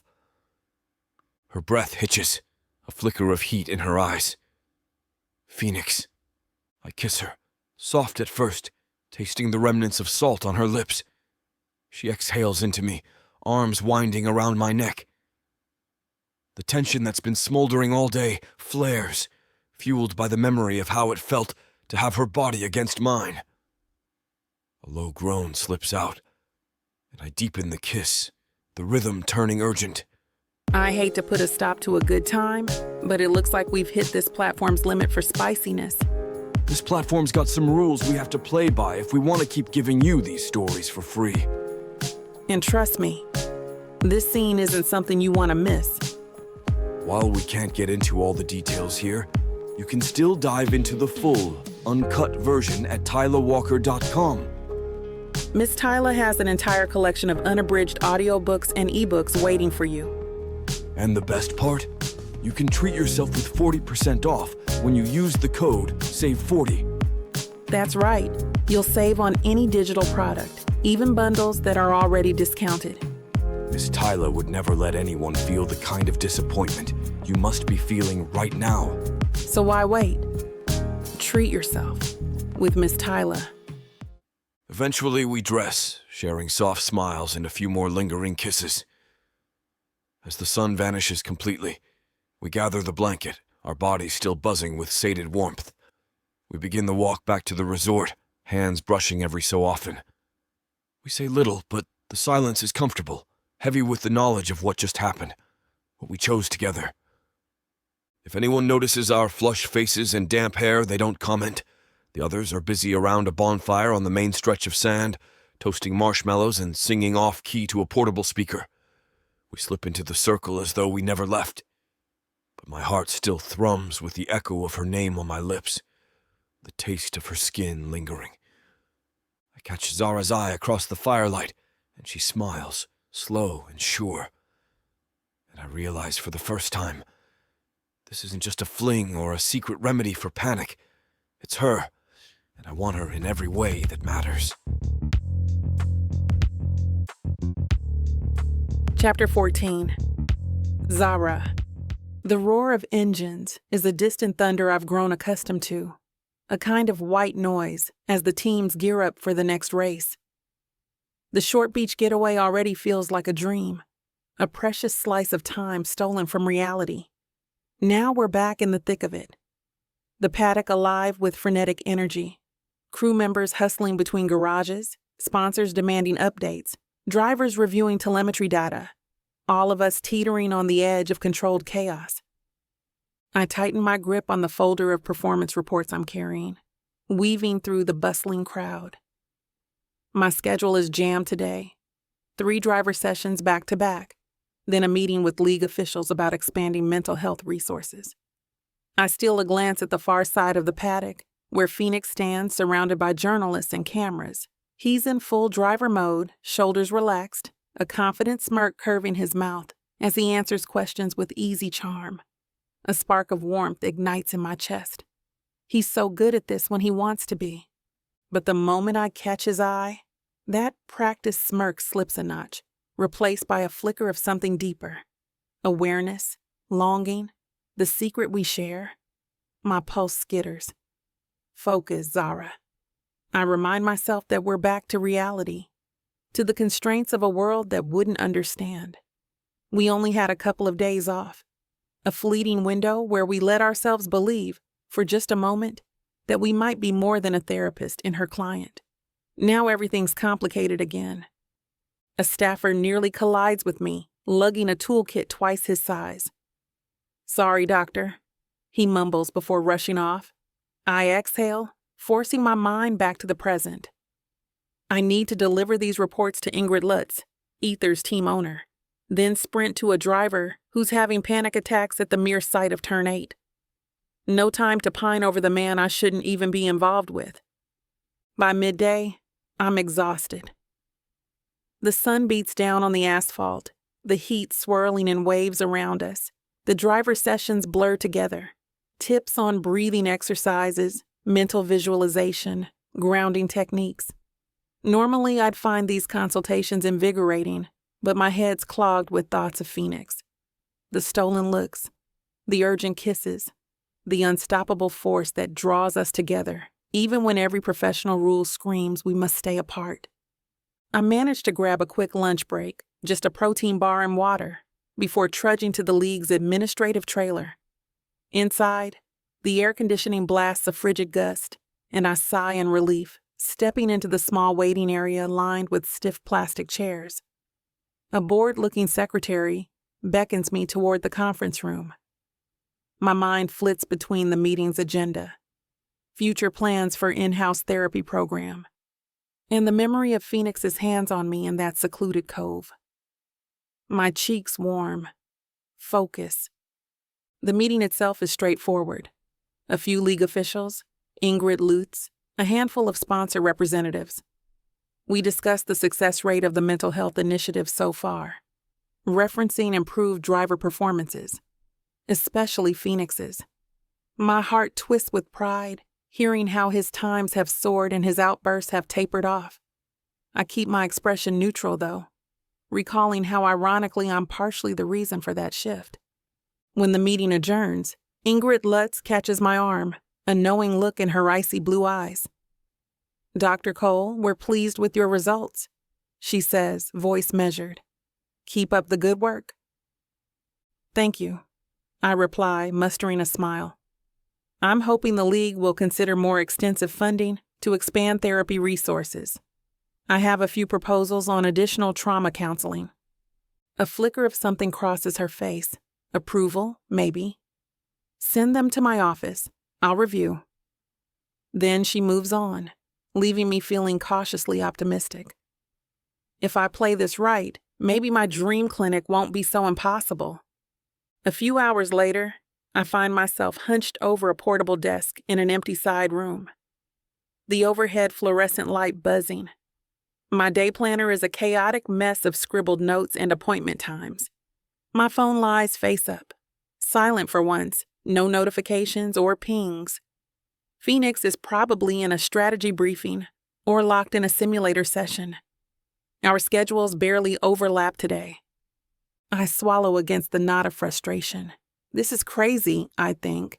Sneaking kisses on a beach one moment, then avoiding each other's gazes the next. My mind replays our last conversation, how he'd said he didn't want to hide, but we'd agreed it's for the best.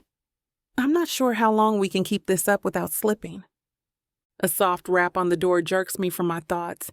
Clarissa pokes her head in, her expression grim.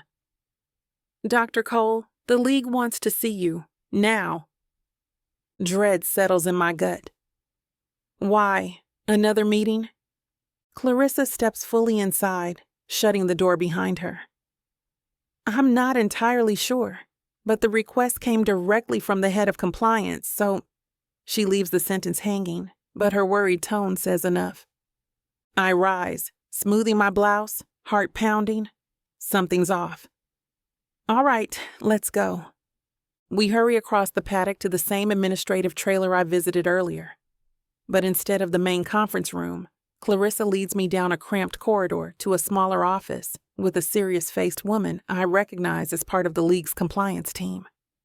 A second official waits beside her, arms folded, eyes scanning me intently. Dr. Zahra Cole, the woman says, gesturing for me to sit. Clarissa stands behind me, an air of support or vigilance. I can't tell. My skin prickles. We received an anonymous tip alleging professional misconduct on your part. Ice sluices through my veins. Excuse me? She slides a manila folder across the desk. The complaint states you've engaged in an inappropriate relationship with one of the drivers under your care, specifically referencing Phoenix Reeve. My heart stutters. Oh, God. My vision tunnels for a second, and I force myself to breathe. That's not accurate, I manage, voice thin. The official's eyes flick to her colleague, who steps forward. The tip claims you've been seen sneaking around with Mr. Reeve, meeting after hours, displaying affectionate behavior. They mention a potential conflict of interest, unethical boundaries, and the possibility that your therapy sessions may have become personal. My mind reels. Someone's been watching us? Or they're just guessing? My professional training wars with panic. Who sent this tip? I demand, voice shaking. It's anonymous, the woman repeats. But we take these allegations seriously. The league cannot ignore a complaint of this nature. Terror and anger swirl in my chest. I can't deny that we violated rules, no matter how I parse it. I see, I whisper, gripping the edge of my chair. She sets her jaw. Until we can conduct a full inquiry, we're placing you on immediate suspension. You're not permitted to conduct therapy sessions, nor consult with any drivers, effective immediately. The finality in her tone knocks the breath from me. Suspended. My license, my career, everything I've worked for. I can see it slipping through my fingers. Clarissa's hand lands on my shoulder, a silent show of support. But I can't even look at her. What about due process? I force out, trying to regain composure. Shouldn't there be an investigation first? The compliance officer gives a curt nod. There will be a thorough investigation, but we can't allow a potentially compromised psychologist to continue working with vulnerable athletes in the meantime. You'll receive official documentation detailing next steps. Any violation of the suspension terms will result in immediate termination and possible legal consequences. A dizzy wave hits me. Vulnerable athletes. The words sting, reminding me of how Phoenix once was, and ironically, how he's improved because of me. I understand, I murmur, throat tight. I'll cooperate fully. Thank you for your cooperation, she says, voice clipped. We'll be in touch. Stumbling outside, I gulp a breath of humid air, my ears ringing. Clarissa trails me, eyes wide with concern. Zara, are you... I'm fine, I manage, though my chest feels like it's in a vice. I need a minute. She hesitates, then steps back. Call me if you need anything, she says softly before heading off, probably to inform the team or do damage control. Guilt lances through me. She's going to have to spin this story, something I never wanted. Numb. That's how I feel. Like I'm moving through sludge. I make my way around the back of the trailer, seeking refuge. A few crates are stacked by the wall, and I sink onto one, pressing my hands to my face. This can't be happening. But it is. My heart hammers, fear clawing up my spine. If they confirm the allegations, I'll be barred from practicing. My entire career is on the line. And worst of all, Phoenix's name is tangled up in this. He could lose trust with sponsors, with the league. The scandal alone might tarnish his shining momentum. The thought crushes me. Maybe I should have been stronger, kept my distance, refused him from the start. But how could I, when he needed me so badly? And I needed him too. My eyes sting, tears threatening, but I choke them back. Crying won't help. Zara, my head snaps up. Phoenix strides around the corner, face drawn. He must have heard something. He looks furious, eyes alight with worry. I just spoke to Clarissa, he says, voice tight. Is it true they suspended you? I swallow, nodding. Anonymous tip, claiming that we're involved. The words hang in the air, heavy and damning. He curses under his breath, running a hand through his messy blonde hair. This is nonsense. We'll fight it. I'll go to the league right now, set them straight. Panic flares. No, Phoenix, that'll only make it worse. If they see you defending me, it confirms we have a personal connection. He clenches his fists. So what? They want to crucify you on a rumor? I grimace, hating how anger fuels his posture. It's not a rumor. You know that, I say softly, guilt gnawing at me. We've been crossing lines for weeks. He flinches, a muscle in his jaw ticking. Let me fix this, he pleads, voice dropping. Let me tell them it's all me, that you never did anything unethical, that I pushed. I grab his arm. Don't you dare, I hiss. That would ruin your reputation, maybe cost you your seat. And it's not even true. I'm an adult, fully responsible for my choices. The weight of it crushes me, but I refuse to shift blame to him. My ethics won't bend for you or anyone. I have to face this, no matter how painful. He inhales sharply, eyes reflecting a storm of guilt and desperation. I can't just stand by while they rip you apart. Sometimes you have to, I whisper, my voice cracking. If you intervene, we both go down, and you have a career you've worked your whole life for. Don't let me drag you under. His hands shake. Zara, you're not dragging me. I'm in this. He breaks off, frustration contorting his features. Damn it, why does everything have to be so complicated? Because I'm your therapist? Or was, anyway, I say bitterly. And we crossed boundaries. Now we pay the price. He paces, shaking his head. What if we just came clean? Told them it's real, that we're consenting adults, and it doesn't matter, Phoenix. The code of ethics is clear. Even if it's real, it's against every rule for me to have a personal relationship with a client under my care. The league has a zero-tolerance policy. My voice wavers, tears threatening again. I'd lose my license for sure.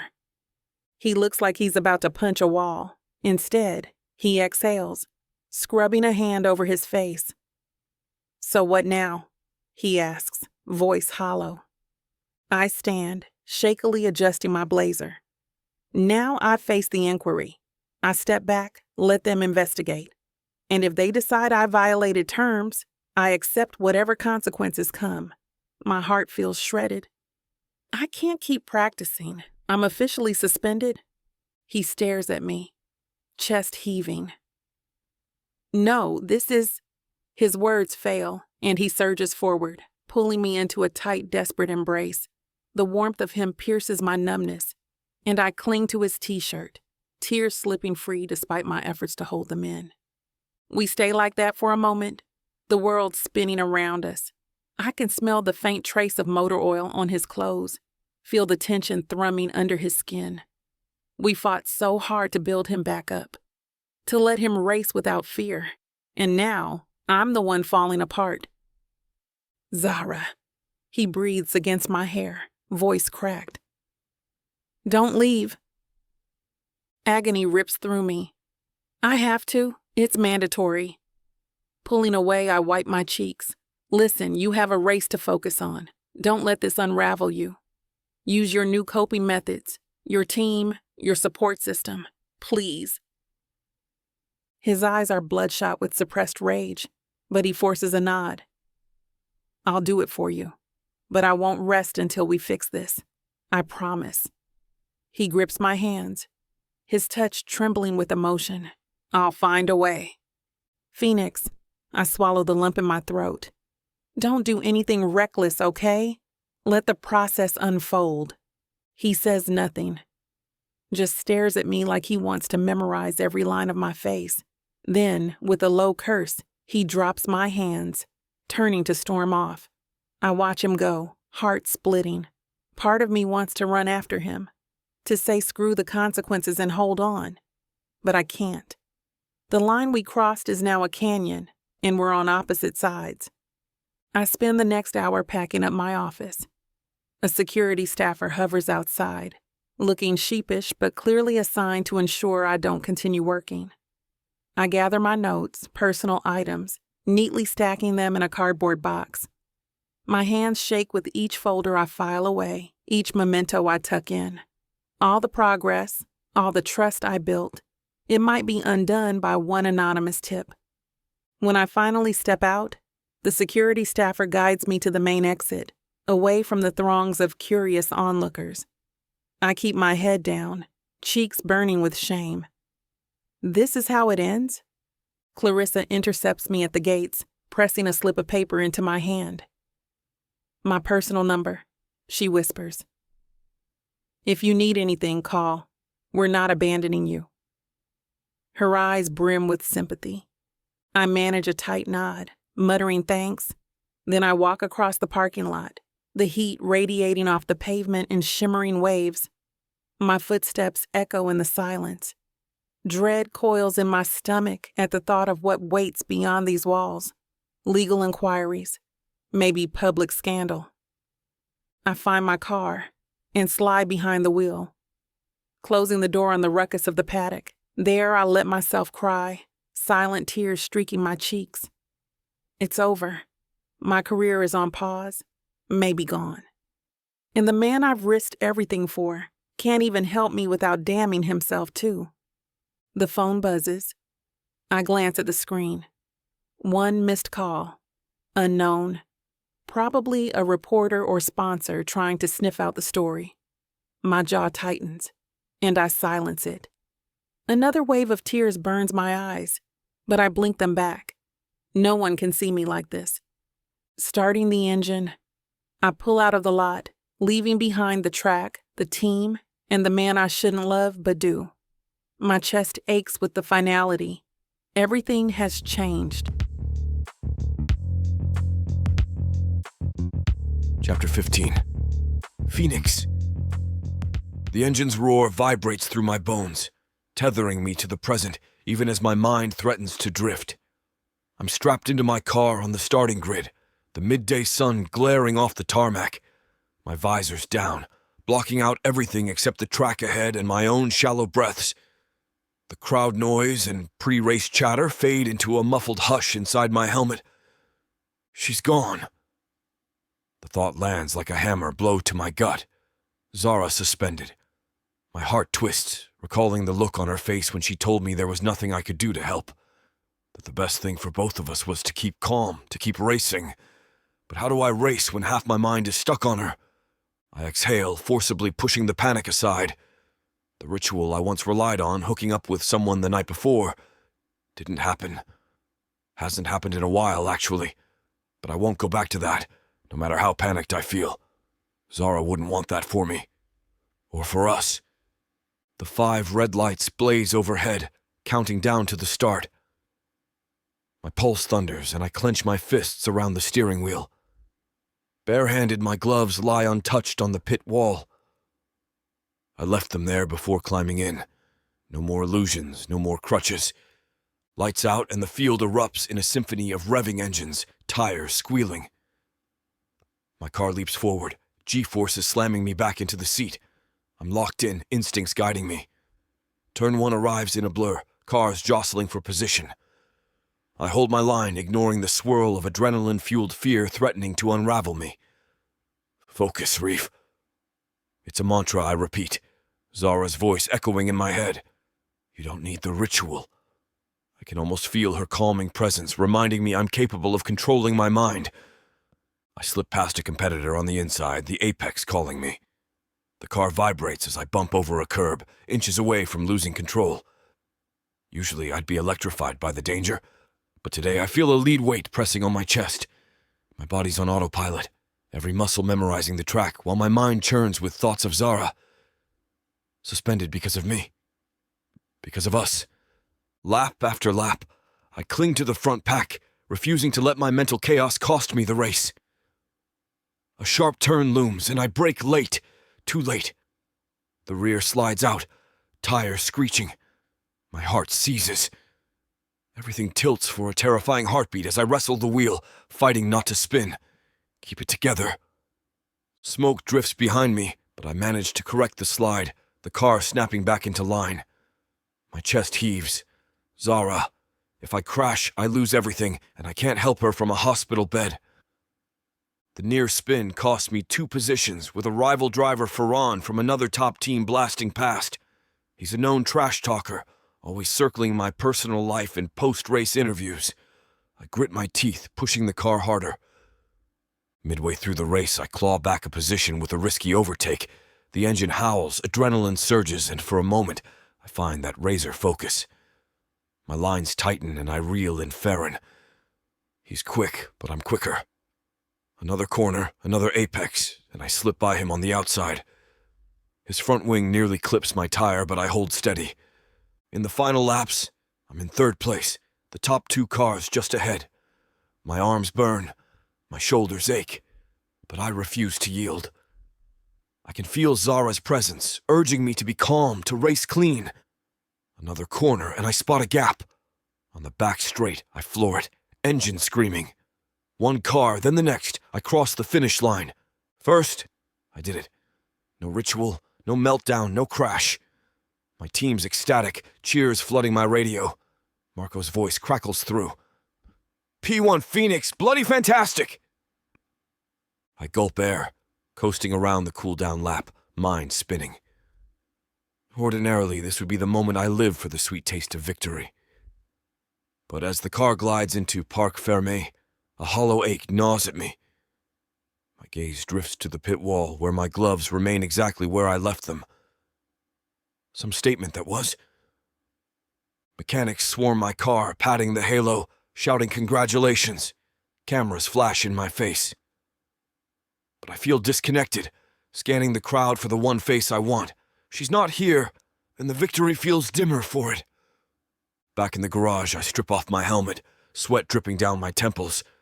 My chest heaves as I slump onto a crate, letting the team fuss with the car behind me. I stare at my bare hands, shaking from the adrenaline crash. I won without screwing, without gloves, just skill. Zara would be proud if she were here. Ferran storms in, flipping off his helmet. His 2nd-place finish apparently didn't sit well. Reeve, he sneers, voice echoing in the tight space. Guess you found a new lucky charm, huh? Or is it that psychologist you've been banging? My spine stiffens, eyes snapping to his. Watch your mouth, I growl. He smirks, stepping closer, ignoring the tension in the garage. Heard she got suspended. Figures. Must be nice for you, having your therapist in bed. Don't even need the ritual if the doc is your new screw buddy. Rage ignites, drowning out everything else. I surge to my feet, fists clenched. You talk about her like that again, I'll break your goddamn jaw! Oh, Testy, he jeers, arms spread in mock innocence. I wonder if the league will investigate you next. Or maybe they'll see how your performance soared, once you started screwing your shrink. I lunge before my brain catches up, fists swinging. Farron jumps back, but I manage to grab his suit collar. A scuffle ensues. He tries to shove me. I attempt to punch, the adrenaline from the race fueling every muscle. Shouts ring out, echoing off the concrete walls. Suddenly, strong arms wrap around my shoulders, yanking me back. Marco's voice hisses in my ear. "Phoenix, stop!" Another engineer holds Farron, who's spitting curses. Crew members swarm us, forming a barrier. "Let me go," I snarl, trying to twist free. But Marco's grip remains firm. "He's not worth it, man," Marco mutters, dragging me away. "This won't help Zara." The name slices through my fury. I freeze, chest heaving. Marco releases me, stepping between me and Farron, who's being corralled by his own team. The garage is a mess of shouting, but I don't hear specifics. My mind hones in on, "This won't help Zara." I push past the crowd, ripping off the top of my race suit. My pulse throbs in my ears, a red haze clouding my vision. He insulted her, and I can't do a damn thing about it. Marco chases after me. "Phoenix, calm down. You can't lose your head now." I spin, voice raw. "He called her a screw buddy. It's not right. I can't let him." "Dude, trust me, I get it," Marco says, hands raised. "But a fist fight in front of cameras? That's exactly what the league's looking for, to paint Zara as some unprofessional hack messing with your mind." Those words lock my jaw. I slump against the nearest tool chest, swallowing the bitter taste of helplessness. "I'm losing it," I whisper, breath ragged. "She's gone. Suspended. I can't even help her. And now idiots like Ferran are mocking what we—" My throat closes, refusing to say love. Maybe I can't admit it yet. Marco's face softens. He glances around, making sure no one's too close. "Have you tried calling her?" I rake a hand through my hair. "She won't answer. She said stepping back was best. For both of us. But she's probably drowning in accusations. Maybe I can talk to the league or the board or something." He grimaces. "I'm no legal expert, but the more you poke, the more suspicious it looks. The league is big on conflict of interest. If they confirm you two are together, that's game over for her career. Could cost you sponsorships too." I slam my fist against the metal chest, frustration boiling over. "So what am I supposed to do? Let them tear her life apart?" Marco grabs my shoulder. "You gotta be smart, man. Zara's not some damsel in distress. She's dealing with this her own way, but there might be other angles. She mentioned wanting to pitch that trauma clinic, right?" I nod, recalling how passionately she talked about it. My throat tightens. "Yeah, but that won't help with the immediate scandal." He sighs. "No, but it proves she's serious about helping drivers, that she's not just sleeping around for kicks.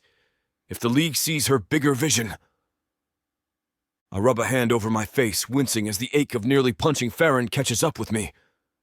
I need a plan. Something. She changed my life, and now I can't do a damn thing to protect her. Marco's about to respond when a sharp voice cuts through. "Reeve, over here." I turn to see Ingrid Lutz, the Ether team owner, standing with her arms crossed, brow furrowed. She's the last person I want to see right now. She's powerful, intimidating, and always watching. But maybe that's exactly who I need. Marco steps back, giving Ingrid and me a wide berth. She regards me coolly. "I saw that little altercation with Farron. You want to explain?" My jaw tightens. "He insulted Zara." Ingrid arches a brow. "So you nearly started a brawl in the garage? Very mature." Frustration flares. "He was out of line. I'm not going to let him disrespect." She holds up a hand, cutting me off. "I don't care about Farron's insults. I care about how you handled them, which is poorly." I grind my teeth, trying to stay calm. "I know, but he dragged Zara's name through the mud." Ingrid's gaze sharpens. "Yes, well, that's what people do when they smell blood in the water. The question is, how are you going to respond?" I glance away, resisting the urge to punch something again. I don't know. I want to fix this, but everything I do makes it worse. Zara's suspended, and I can't even talk to her without fueling the rumor mill. She regards me for a moment, arms still crossed. What if I said I could help? Or at least point you in the right direction? My heart jumps. Ingrid is no saint, but she wields serious influence. If anyone can navigate league politics, it's her. I'll do anything, I say, the words tumbling out. Name it. She studies me carefully, her expression unreadable. We can't fix this with a snap of the fingers. But there are steps we can take. Collect evidence of Zara's professionalism. Her success with other drivers, maybe highlight your improvements as separate from any personal entanglement. I clench my fists. Okay, so we fight the narrative. Ingrid nods. Yes, and in the meantime, you keep your head. Fights with rival drivers won't help Zara's case. It only cements the idea that she's compromised your judgment. A slow breath seeps from my lungs. She's right, but it galls me. So I just keep racing. Keep quiet. Pretend everything's fine. Her gaze flickers with a hint of sympathy. For now. Let me handle the league. I have contacts who owe me favors, but you must stay clean. No outbursts, no rituals, no suspicious behavior. I swallow, nodding. I can do that. She tilts her head. I'm holding you to it. 'Cause if you screw this up, we'll all suffer the fallout. Team Ether, Zara, and you. I meet her eyes, a surge of determination fueling me. I won't screw it up, I say quietly. For her sake, I'll do whatever it takes. Ingrid offers a curt nod, then turns on her heel and strides away, leaving me with the echoes of the day's chaos. Marco sidles up again, warily glancing in Ingrid's direction. Everything cool? I blow out a breath. Define cool. She says she can help, but first I have to keep my temper in check. Marco claps my shoulder. Sounds like a start. My gaze drifts to the far end of the garage, where mechanics bustle around equipment. Zara's not here, and the emptiness gnaws at me. But there's a glimmer of hope. Ingrid's mention of collecting evidence of Zara's professionalism, her track record with other drivers, might form the basis of a real defense. I drag a hand through my hair, voice dropping. I just want her back, you know? So she can keep doing what she loves, helping people, helping me. Marco's expression softens. I know. We'll figure it out, mate. One step at a time. I nod, pressing my lips together. My head throbs with leftover anger. My knuckles ache from nearly throwing a punch. But I won the race, no thanks to my swirling emotions. If I can channel that same grit into clearing Zara's name, maybe we stand a chance. For now, though, the swirl of press obligations beckons, sponsors hungry for quotes. I can't hide from them, or from the rumors. Setting my shoulders, I allow the pit crew to usher me toward the post-race debrief. I'll keep it together. Because I have to, because Zara is counting on me not to unravel. As I walk, I catch a glimpse of my abandoned gloves on a workbench, the flame pattern glinting under fluorescent lights. I pause, then turn away. I've already traded that old security for something real. I won't slip back into old habits, no matter how much stress threatens to crush me. Stay clean, win, help Zara. That's my new mantra. With Ingrid's support, maybe I can salvage this mess. Anything to bring Zara back where she belongs by my side, not behind a locked door of league suspension. Exhaling, I square my shoulders and step out of the garage, prepared to face the cameras and the swirling controversy head on. I might be spiraling inside, but I refuse to let the world see me break. Zara taught me a different way, and I'll honor that now, even without her here to guide me.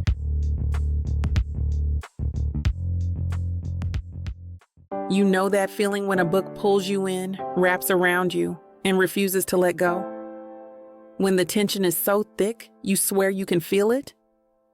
Welcome to 30 sinfully addictive romance audiobooks that will ruin your sleep.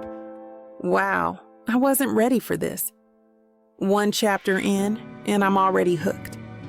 Oh, you thought this was just another audiobook collection. No, sweetheart. This is the Dirty 30. Forbidden love, dangerous desires, billionaires with secrets, bad boys who bite back. And every last word is dripped in temptation. I thought I could just listen to one chapter before bed. Now it's 2 a.m. and I need answers. Need. So what are you waiting for? Click the link. Start listening. Let the Dirty 30 ruin you in the best way possible. Escape your life with Miss Tyla.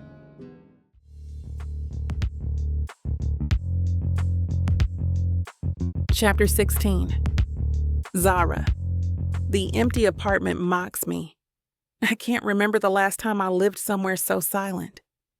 It's midday, but I haven't bothered opening the blinds. No point in letting sunlight expose how disheveled this place is, or how equally disheveled I feel.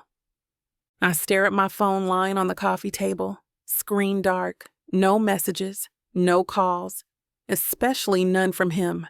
He probably can't risk it. My heart squeezes painfully at the thought. Suspension. The word echoes in my mind. Each time it hammers another blow to my spirit.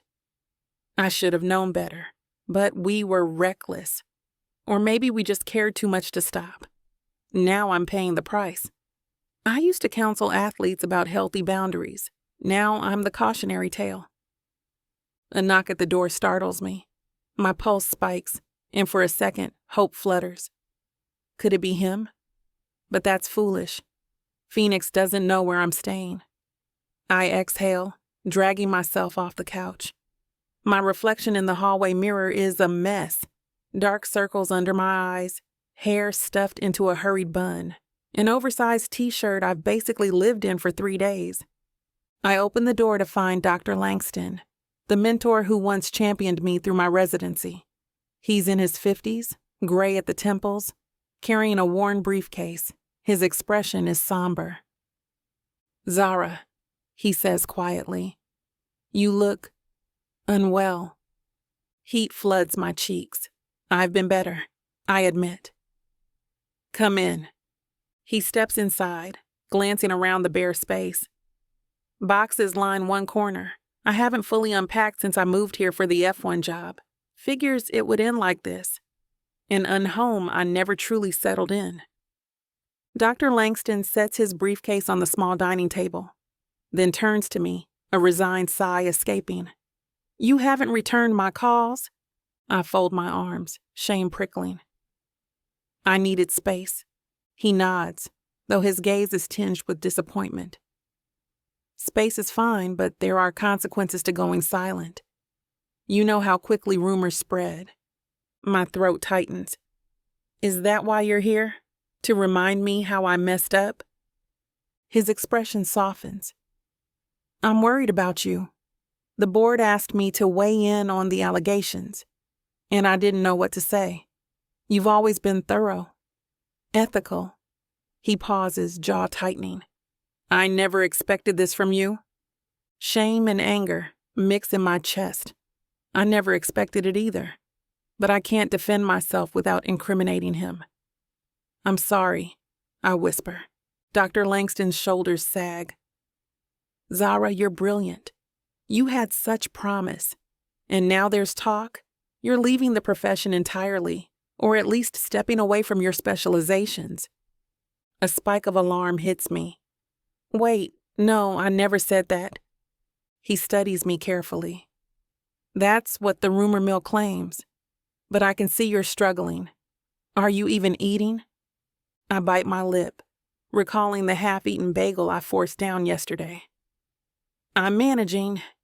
He lifts a brow. "That doesn't sound convincing."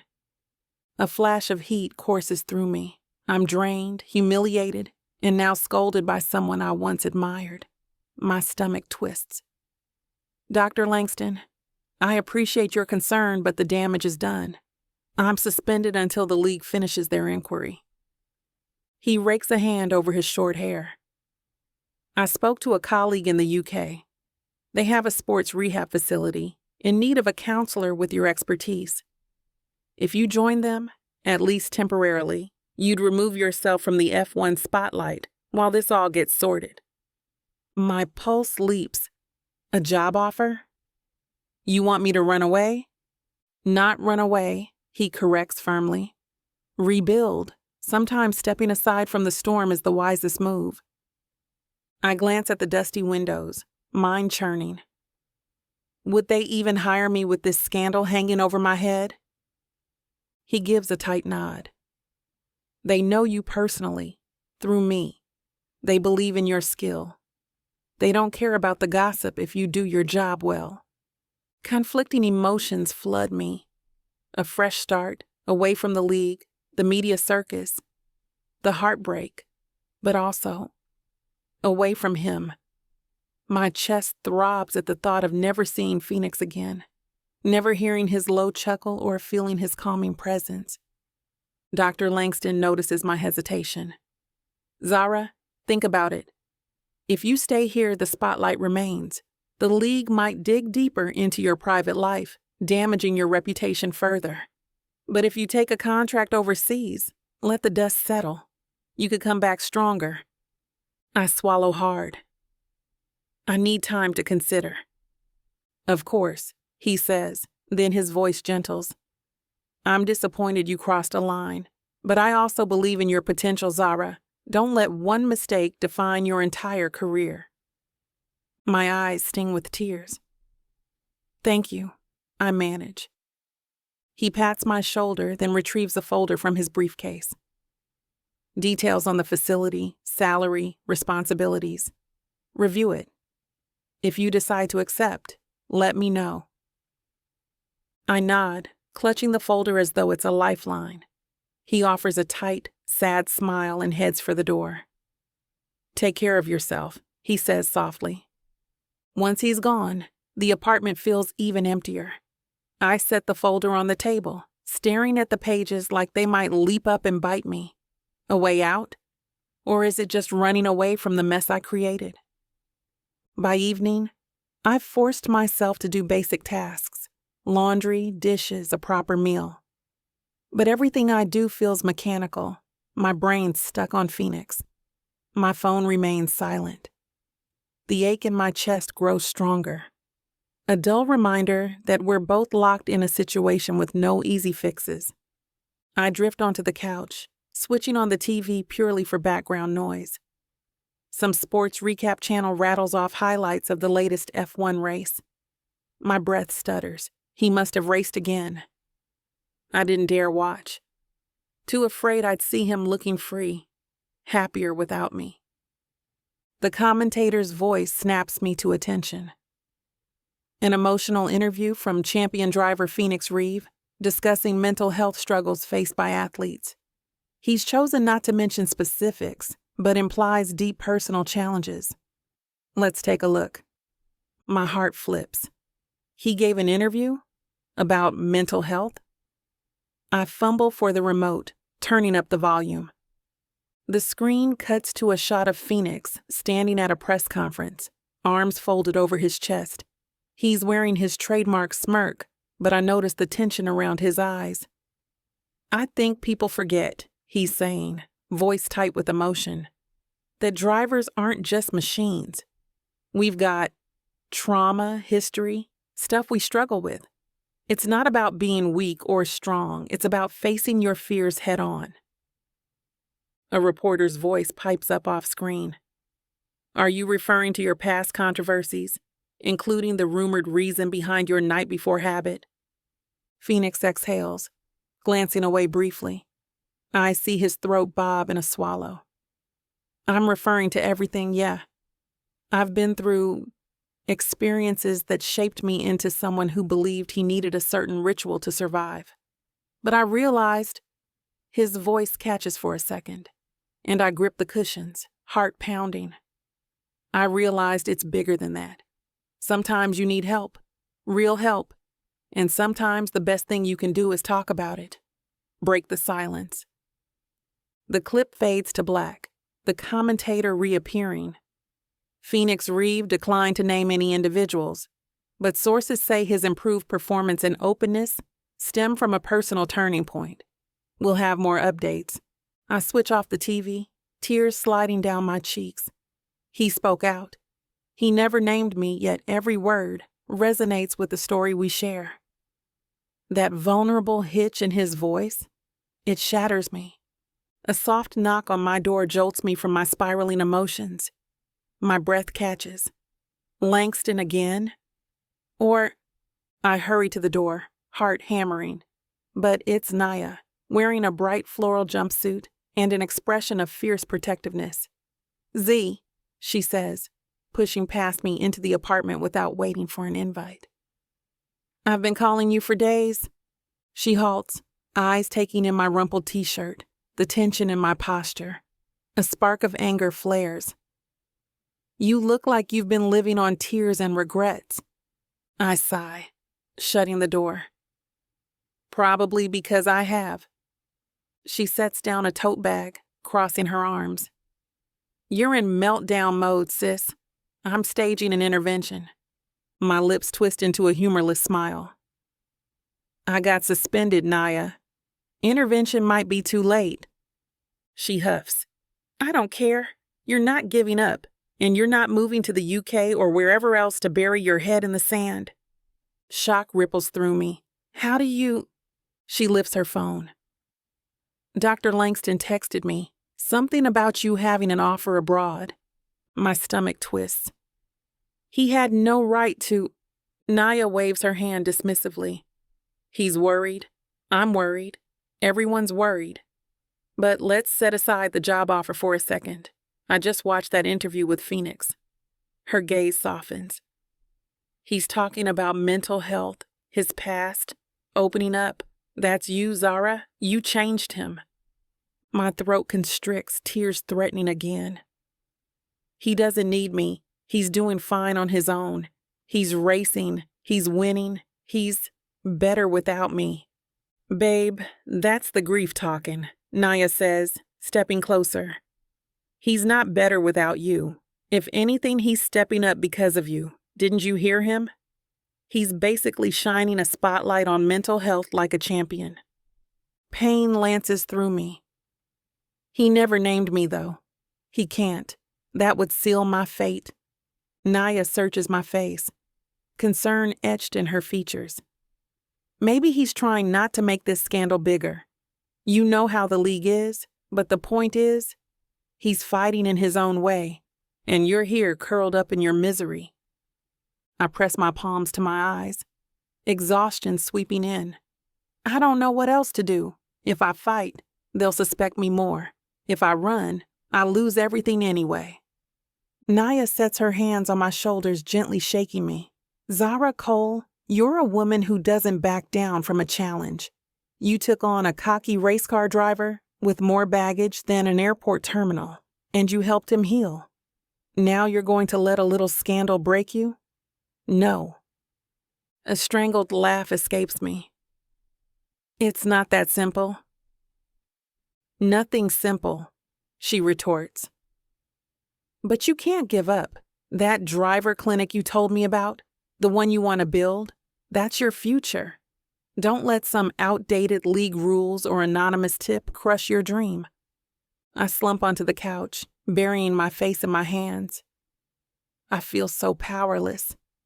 Naya sits beside me, wrapping an arm around my shoulders. You're not.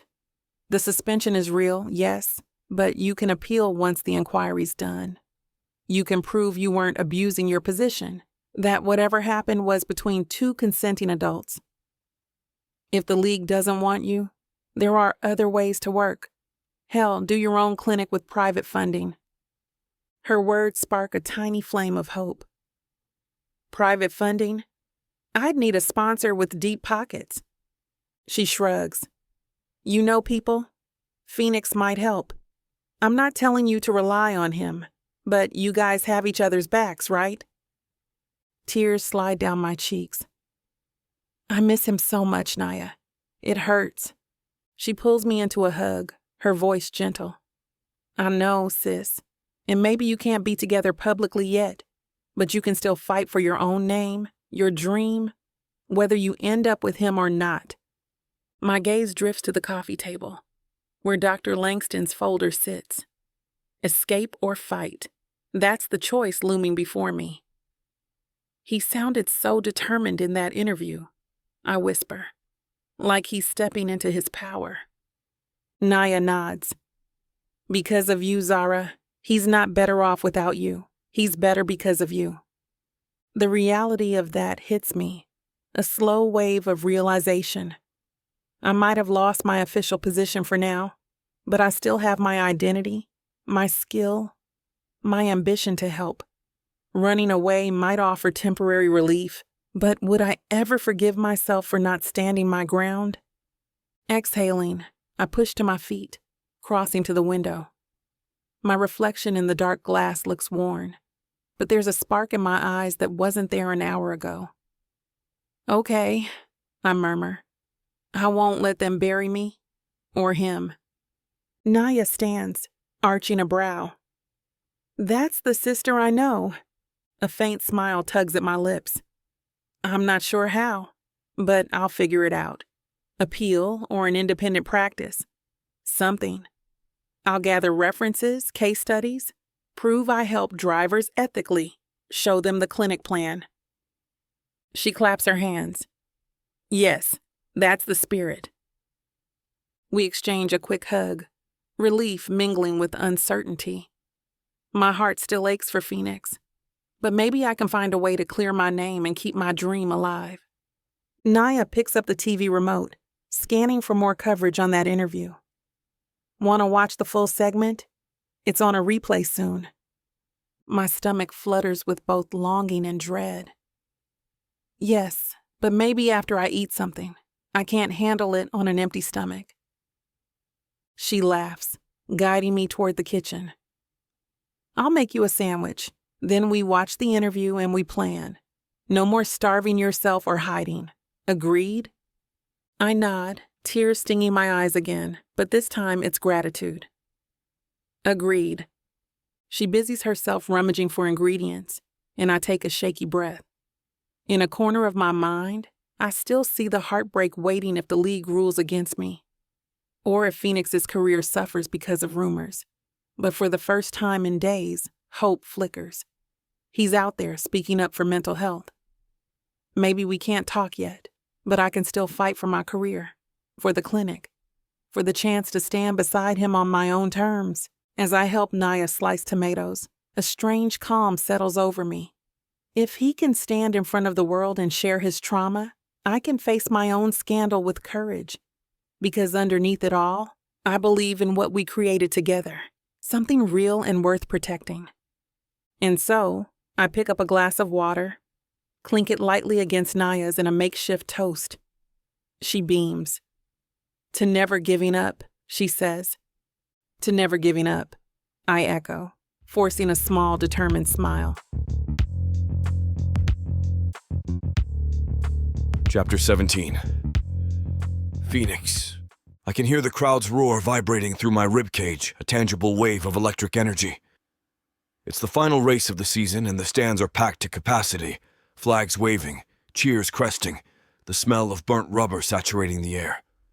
My heart thunders, but not with panic. My chest hums with a clarity I've never felt before. I stand on the grid, helmet under one arm, gaze sweeping the track. The circuit is notorious for tight corners and limited overtaking spots. Usually I'd be on edge, scanning for pitfalls. But right now I'm startlingly calm. No gloves, no ritual, no fear. Just the memory of Zara's voice in my head, guiding my breathing, reminding me who I am without the old crutches. Around me, Team Ether's mechanics fuss with last-minute checks. Marco, my lead engineer, rushes forward, brow furrowed. Mate, you sure about driving without gloves today? The press is already circling like sharks. I catch the worry in his tone. Drivers never race barehanded, it's practically sacrilege. But I meet his gaze, unflinching. I'm sure I need to feel every vibration, every hum of the engine. Trust me. He hesitates, then nods. All right, but Ingrid's going to flip. Just don't let that slip keep you from focusing. I give him a tight smile. Nothing's going to break my focus today. He exhales, claps me on the shoulder, and jogs off. Cameras flash in my peripheral vision. I can practically taste the speculation swirling around. Is Phoenix Reeve repeating last year's meltdown? Is he trying a new stunt? But I don't care about their narratives. All that matters is winning this race on my own terms, then doing what I came here to do. A gust of wind whips across the track, carrying the tang of exhaust. My adrenaline spikes. I slip on my helmet, no gloves. The roar of the crowd intensifies, but I filter it out. The lights overhead flick from red to green, and my engine snarls as I launch off the line. The first corner barrels toward me, a chaotic swirl of rivals vying for position. My tires grip the asphalt, the steering wheel thrumming in my bare hands. It's like there's nothing between me and the machine, just raw sensation. Every bump, every shift in weight, pulses straight into my bones. In the past, I'd be half lost in my head, chasing some numb euphoria or fighting ghosts. But now my mind is crystal clear. I'm in control, and I'm fully present. The early laps merge into a hypnotic flow. Brake, turn, accelerate, watch the lines. My pulse aligns with the engine's rhythm, a duet of man and machine. Corners come at lightning speed, each apex demanding precision. I thread my car between two rivals, inhaling the burnt rubber as my front wing edges mere inches from a barrier. The fraction of distance that once terrified me now feels exhilarating, a test of trust in myself. The stands blur past in streaks of color. I glimpse Farron's car up ahead, the same guy who insulted Zara not long ago. A spike of anger tries to break my calm, but I harness it, funneling it into focus. No fights, no theatrics, just race. I press the throttle, slipstream behind him, and pounce on the outside line, claiming the corner with unwavering confidence. He drops behind, forced to yield. Every lap, I sense the car's heartbeat matching my own. With no gloves, the contact is almost intimate, each vibration humming through my palms. The radio crackles with Marco's voice, but it's only a distant echo. My internal monologue drowns everything else. Push harder, no fear. This is for her. Because I know what's waiting at the finish line, my chance to say what I should have said months ago, to fight for the woman who changed my life. Lap after lap, the gap widens between me and second place. The tension in my arms fades into pure muscle memory. Turn 13, turn 14, and a short straight. The engine wails as I unleash more speed, the track a ribbon unspooling before me. Zahra, I think. Zahra. My heart clenches with fierce longing. I'm doing this for you. Final lap. My car glides over a crest, tires gripping tarmac. The pitboard flashes P1 in bold letters.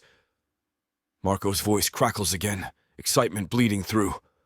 Bring it home, Phoenix. I inhale, the air tasting of ozone and hope. The checkered flag looms, fluttering in the distance. My chest tightens, but not with dread. It's an adrenaline-soaked certainty. I will cross that line first. In a burst of speed, I sail down the main straight. The crowd's roar is deafening. For a moment, everything slows, the stands, the sky, the horizon. In my mind's eye, I don't see the checkered flag. I see Zara. Her calm smile, her warm eyes, the acceptance she gave me when I admitted my darkest secrets. I need that acceptance forever. The checkered flag waves. My car crosses the line with a resounding rush of wind and triumph. I've won. Again. But this victory feels different. A final piece snapping into place. My vision blurs for a heartbeat as the weight of it crashes over me. After the cool-down lap, I roll into Parc Fermé, shutting off the engine. Applause, cheers, and photographers swarm. I yank off my helmet, chest heaving. A mechanic tries to thrust my gloves at me, but I shake my head. No gloves. This moment demands raw honesty, no barriers. Voices mingle in the chaos. He did it. No gloves, that's insane. How is this even possible? I ignore them all, adrenaline surging as I clamber out of the cockpit. Ingrid stands nearby, arms folded, face a mix of relief and exasperation. Marco hoots with joy, but I barely acknowledge them, my gaze locked on the podium stage ahead. There's a microphone, a cluster of press waiting to pounce. My heart pounds with a new kind of fear, not about racing, but about revealing my truth. I slip past the immediate throng of well-wishers, ignoring the calls of reporters. Skip the usual celebrations.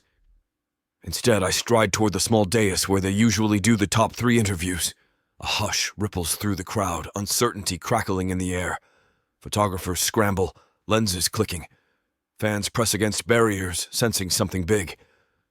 I step up to the podium platform, no champagne bottle in hand, no trophy-lifting theatrics, just me, sweaty race suit unzipped to my waist, helmet in one hand, and bare knuckles still trembling. A staffer looks panicked, but I grab the microphone anyway, fixing the nearest camera with a steady gaze. This is it. No more secrets. I force a breath. Hey, everyone. My voice cracks, echoing across the circuit's PA system. The crowd hushes, thousands of eyes pinned to me. I know this is unorthodox, but I need to say something personal. Marco and Ingrid appear at the edge of my vision, worry etched into their faces, but they don't stop me. The tension thickens, the audience bracing for a bombshell. I clear my throat tight. I've been known for a certain behavior, I begin, words tumbling out. A night before ritual, there was really a cover for something deeper. Trauma, fear, needing control. My stomach twists with nerves, but I push on. Recently, I found a new way. A better way because of someone who showed me I'm more than my past.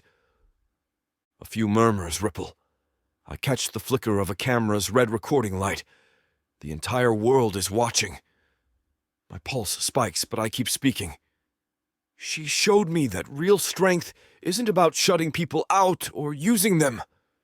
It's about being vulnerable enough to ask for help, being brave enough to open your heart.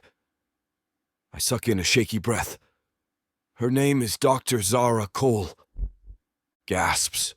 Whispers. I see shock dawn on the faces of reporters. I grip the mic tighter.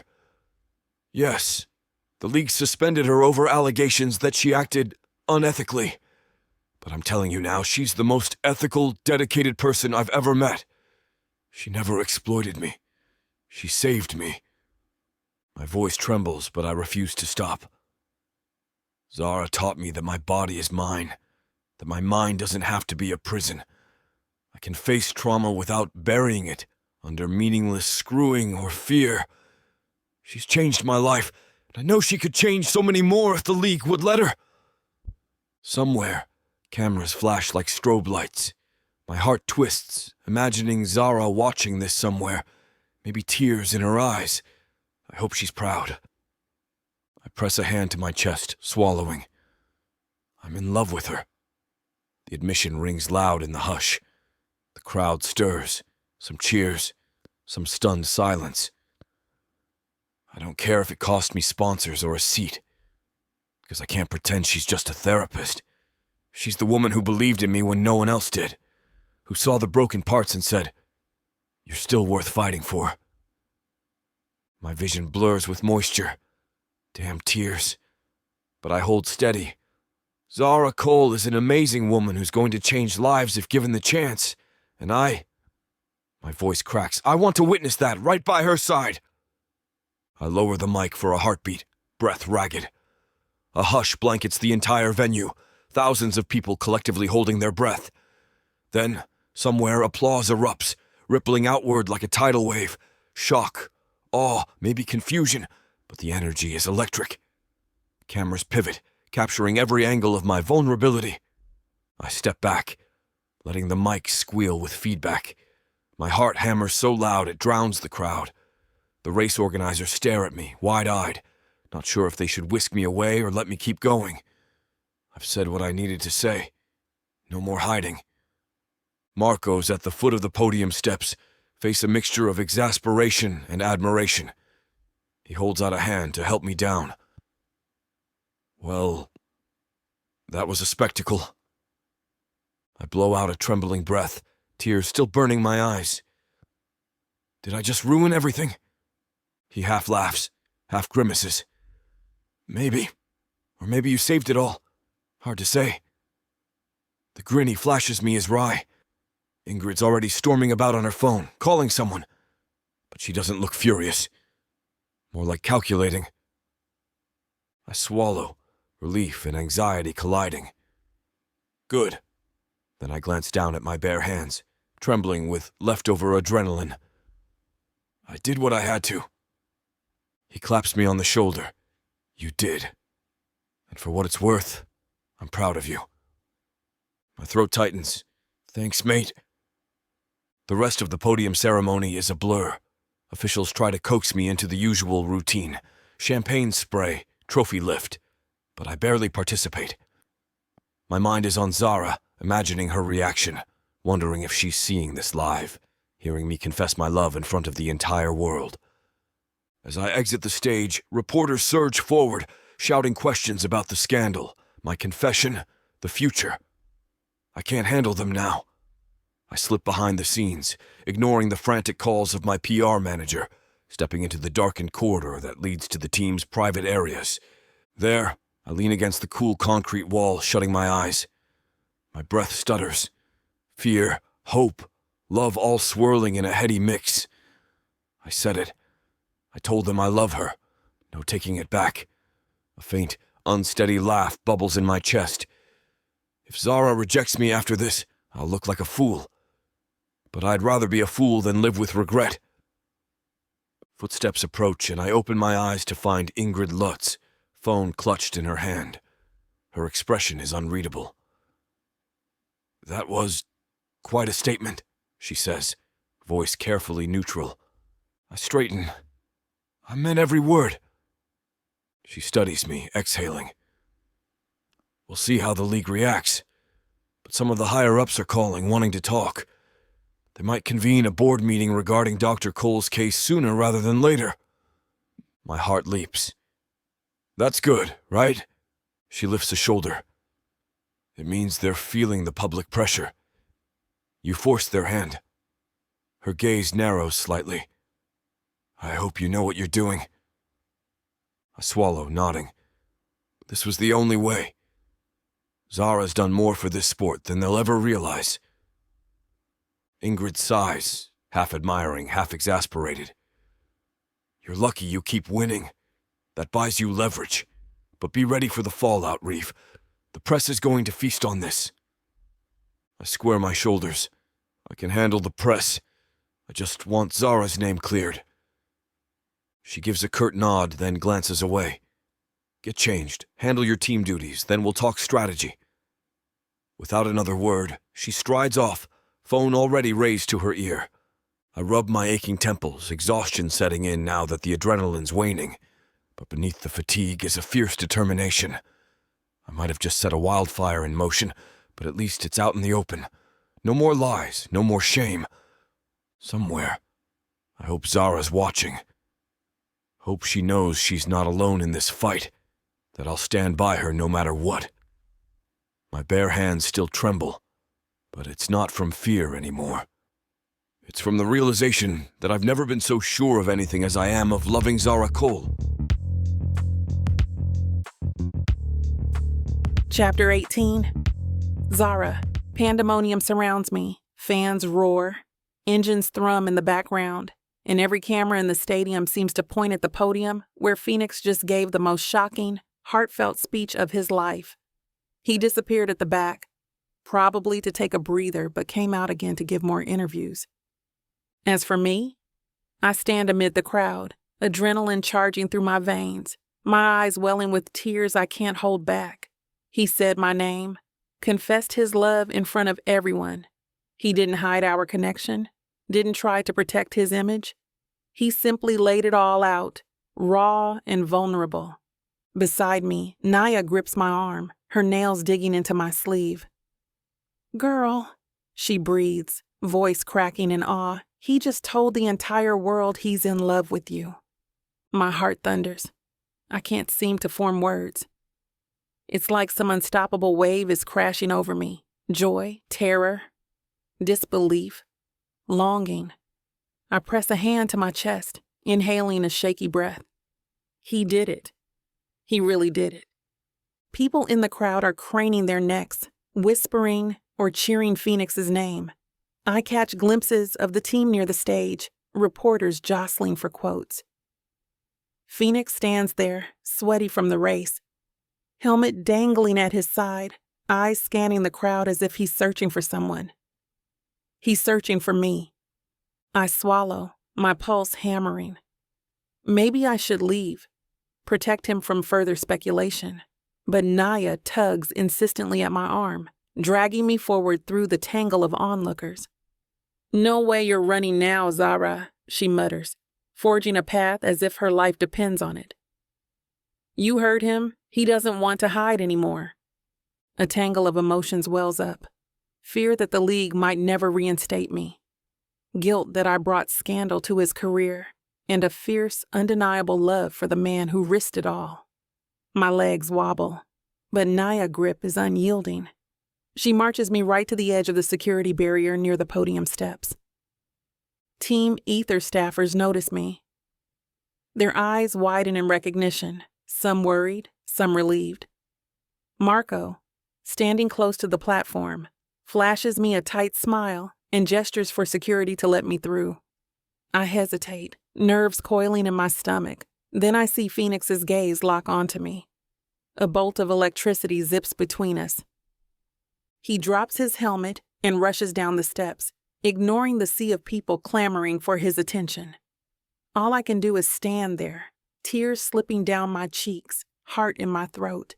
Within seconds, he's in front of me, breath uneven, eyes shining with raw intensity. For a moment, everything else fades, the noise, the cameras, the curious stares.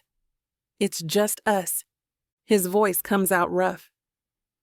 "Zara," my name, on his lips, unleashes a sob I've been holding back for days. Before I can speak, he cups my cheeks, thumbs brushing away tears. "You came?" he whispers like he can't believe it. I try to laugh, but it sounds more like another sob. "Of course I did, you lunatic. God, Phoenix, you just told everyone that you love me." He gives a shaky smile. "I meant every word. I can't hide it anymore." Behind us, cameras snap and flash, capturing each tremor in our expressions. My mind screams about the risk, but my heart demands to close the distance. I step closer, resting a hand on his chest where his heart thumps wildly. "Are you sure about this? It could blow back on you, on your sponsors, your seat." He shakes his head, voice firm. "I'm done caring about that, if it means losing you." Tears burn my eyes anew. In the corner of my vision, Ingrid Lutz stands with arms folded, but she doesn't intervene. The entire team forms a loose barrier, keeping the press at bay. Naya hovers behind me, her face lit with triumph, as if to say, "Go on." I swallow hard, letting out a trembling breath. "You said you want to see me change lives, while you stand beside me." He nods, eyes dark with conviction. "Because that's what you do. You change lives. Starting with mine." My throat tightens, the weight of it all crashing over me. "I'm so proud of you," I manage, voice quivering. "You raced barehanded, like you left your gloves behind. You left your old ritual behind. It's incredible." A rueful smile curves his lips. "Guess I only needed you, not those gloves." I let out a watery chuckle. The tension breaks, replaced by a surge of relief and longing. The crowd is still going wild, chanting his name, but we're in our own bubble. He leans in, pressing his forehead to mine. "I'm done with illusions," he murmurs, "and I'm done letting them keep us apart." Emotion overwhelms me.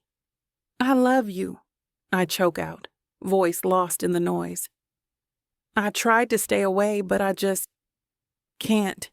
His breath hitches, and he closes the gap, capturing my mouth in a kiss that sears away every doubt.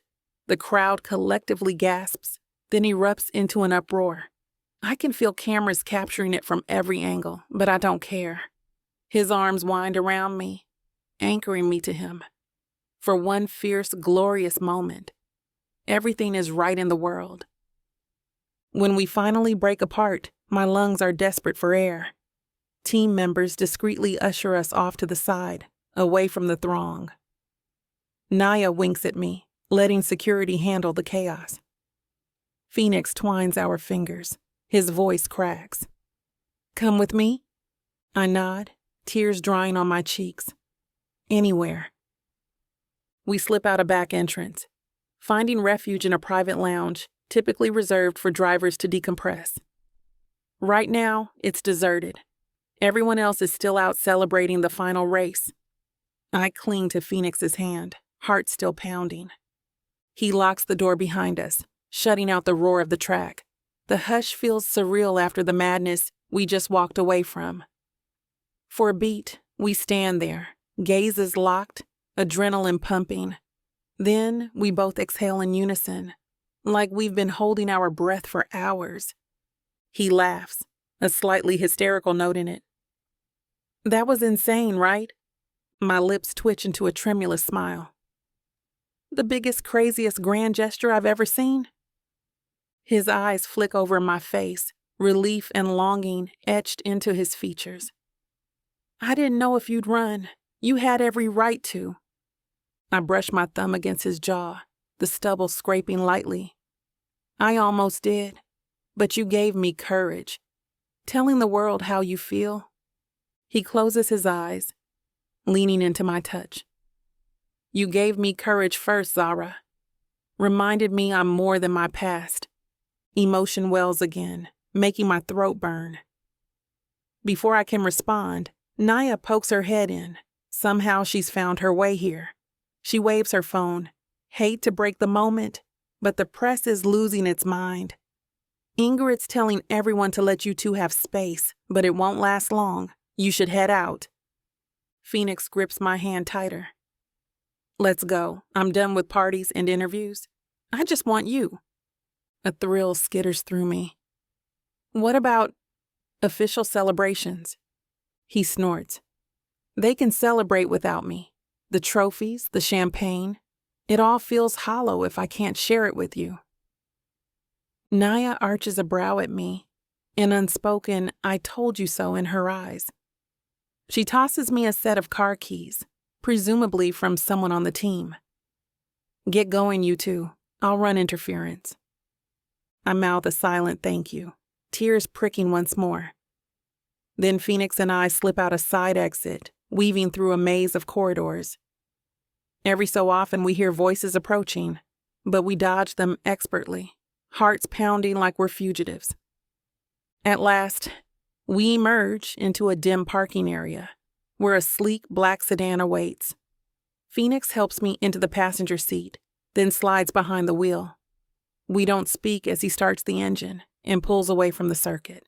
The day's been an emotional whirlwind, but now there's a hushed excitement building. I glance at him from the passenger seat.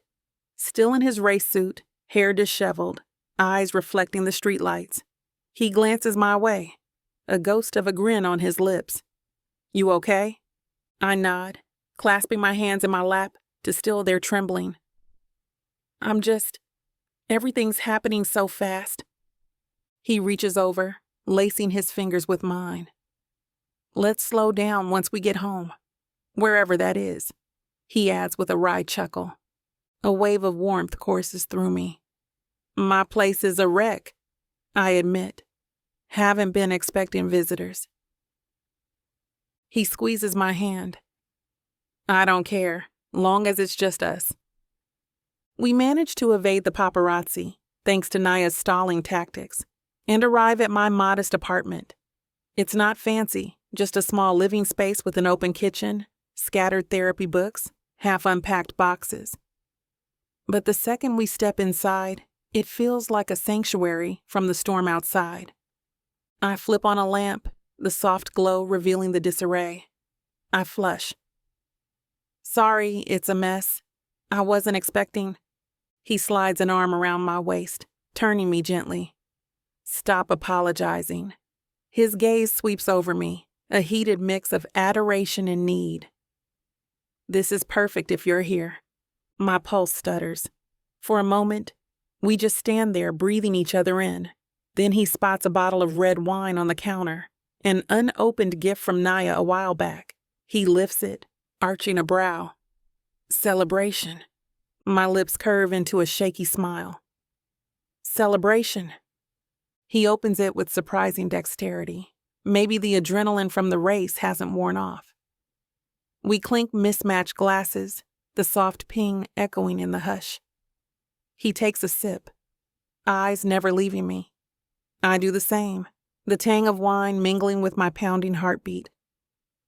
What are we celebrating exactly? I ask, voice hushed. He sets his glass down, stepping closer. Everything. Surviving the scandal, finishing the season, and you being here with me. He brushes his thumb across my bottom lip, the gesture sending tingles through my body. And I'm celebrating not losing you. Tears prick at my eyes.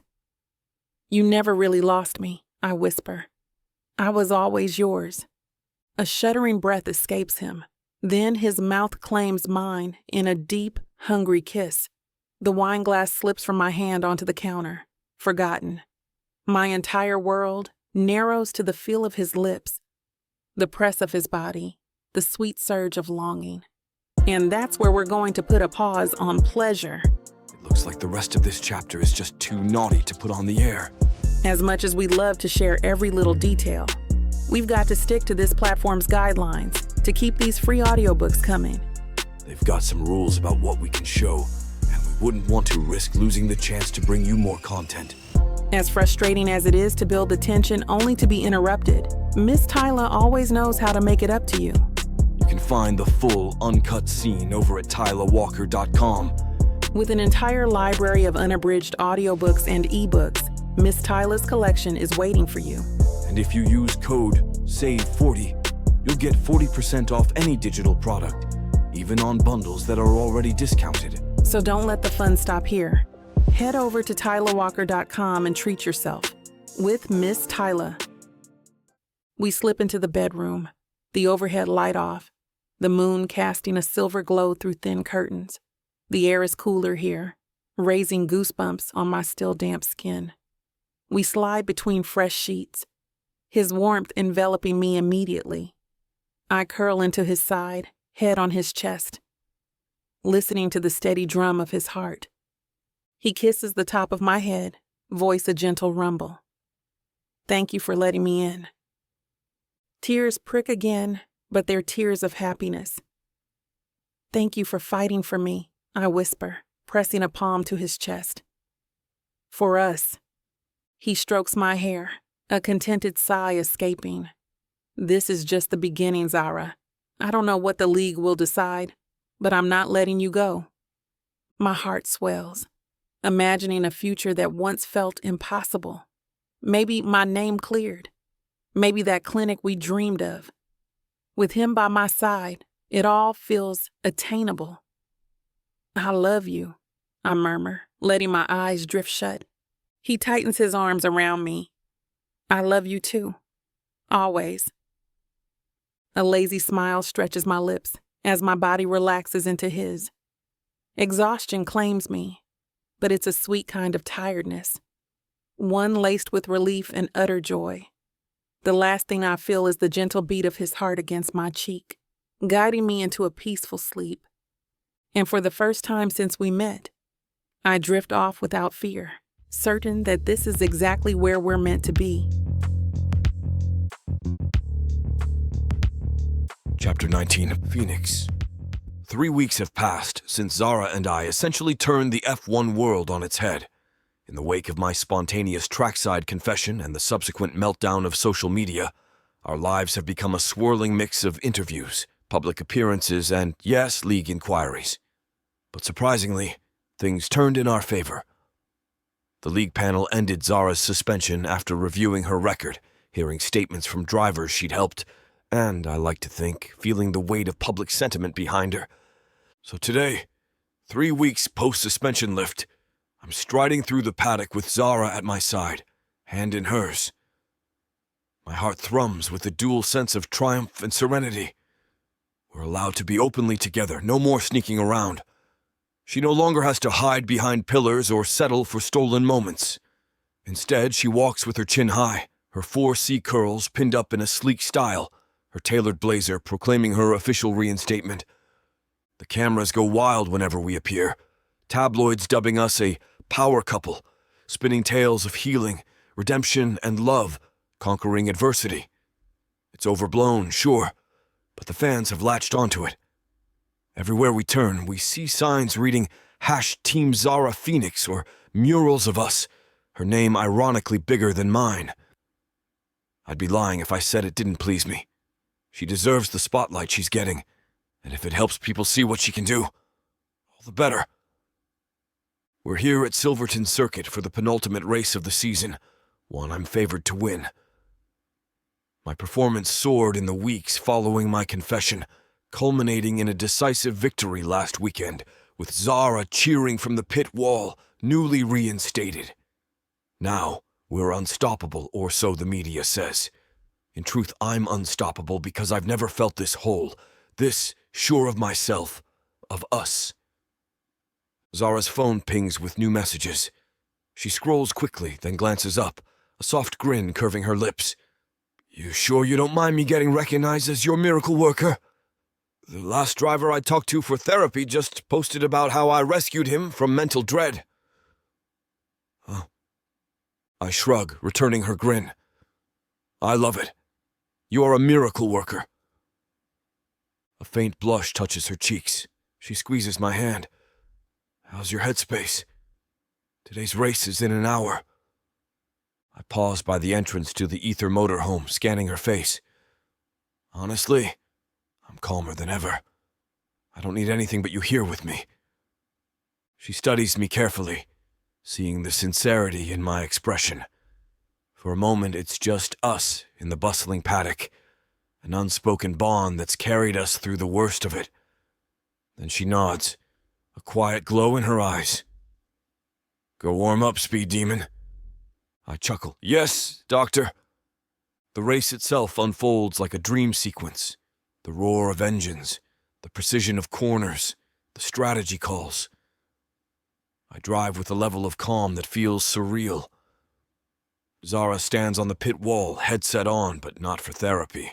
She's simply there as part of the support staff, an advisor for any driver who needs mental composure. She's co-leading the new mental health department, the league slapped together to salvage their public image. A quick glance in her direction whenever I pass reminds me I'm not alone, that I'm racing for joy, not escapism. I cross the finish line first again, and the crowd erupts in cheers. Marco's voice blasts over the radio, praising me for a near-perfect run. I laugh, coasting around the circuit, my chest light with elation. Winning used to be about drowning out pain. Now it's about celebrating life. Parc Fermé is chaos. Photographers swarm, microphones wave in my face, and I catch Zara's bright grin as she edges around the throng. The commentary calls this the Reeve Cole Renaissance, or some nonsense like that. But to me, it's just the result of letting go of old demons. After the podium ceremony, where I managed to keep the champagne out of Zara's hair this time, I slip backstage, searching for her in the flurry of press obligations. I find her near a sponsor's booth, talking animatedly with Ingrid Lutz. Ingrid notices me first, arching a brow in that austere way. She's come around to our relationship mostly because it boosted the team's PR. Zara excuses herself, stepping toward me. Her eyes dance with excitement, and I can't resist pulling her in for a quick kiss. Cameras are probably snapping photos, but we're used to it by now. She's breathless when we part, cheeks glowing. "You keep winning," she murmurs, "and I'll keep cheering." I smirk. "Deal. Now come on. We've got some celebrating to do, Miss Miracle Worker." She laughs, letting me tug her away from the hubbub. The rest of the day passes in a blur of sponsor interviews and congratulatory remarks. By nightfall, we're in the VIP lounge, raising toasts with the team, her sister Naya, and a scattering of driver friends. The music pulses, the drinks flow, and all around us is an atmosphere of triumph, not just for me, but for the season that started in scandal and ended in synergy. Zara and I share private smiles across the lounge. We're together, unstoppable, and everyone here loves it. Even Farron, my former rival, nods politely from afar, begrudging respect in his eyes. A new leaf turned, courtesy of Zara's unwavering belief that people can change. Eventually, the music winds down, the crowds disperse, and we head back to our hotel, arms linked. She sighs contentedly as we enter our suite, flicking on a soft lamp. I toss my jacket over a chair, scanning her face. A tingle of anticipation hums in my chest. Soon, but not yet. The plan is still in motion. 3 months later, sunset gilds the racetrack with warm gold, the asphalt shimmering under the final rays of daylight. We're not here for a race. This is something else entirely. Zara stands by the garage, chatting with her sister Naya and a few mechanics, completely unaware of the plot unfolding around her. My heart drums a staccato beat. I've raced on the edge of death, but I've never been this nervous. Marco sidles up, smirking. Got the ring? I pat my pocket, swallowing. Yeah. Think she suspects? He chuckles. Not a chance. She thinks we're filming a promotional video for the new mental health initiative. Perfect. Because Zara loves anything that promotes awareness. She's in her element, beaming as the camera crew sets up. But they're not filming some PSA. They're in on the plan. Naya catches my eye, winks, then announces loudly, Zara, come over here. I think Phoenix needs you for a quick interview shot by the track. Zara cocks her head, bemused. Really? We already did a segment. Naya shrugs, hooking an arm through hers. Come on, Doc, don't question, let's go. Position myself under the grandstand arch where fairy lights strung up by our friends cast a soft glow. The track, empty of cars, provides a dramatic backdrop. My teammates gather in a loose semicircle, some trying to act nonchalant, others grinning like idiots. Zara approaches, eyebrows knitted in confusion. What's going on? I draw a steadying breath. Showtime. Hey, I say softly, stepping forward. Thanks for coming. She glances around, noticing the hush that's fallen. The camera's discreetly aimed our way. Phoenix. Her voice trembles faintly. A gesture at the track behind me, the sky streaked with pink and orange. Remember when we first talked about your clinic? How you said you wanted to help kids, drivers, anyone with trauma? She nods slowly, eyes shifting between me and the crowd. Yes. I force a slight grin. Well, the league's on board. They approved your initiative last week. You're officially the director of the new therapy program, Zara. It's all you. Congrats. A gasp escapes her lips, tears already brimming. Wait, what? You never told me. Wanted it to be a surprise. Everyone pitched in. Ingrid, Naya, the entire team. Sponsors loved the redemption story. They realized you're the best thing for the sport. Her hand flies to her mouth. She glances at Naya, who's grinning so widely it must hurt. Then she looks back at me, tears threatening to spill. I don't know what to say. I rub my hands on my jeans, heart pounding. Say you're happy. She laughs thickly. I'm so happy. Good. My voice wavers. There's something else. The tension in the air thickens as I reach into my pocket, fumbling for the ring. My mouth goes dry. Focus, Reeve. I lock onto Zara's wide, glistening eyes, the awe etched in her features. Slowly, I lower myself onto one knee, ignoring the shocked gasps from those who haven't quite caught on. A hush falls over the group. Zara's breath hitches audibly. Phoenix, she whispers, tears clinging to her lashes. I grip the velvet box, flipping it open to reveal a simple diamond ring, a sleek design with a subtle racing motif. My chest feels like it might burst. Zahra Cole, You came into my life when I was at my worst, and you showed me I could be better. You saved me from my darkest fears, made me believe in a real trust, real love. My voice cracks, but I keep going, eyes never leaving hers. I don't want to face another day without knowing I can come home to you, wherever home might be. Will you marry me? Tears slip free, tracing paths down her cheeks. There's a moment of breathless silence. Then she lets out a strangled laugh sob, a hand pressed to her mouth. Oh my God, yes, she manages, voice trembling. Yes! A whoop goes up from the team, Naya squealing loudest. I slide the ring onto Zara's finger, hands shaking with relief and joy. She hauls me to my feet, and I barely get upright before her arms fling around my neck, her lips finding mine in a kiss that draws cheers and catcalls.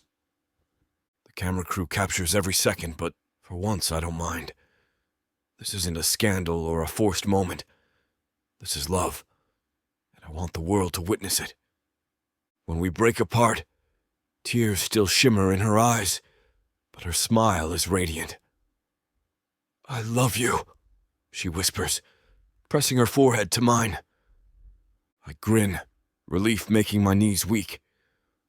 I love you more than anything. The team floods in, clapping us on the back. Marco hollers, "Told you he'd never do things quietly." Someone else calls out, "Are we invited to the wedding? Or is that hush-hush too?" Laughter ripples through the group. Zara and I share a self-conscious giggle, leaning into each other. Ingrid approaches with a rare grin, handing Zara a bouquet of daisies. Someone must have stashed them away. "Congratulations, Dr. Cole, and you too, Reeve," she says, voice wry. "You two have made quite the transformation from scandal to golden couple."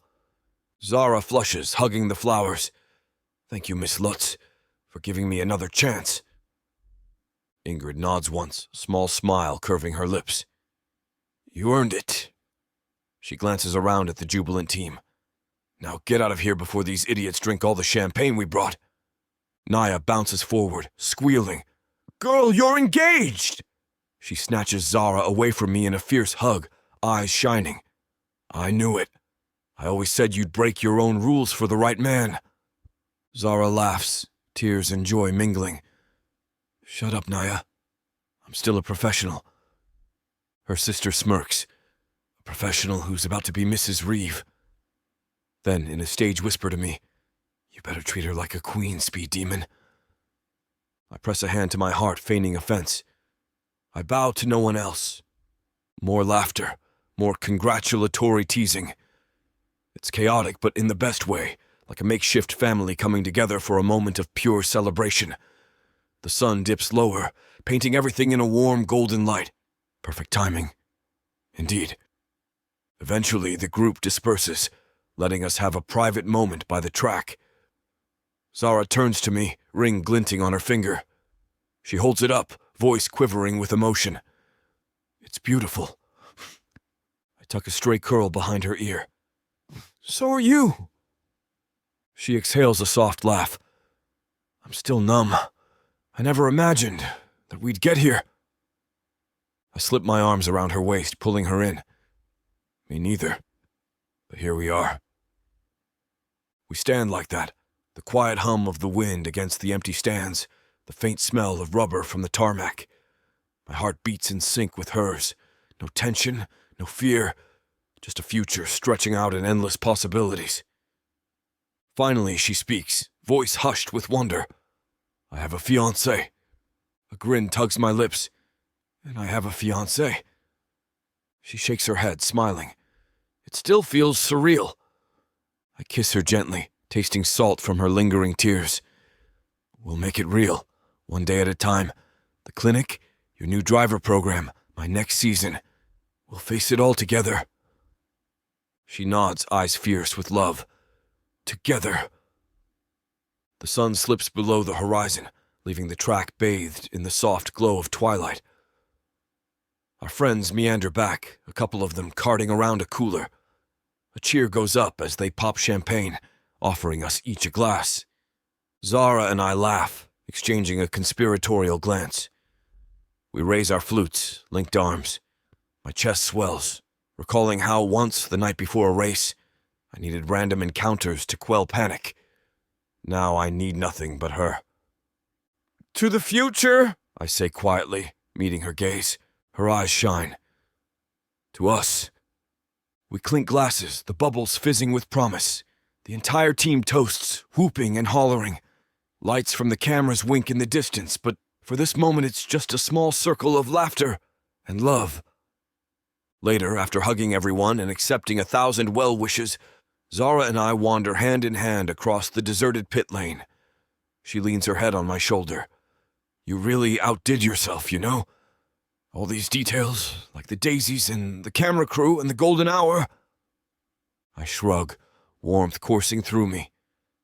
"Had to be perfect. You deserve nothing less." She nudges me playfully. "Smooth talker." I smirk, leaning down to kiss her temple. "Get used to it, fiancé." A giggle escapes her, the sound sending my heart soaring. We pause at the edge of the track, starlight beginning to pepper the sky. "Phoenix?" she murmurs, voice soft. "Yeah?" She lifts her ring finger, wiggling the diamond. "I'll never forget that night you raced without gloves or the day you told the world you loved me. But this is everything." I cup her cheek, my throat thick with emotion. "You gave me a reason to fight. Now we both get to see how far we can go. Together." Tears brim in her eyes again, but they're happy tears. She slips her arms around my neck, pulling me in for a slow, lingering kiss. The track, the starry sky, the lingering smell of champagne, it all fades into the background. We have each other, hearts beating in tandem, forging a path free from the shadows of our pasts.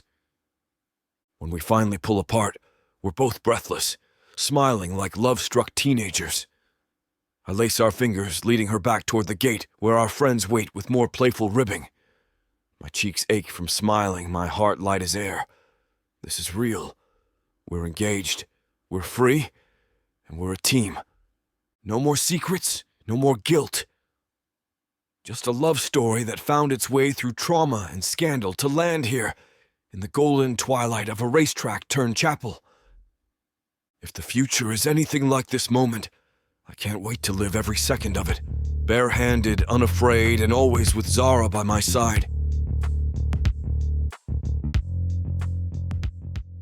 This is it, baby. This is what you can get me that'll make me happy.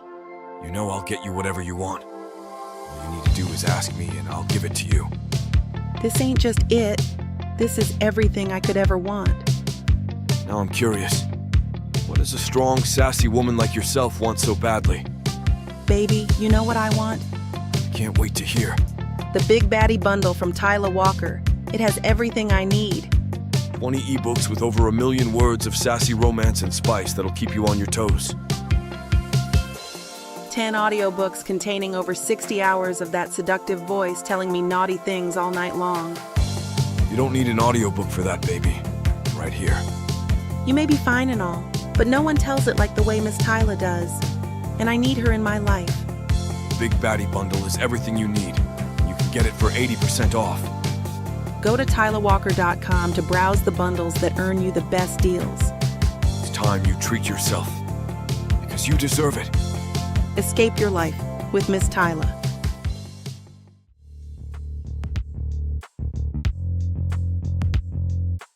Chapter 20. Zara. 6 months later. A soft breeze lifts the edge of my veil as I stand beneath a canopy of swaying palm trees, the gentle rustle harmonizing with the distant crash of waves. The island sun warms my cheeks, and there's a faint scent of salt in the air, a reminder that we're far from the tracks that once ruled our every heartbeat. This is a new race of sorts, one we're both finishing together. I breathe in deeply, glancing around at the intimate gathering of friends and family. Though it's our wedding day, it feels more like a secret celebration, tucked away on an island miles from the usual flash of cameras and bustle of pit lanes. White chairs are set in a semicircle on the sandy shore, adorned with fresh greenery and wildflowers. The ocean sparkles under a midday sun, that's just beginning its slow descent, turning the sky a hazy gold. I spot Naya hovering near the front row, fussing with her phone, probably checking for the perfect angle for an Instagram snippet. Marco stands by Phoenix, wearing a linen shirt and grinning like he can't believe he's part of something so romantic and domestic. Ingrid lurks by a palm trunk in a chic linen suit, arms crossed, an amused quirk to her lips. Even she can't hide her soft spot for this moment. My heart does a flip as my gaze settles on Phoenix. He's waiting for me near a simple wooden arch draped with white silk, the corners pinned back by wild orchids. He wears an open-collared white shirt and loose linen pants, far from the fireproof suits and sponsor logos. His blonde hair shimmers under the sun, his grin somehow both confident and vulnerable. He's the most beautiful man I've ever laid eyes on. I catch his eye, and the world fades out. An electric current seems to pass between us, the same jolt I felt the first time we locked eyes in that therapy office. Only now, it's free from tension or guilt. This is us, stepping into a future neither of us dared to dream possible. A local officiant stands beneath the arch, hands folded. My footsteps press lightly into the sand as I make my way forward. The hush among our small crowd feels reverent, broken only by the rhythmic lap of the tide. When I reach Phoenix, he slips his hand into mine, and the warmth of his palm is all I need to steady myself. My eyes flick across his face. Strong jaw, intense gaze, that playful quirk of his mouth. A rush of memories floods me. The first time he sneered at therapy, the scandal that nearly tore us apart, the day I found him trembling before a night race, the moment he told the world he loved me. Now we stand side by side, hearts pounding with the certainty that we'll face whatever comes next together. The officiant's voice is calm, but I barely process the formalities. My attention locks onto Phoenix's face, seeing the soft glow of unshed tears in his ice blue eyes. The vow exchange is short, simple, words from our hearts, unburdened by elaborate recitations. He speaks first, clearing his throat. Zara, he begins, voice wavering slightly. I've spent years running from my past, hiding it behind fast cars and faster living. You showed me I could stop running. You believed in me when no one else did, including me. I promise to stand by you in every victory and every setback, to hold your hand in every storm. I love you, always. He slips a ring onto my finger, delicate, rose gold, set with a tiny pearl that gleams like a promise. My eyes blur with tears, and I try to keep my voice steady as I say my own vows. Phoenix, you were the client I was never supposed to fall for, but the man I couldn't help loving. You crash-landed into my life and challenged everything I thought I knew about therapy, about myself, about love. I promised to walk beside you, to help you battle every demon, just as you helped me believe in taking risks again. I love you, always. I slide a band onto his finger, simple tungsten, with a subtle engraved pattern that echoes a racetrack layout. It feels perfect for us. When the officiant pronounces us married, the sun dips lower, bathing us in a golden wash of light. Phoenix lifts my veil, his grin luminous, then kisses me as the crowd cheers. The taste of salt and sweet relief saturates the moment, and the reality of it blossoms in my chest. I'm Zara Reeve now, or at least Zahra Cole Reeve, still deciding how to hyphenate. And we did this on our own terms, away from sponsor obligations and paparazzi flashbulbs. Just an intimate group of people who truly care about us. A few hours later, the sun hangs low in the sky, painting everything in rich oranges and pinks. The reception area is set up further inland, where the sand melds into a grassy clearing. Wooden tables decorated with tropical blooms form a cozy circle, a tiny dance floor in the center. Paper lanterns swing gently overhead, flickering like soft stars in the growing dusk. People mill around, chatting and sipping chilled cocktails. Laughter weaves through the air, as the newly formed Cole Reeve clan merges with Team Ether. It's surreal to see Naya gossiping with Ingrid Lutz about wedding decor, while Marco teases me about my questionable dancing skills. It's the happiest chaos I've ever witnessed. Phoenix and I share our first dance on that little square of wood planks. A hush falls as the music starts, a slow tune that carries the hush of the ocean breeze. My hands rest lightly on his shoulders. His arms wrap around my waist. Our eyes lock, and for a moment, it feels like we're the only two people here. He leans down, voice a low murmur. "You're my wife," he says, tasting the word with a smile. A flutter of excitement ignites in my chest. "I am," I whisper back, eyes shining. We sway in slow circles, the weight of the day washing over us in a gentle, relentless wave of contentment. My body hums with the promise of our future, knowing that wherever we go from here, we go together. When the song ends, Naya stumbles onto the makeshift stage, mic in hand, her cheeks flush pink from a potent combination of sun and rum cocktails. She blinks a few times, then lifts the mic, wide-eyed. "Oh, hi, everyone," she slurs slightly, a giggle escaping. "I'm Naya, Zara's big sister, and I have a speech, I guess." A ripple of amusement travels through the crowd. Phoenix tightens his arm around me as we watch her. Naya's wearing a floral maxi dress that drags a bit in the sand, and she's definitely tipsy, but her face glows with love. She clears her throat loudly. "I wanted to say how unbelievably proud I am of Zara. She's always been so serious, so professional. I used to worry she'd never let someone in, never open her heart. Then along came Phoenix Reeve, part genius, part maniac, let's be honest. Laughter ripples and Phoenix smirks, accepting the jab.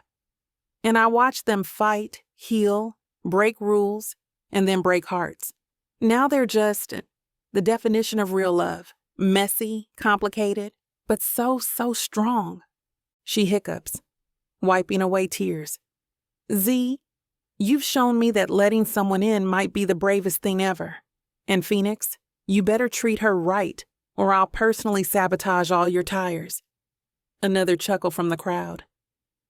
"But I know you will, because you'd do anything for her, and she'd do anything for you." Her eyes shine with tears, and she lifts her glass.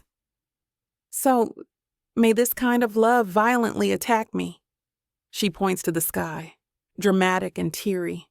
The entire crowd dissolves into uproarious laughter. She bristles with tipsy determination. "No, I'm serious. Look at them. I want this love to find me and tackle me to the ground, so I never have to guess if it's real." Shouts of agreement and laughter follow, and Naya bursts into fresh tears, sputtering out, I just want them to be so happy." Everyone, can we please toast to Zara and Phoenix, the craziest, most stubborn lovebirds who made it anyway? Champagne glasses lift, cheers erupt, and tears mix with joy.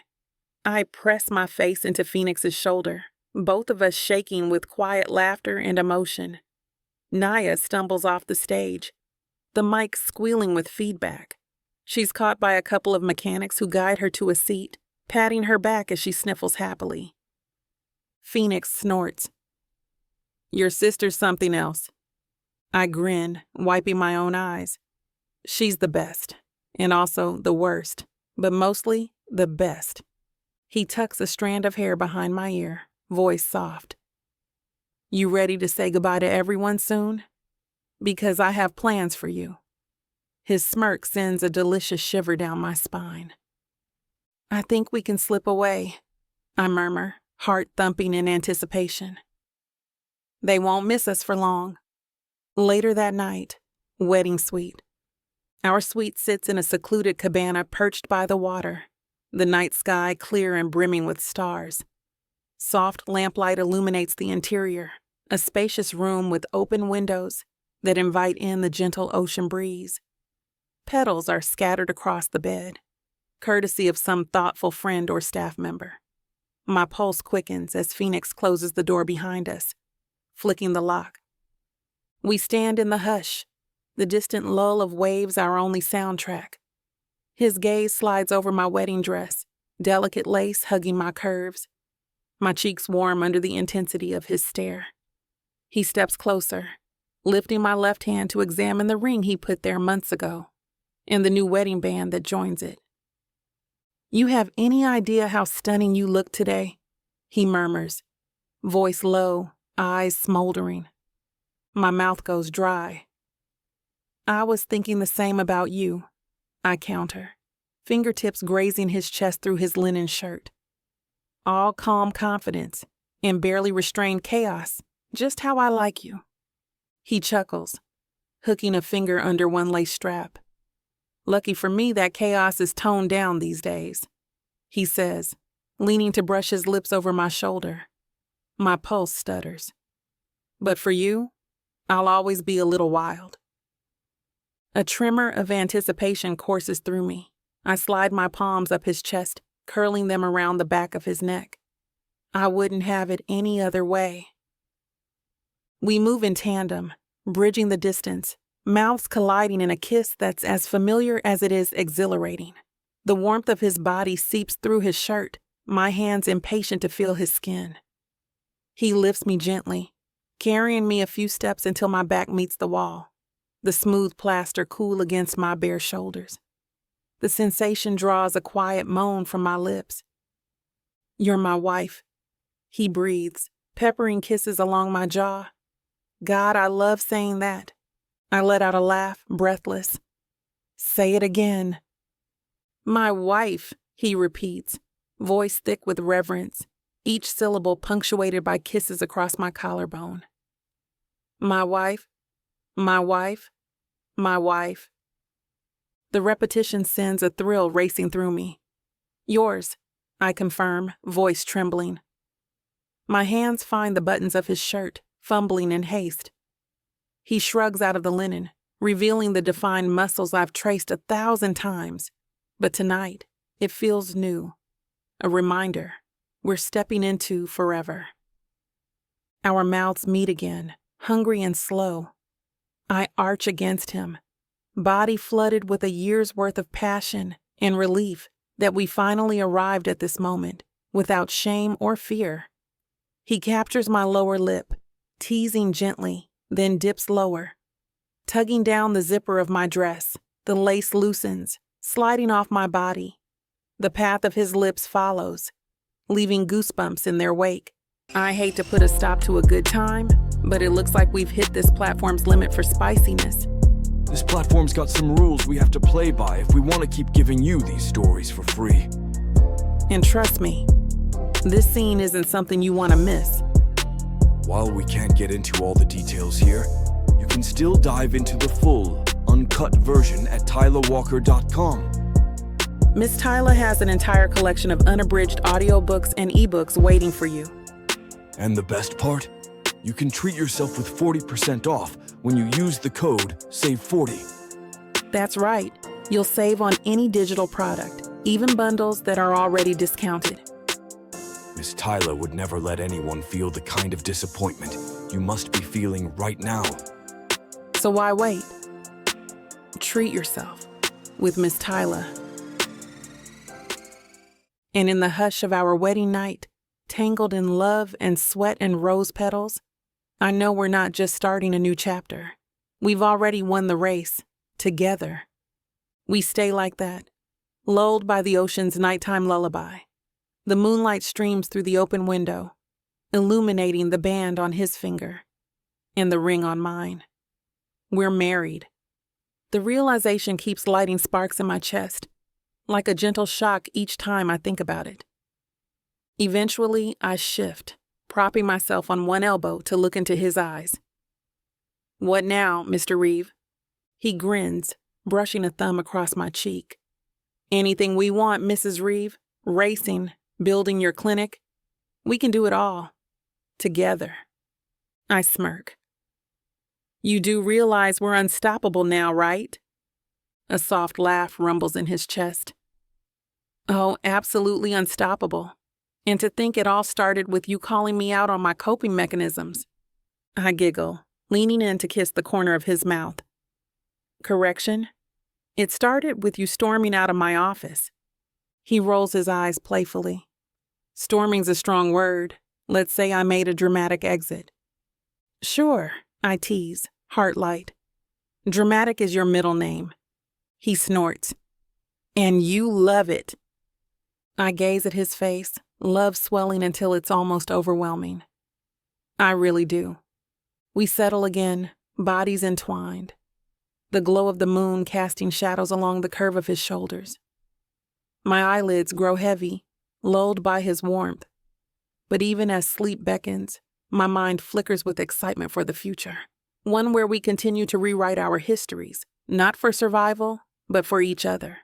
And so, under the quiet hush of island starlight, we drift into slumber, bound by vows and hearts that found solace on a racetrack and discovered something more powerful than speed, love. Chapter 21, Phoenix. Epilogue. 1 year to the day since we said our vows on that sun-drenched island, and my life looks nothing like I imagined it would. A year ago, I thought winning on the track was all that mattered. Now I realize everything I feared losing was just a shadow compared to what I've gained. My morning routine isn't about a race car or a ritual. It's about waking up next to Zara, our limbs tangled beneath soft sheets, and starting the day with coffee and conversation rather than speed and chaos. I stand on the steps of the newly minted Coal Reef Center for Athlete Wellness, feeling both a rush of pride and a quiet humility. The sign above the double doors gleams and a small banner flutters in the gentle breeze. Grand opening. Beneath it, more discreet signage notes that this facility is dedicated to the mental health of young athletes who might not otherwise have the resources or support. It's Zara's dream come true, and I'm honored to be a part of it. A cluster of local journalists and sports media gather for the ribbon-cutting ceremony. Zara steps forward, radiant in a cream-colored blouse and tailored slacks, a stark contrast to my black t-shirt and jeans. She's poised but lit with an undercurrent of excitement. The media folks love her. She has an air of competence and warmth that puts people at ease. It reminds me of when we first met, how I tried to be cocky and aloof, and she saw right through me. She clears her throat, smiling at the small crowd. Welcome, everyone. Thank you for coming. For many years, I believed mental health support for athletes needed more accessibility and compassion. Today, with this center, I hope we can offer that. Her eyes flick to me, softening. And I couldn't have done it alone. My husband, Phoenix, is the co-founder. He believed in this vision just as much as I did. A ripple of applause passes through the crowd, cameras clicking. My chest swells with pride. I give a quick wave, but all I can think about is how surreal it is to hear her call me husband in such a public, official setting. We cut the ribbon together, scissors snipping through red fabric. More cheers, more camera flashes.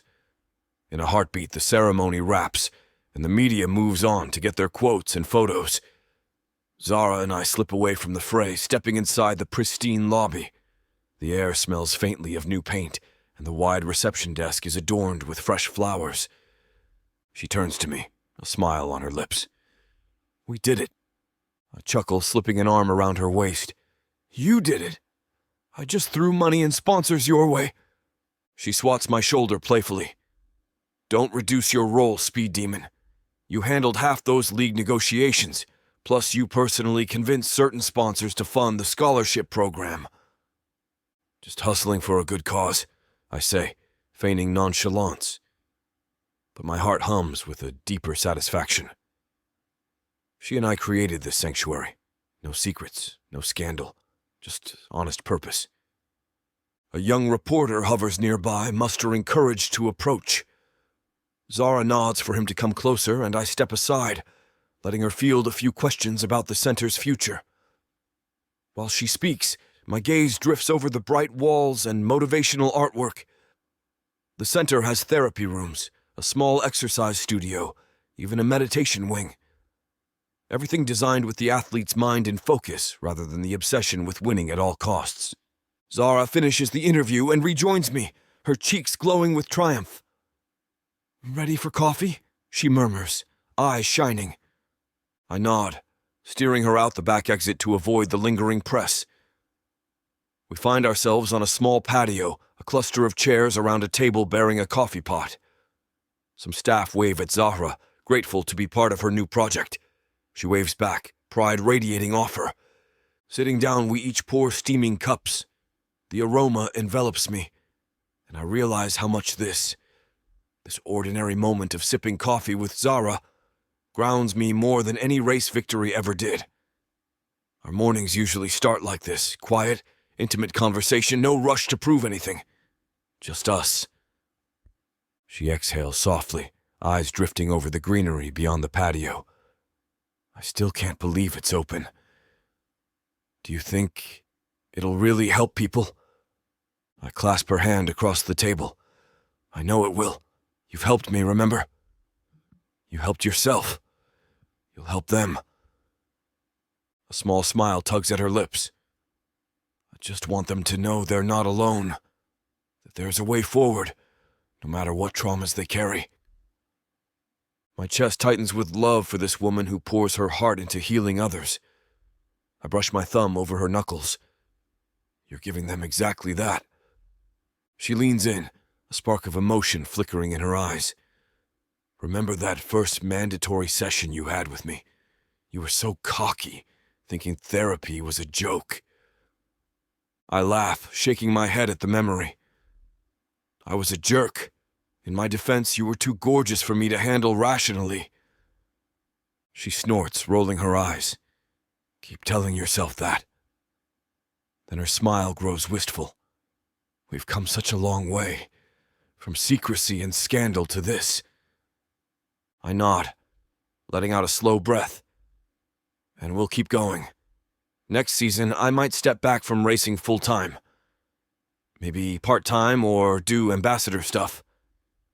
Focus on helping you expand this center. People can talk about redemption arcs all they want, but I want to build something real. Zara's brows arch. You'd give up racing for this? I tilt my head, considering. Not give it up entirely, I still love the track. But I don't need the same fix I used to. I have new priorities, like making sure the center thrives. And I trail off, unsure how to phrase the swirl of feelings in my chest. Her hand covers mine. Phoenix, do what you love, but I appreciate you wanting to devote time here. It's your dream too, right? Yeah, I say softly, gazing into her eyes. And you're my biggest dream. For a moment, the world drops away. We share a gentle, lingering kiss, ignoring the staffers passing by with polite smiles. By the time we break apart, my heart feels full enough to burst. The next year or two could bring anything, maybe more expansions of the center, or my partial retirement. I'm open to it all, as long as Zara's by my side. Later that night, in our new place, a cozy 2-bedroom condo overlooking a peaceful marina, smells of roasted garlic and tomatoes. I insisted on cooking tonight, determined to whip up something celebratory after the center's successful grand opening. The setting sun casts an orange glow through the floor-to-ceiling windows, dancing across the polished floors. Zara lounges at the kitchen island, scrolling something on her tablet. I stir a simmering sauce, feeling oddly domestic. I used to thrive on the hum of an engine, the reek of burning rubber. Now, I'm finding bliss in the sizzle of onions and the gentle hush of our shared space. This smells amazing, she murmurs, setting her tablet aside. When did you become a pro chef? I smirk, sprinkling fresh basil into the sauce. Hung out with Marco's abuela last off-season. She gave me some cooking tips. Zara raises a brow. I owe her a thank you then, because this is incredible. A wave of satisfaction rushes through me. Wait until you taste it. We share playful banter, laughter echoing in the open layout. After plating the pasta, I carry 2 dishes to the dining nook, flicking on a pendant light that gives a warm, intimate glow. Zara pours sparkling water into our glasses. She's been off alcohol for the past couple weeks, which she claimed was just a health choice. I didn't question it. Maybe she's just focusing on her personal wellness after the stress of the clinic's launch. We tuck into the meal, exchanging contented smiles. A comfortable silence settles, punctuated by the clink of silverware. Outside, boats sway gently in the marina, their lights reflecting off the water. Zara sets her fork down, exhaling. Wow, that's delicious, babe. A flush of pride hits me at her praise. Glad you liked it. We gotta celebrate your big day properly. She bites her lip, gaze flicking to her half-finished plate. Actually, there's something else to celebrate. My stomach flips. There's a slight tremor in her voice, an odd mixture of excitement and nerves. Yeah?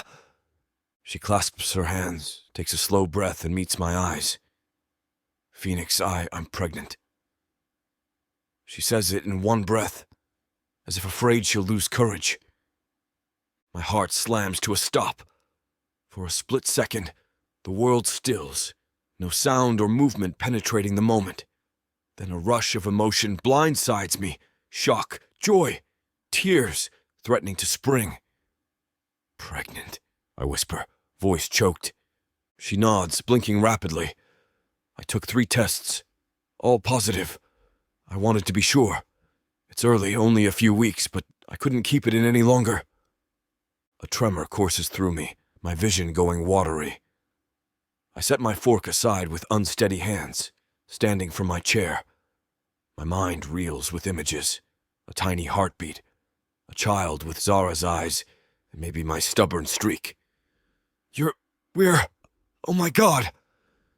I cross to her side, hauling her gently to her feet, arms enveloping her in a fierce embrace. Tears prick my eyes, emotion welling too big to contain. Zara, I murmur, voice shaking.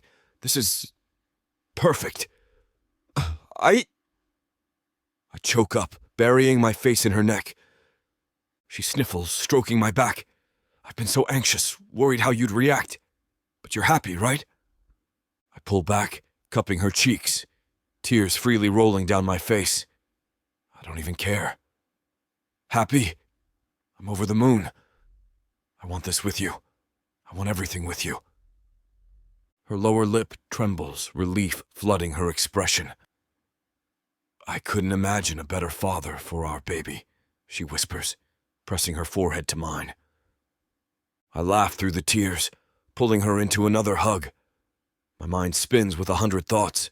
How to balance fatherhood with racing, how to ensure Zara has support during the clinic's growth, what color will paint the nursery.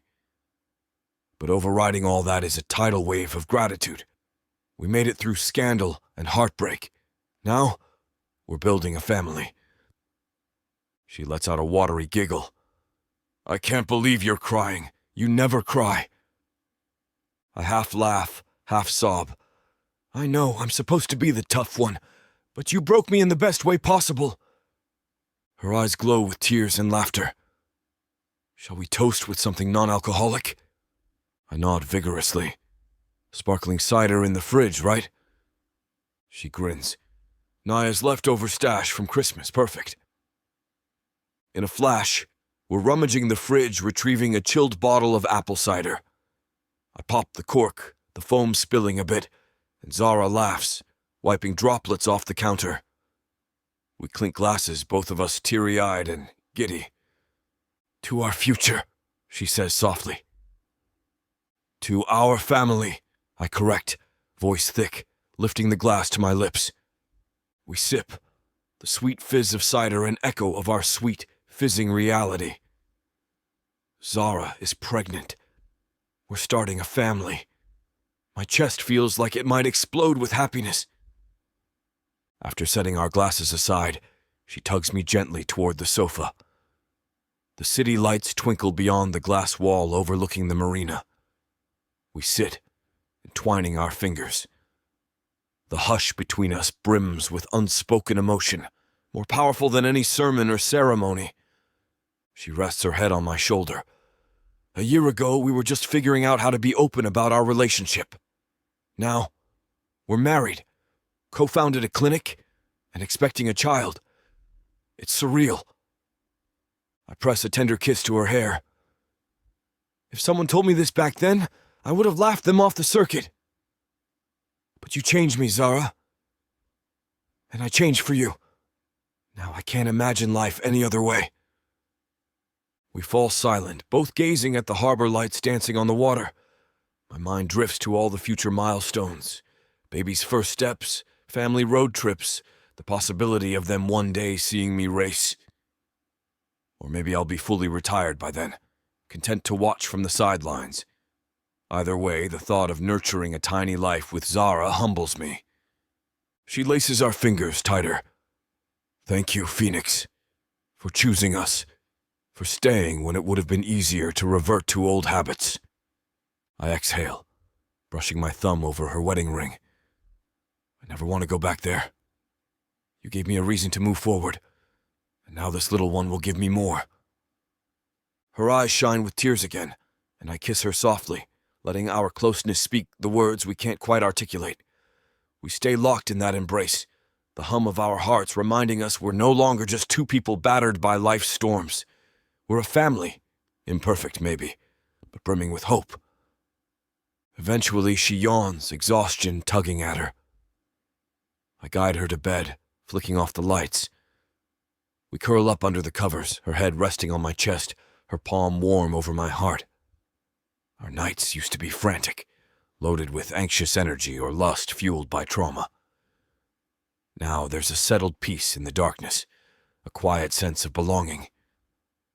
As I drift off, I replay the day, the clinic's grand opening, our cozy dinner, the unbelievable news that we're expecting. It all blends into a collage of gratitude. My last thought before sleep claims me is that I've never felt more complete.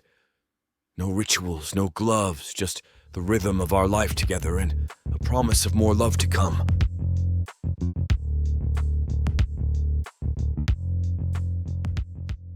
When Nyla Thomas agreed to a fake marriage, she wasn't expecting it to land her in jail. Nyla Thomas, you are under arrest for the murders of Hilda and William Stone. She wasn't expecting to find out the truth about her family. You're adopted. Marcus Swan is my father. To get involved in crime. The Sokolov family did this. They poisoned him. And least of all, was she expecting to fall in love. It's you, Nyla. It's always been you. But now, everything is crumbling around her. Interim CEO of Stone Hospital Group accused of murdering Hilda and William Stone to secure her position. Alexander, you promised things would change. They have. I'm in charge now. No one knows who to believe. Take the plea bargain. I'm innocent. I thought you out of everyone would believe me. Can you forgive her for killing our parents?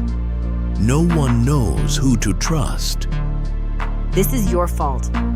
Did you ever think that Nyla would be just fine if she hadn't gotten involved with you? I love her. I love her more than life itself. Miss Thomas, the tests came back. There's a perfectly acceptable explanation for your condition. And things are about to get a lot more complicated.